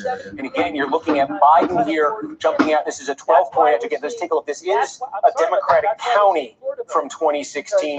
This is obviously Democratic overperformance for the time being relative to 2016. This is an 11.5-point advantage for Biden. Clinton won this one by 7. So again, the question here, as this we say, about 80% of the vote here, about 135,000 votes remaining, 600,000 basically reported out so far. Does that 55 continue to stay above the 52 that Clinton finished at? Any county where Biden is over what Clinton finished at is progress for Democrats. Any county where Trump finishes under what he got in 2016, that would be falling back a little bit for him. So we're just tracking this county after county, and I see as I say this, we just got some. This looks like just like one precinct from Orange County, where Orlando is. That looks like that's just one precinct. You can see that's about 312 votes right there. So I'm just Broward. What did it say? Look at this. We've got, well, now this looks like 163,000 votes reported out here with about 860,000 to go. I believe what we're looking at here, and I'm going to check this, and if my producer can say this in my ear, is this same-day vote in Broward. By the way, we're getting off slow, but we roll hard Let me late. try to find some analysts who are talking about this. Okay, let's see. Doggy. That looks nice and right. Yeah. Hey. Yeah, paradise, paradise, paradise, paradise.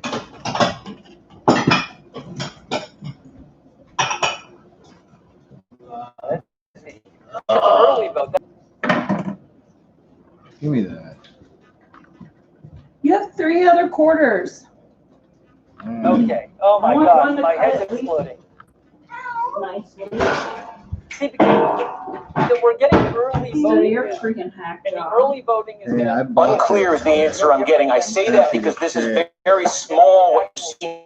We're also bought it. Guess what? early vote in Pinellas County, Florida looks like Biden +8. Overall, it was I actually like the outside more. 2018. But the rest of the vote day is, but the election day vote is going to be more Republican. I'm going to hold up. I'm not going to start analyzing. I can't. We got if the time skip glitch works on this game, it's gonna be Trump wins Indiana, so that means Oh my. Oh, I forget. These are seedless. I'm like, why am I not finding any seeds? They have seeds in them.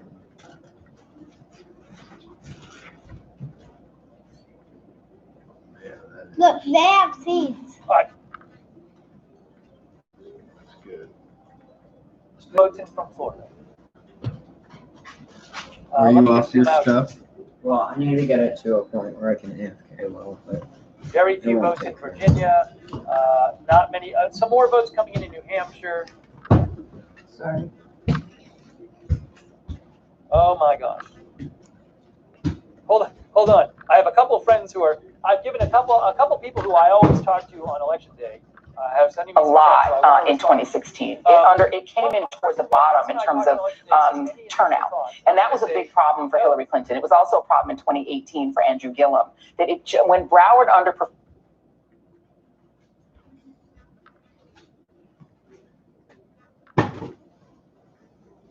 I said no. I have to see what the analysts say about the early numbers. I haven't heard any analyst look at any of the numbers coming in now and say anything like very strong either way. That's what I'm looking for. As these numbers come in, I'm looking for people who know what they're talking about to say, hey, here's how this compared with 2016. Here's where we're seeing differences. Here's something we didn't expect to happen. So I haven't seen any of that yet.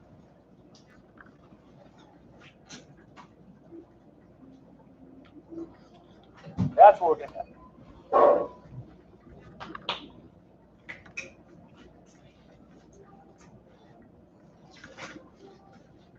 Hope no one comes Okay, on till 8. Pinellas County. All right, so here's something. J. Miles Coleman, who I followed for election analysis, he retweeted Matthew Isbell the following.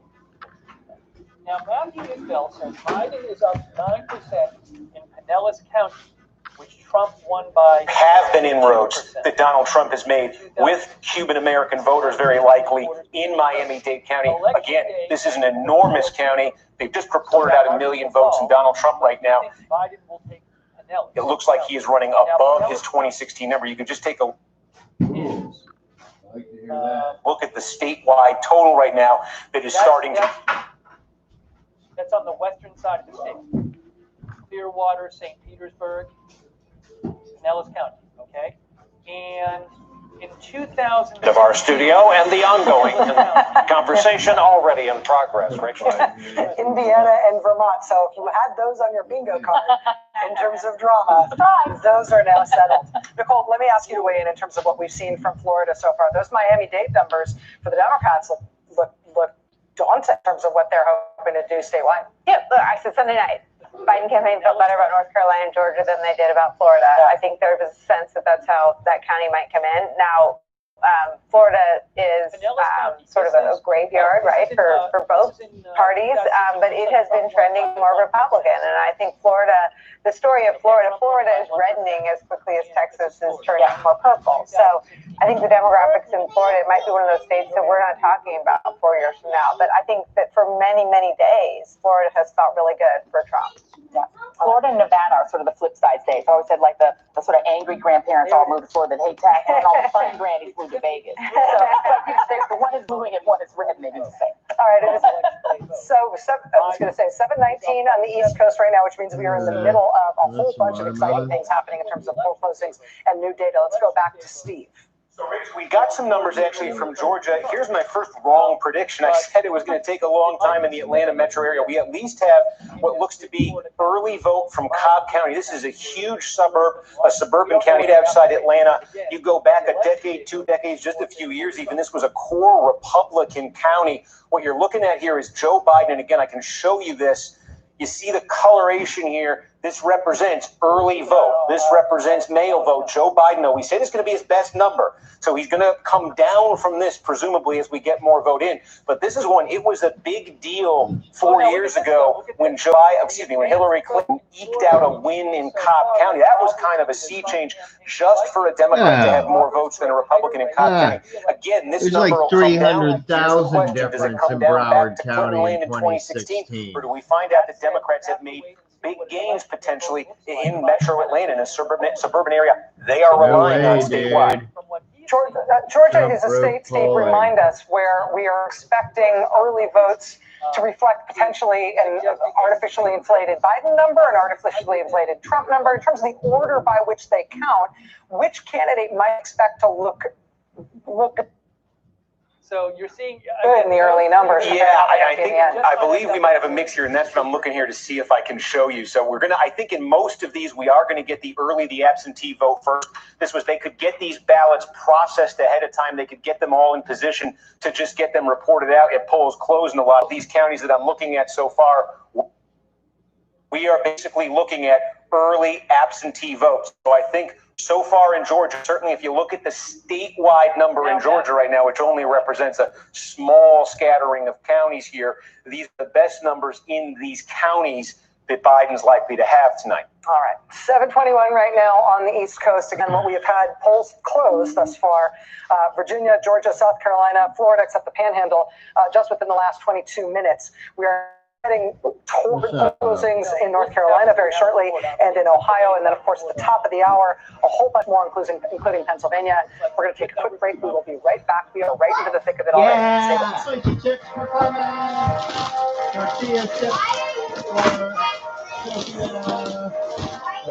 Salsa for paradise. Good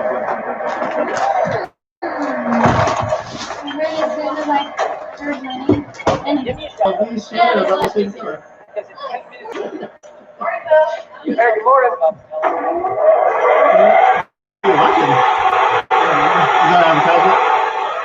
Did you just reward yourself for spending a perfectly reasonable amount of time on the couch? Who's Rockin' Rooster? That's the best way to get MSNBC. Okay. Who's the little blue car down there?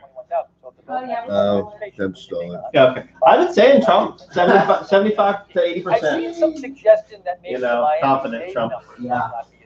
I said at the beginning. Well, you should mortgage your house because in predicted, I think you can make like 70 cents on the dollar in one I night. don't know where to do it. I also don't have any money, but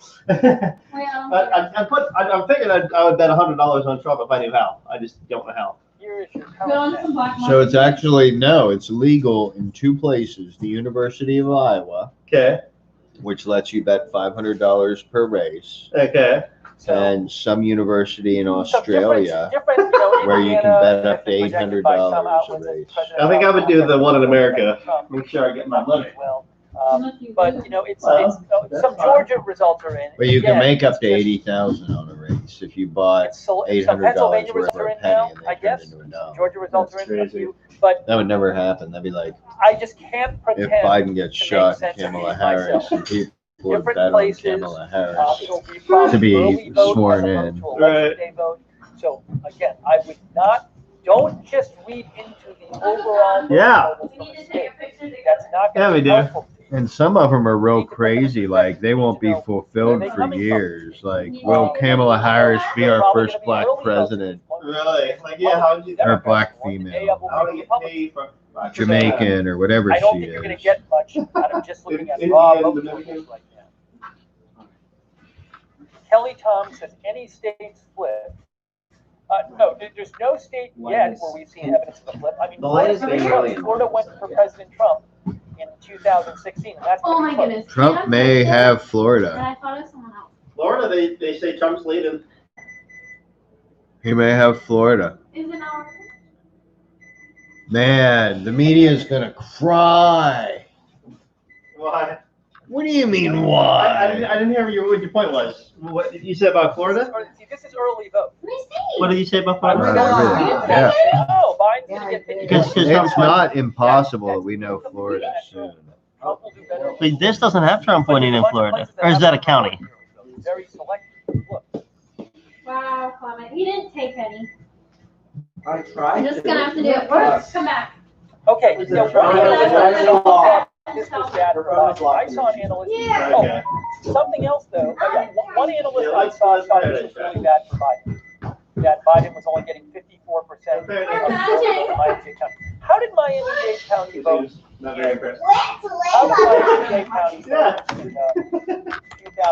I think I pull it That's off what John's better. very metro. Oh yeah. Yes, Miami. No, I think What do you mean do. why am I here? Because Because I'm the white- watching the election with your uncle, with your Oh, you're here. Uncle Daddy. For Hillary Oh, Clinton you just came back after work. in 2016. Well, I went home, so Kira can cut my hair.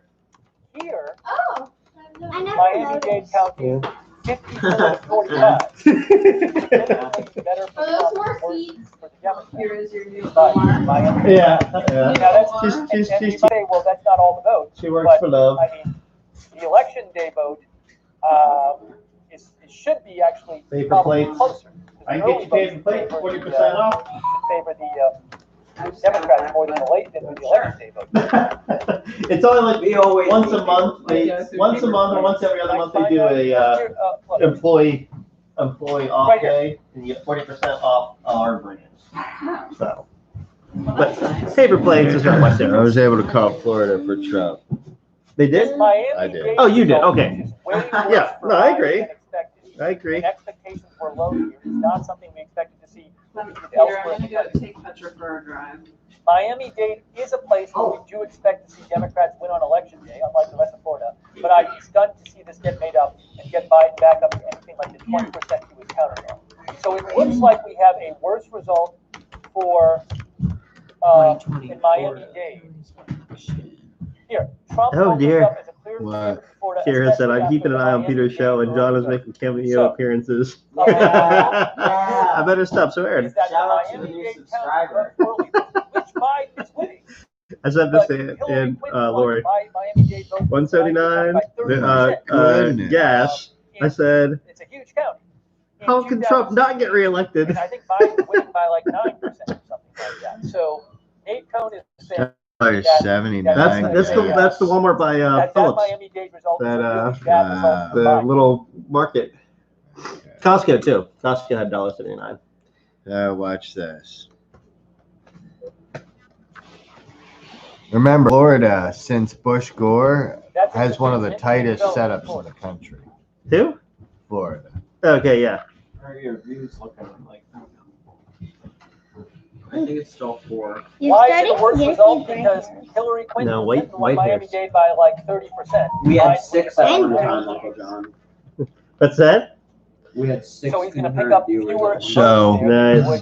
than he would have otherwise. Over 6 million votes so far in Yeah, here it is Florida. right here. This is the Miami-Dade. This is really Because of early voting? Or that's today? Nat Ford posted this. See in I'm Here's the using a county's VPN, map. So if you get Miami-Dade County. Hillary Clinton views won from by Sweden, almost then 30%. that's She got That's you. 290,000 votes. I tried to log into my Advantage. Instagram and I didn't realize I had a 2016. VPN on. Right. Biden is Oh, only does ahead by anyone have any 90,000. calculators that you can actually For finger? 190,000 I mean, votes. on my phone. And he'll get some more. I guess he'll get some more. Anyway, I got Right? locked out of my Election vote, Instagram for a while but because He's got to, to they make that thought I up, was he's got to getting make up hacked by hundreds of, Sweden. a lot over That's what I 100,000 thought votes. too. As one does. I got a bunch of funny emails from PayPal, but it was all bad grammar. Like, Volusia County, you must please correct your account today, or you will lose all privileges. And I'm like, I sent it to phishing@paypal.com, and they just sent me an email back like, yeah, thanks, we know. Like, yeah, I don't know. That's not real. What you might have Here's is Volusia. Miami-Dade is such a big county, and Joe Biden is underperforming Hillary Clinton so much in Miami-Dade that even if Joe Biden does better than Hillary Clinton in other parts of Florida, he might not be able to make up that huge difference in the Miami-Dade vote between 2020 and 2016. Okay, I need at least enough. That's going to be it's a very big issue. I'm happy. That sounds coming out nice. 5 concurrent viewers. Let's go. I'm happy. That sounds coming out nice. 5 concurrent viewers. Okay, let me show you real analysis. So in 3 minutes we have more polls. By a second. Pretty good, dude. It was. You go to other station back. Yeah, hey, let me say a really quick thanks to our moderators. They're all volunteers. Thank you so much. We got Noel there. Thank you, Noel, for moderating. Mark Helton is moderating. Sarah Joy is moderating. Sarah 55 is moderating. You have a lot of money. Linda Bell and Misha, Periscope chat are there. A lot. So we've called Florida. To call For Trump. the Tillis Cunningham race, West Virginia. Too early, though the. Why is that breaking news? Why is too early to call breaking news? Like at this hour, we can't show this often enough because of the spicy chips. Hey, I look like a lad. percentages needed. The seats needed if the Democrats want to end this night back in the majority, back in the U.S. Senate. When we last left our friend Steve Kornacki, he was looking at some new vote in from Florida. Hey, Steve. Hey, Brian, yeah, we continue. Again, there you can just see the time zone as you get to the top of the hour. You can see the time zone cutoff. So not a huge population area, but the panhandle of Florida, we're about to start. Everything that just happened here for the last hour is about to happen here. Again, what we're looking at here, though, this is a good moment to kind of freeze and take in the whole picture again before you start getting the panhandle, because it's not complete, but we're getting close to a complete look at roughly what that early vote, mail vote looks like in the eastern time zone portion of Florida. All the stories you've seen for the last month about record-shattering turnout, is it favoring Democrats, is it favoring Republicans? You're primarily seeing those ballots opened and counted and processed right now and reported out. And again, when all of these are complete with the early, if you're Joe Biden, you need to be ahead. And I believe if we froze things and just tallied up all the early and mail and vote, he would be, because there's a ton of vote to come in early from Broward, where he's going to get a huge number. There's a ton from Orange. Obviously, I think we have one precinct reporting. This is where Orlando is. Also the same in Tallahassee. So you've got some big, gigantic Democratic areas that have not spit out these. And there it is in Broward County. There it is. Vote in House races in both Florida 26 and Florida 27. Two Democratic held seats in the area. Democrats narrowly won these seats. Broward County, Biden now getting 66%, the same day to come. What that did stay. Might actually not be that bad compared to statewide, you see, that's a huge effect there. Put him ahead statewide. He could get some smaller bounces. Yeah, Jamie DePree says, still, when we get what just happened there, that will happen in Orange County probably any minute. I think that will happen. Races that the other person was talking about. Here, look, Steve Kornacki says, my preliminary look at this is that there have been issues that President Trump has made with Cuban American voters, very likely. Wow. Hey, Kornacki's leaning Florida. In 10 seconds, we have. We got. Just new polls. That's MSNBC. North Carolina, Ohio, and West Virginia polls are closed. North Carolina, West Virginia, Ohio. But North Carolina results are delayed for 45 years because like 2 days. I think North Carolina was not going to I might go down and get some old ginger ale from downstairs. because there was problems earlier in the day. So before we move on, let me just update our headline and our clock to reflect the next states that are closing. Let's see. All of these states.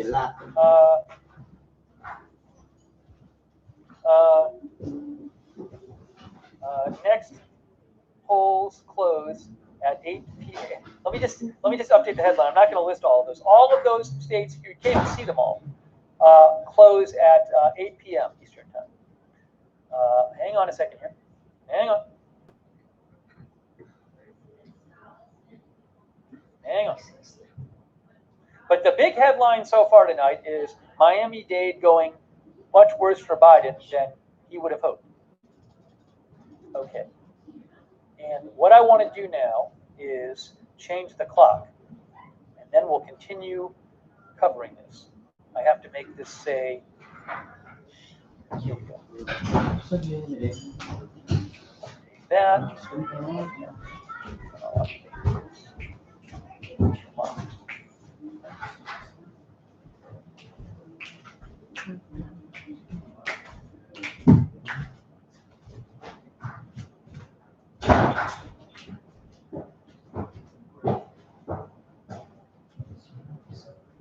Okay, now let's just talk about some perspective here.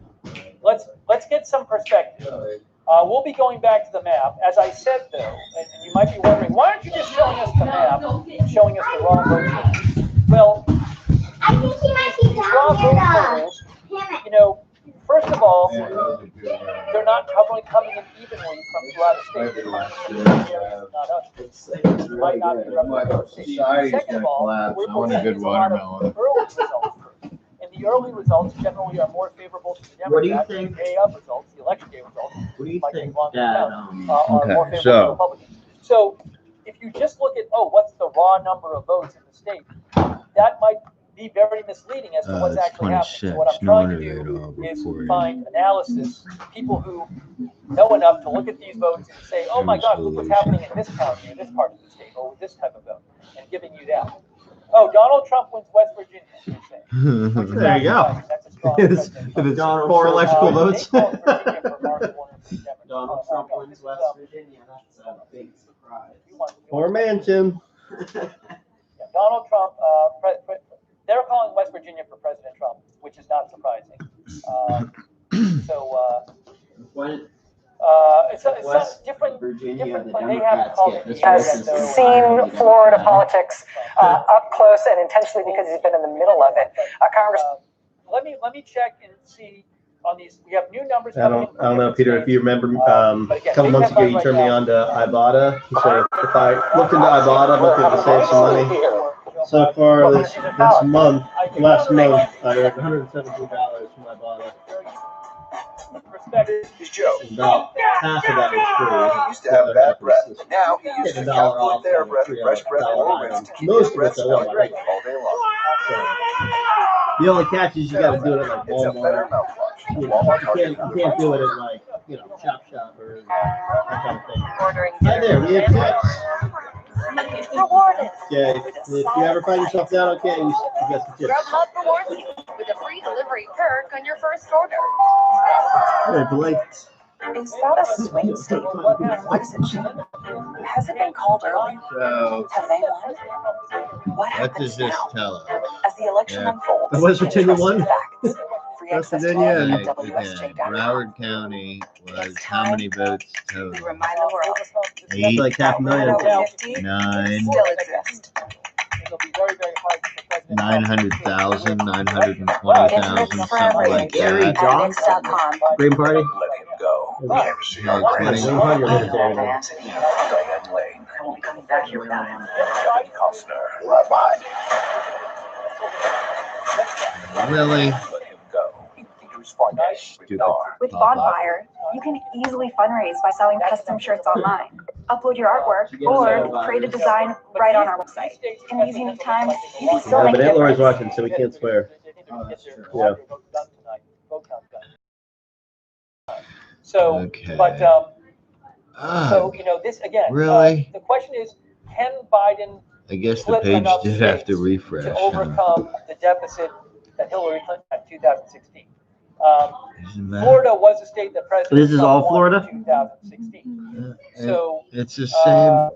we'll see. That's what we're going to be focusing on. Yeah, it's the Fundraise same with custom thing. shirts today on bonfire.com. Okay, now here. Let me get you more analysis here. There's so much going on.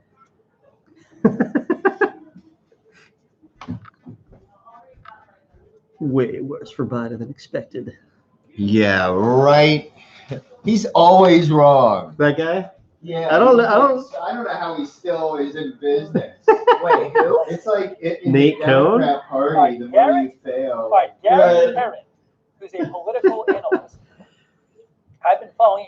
He's a political geography junkie, and he's followed by people I follow. So why do you like that guy from MSNBC? Is he just interesting to watch, or is he good, or He what? says he thinks the polling in Florida significantly underestimated He's the pretty Republican much vote. the best. I had Trump winning Okay. just over 90% of the Republican vote in Florida.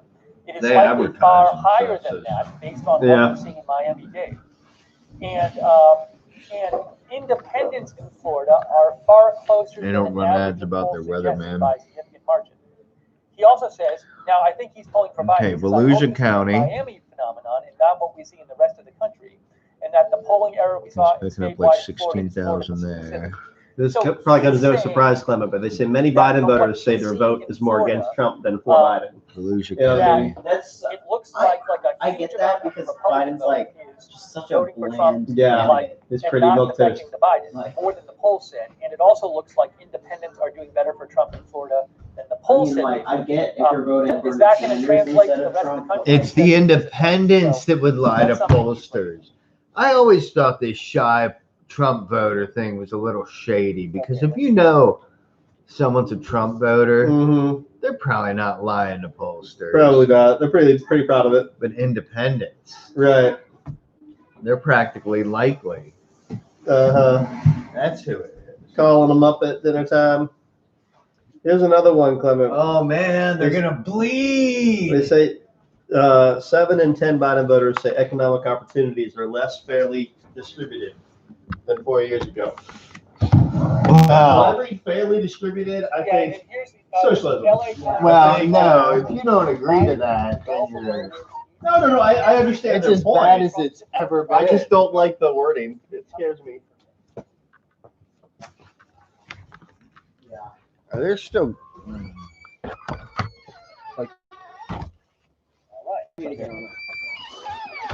So Poor people are just gonna hear squeaking. voting for Florida, but again,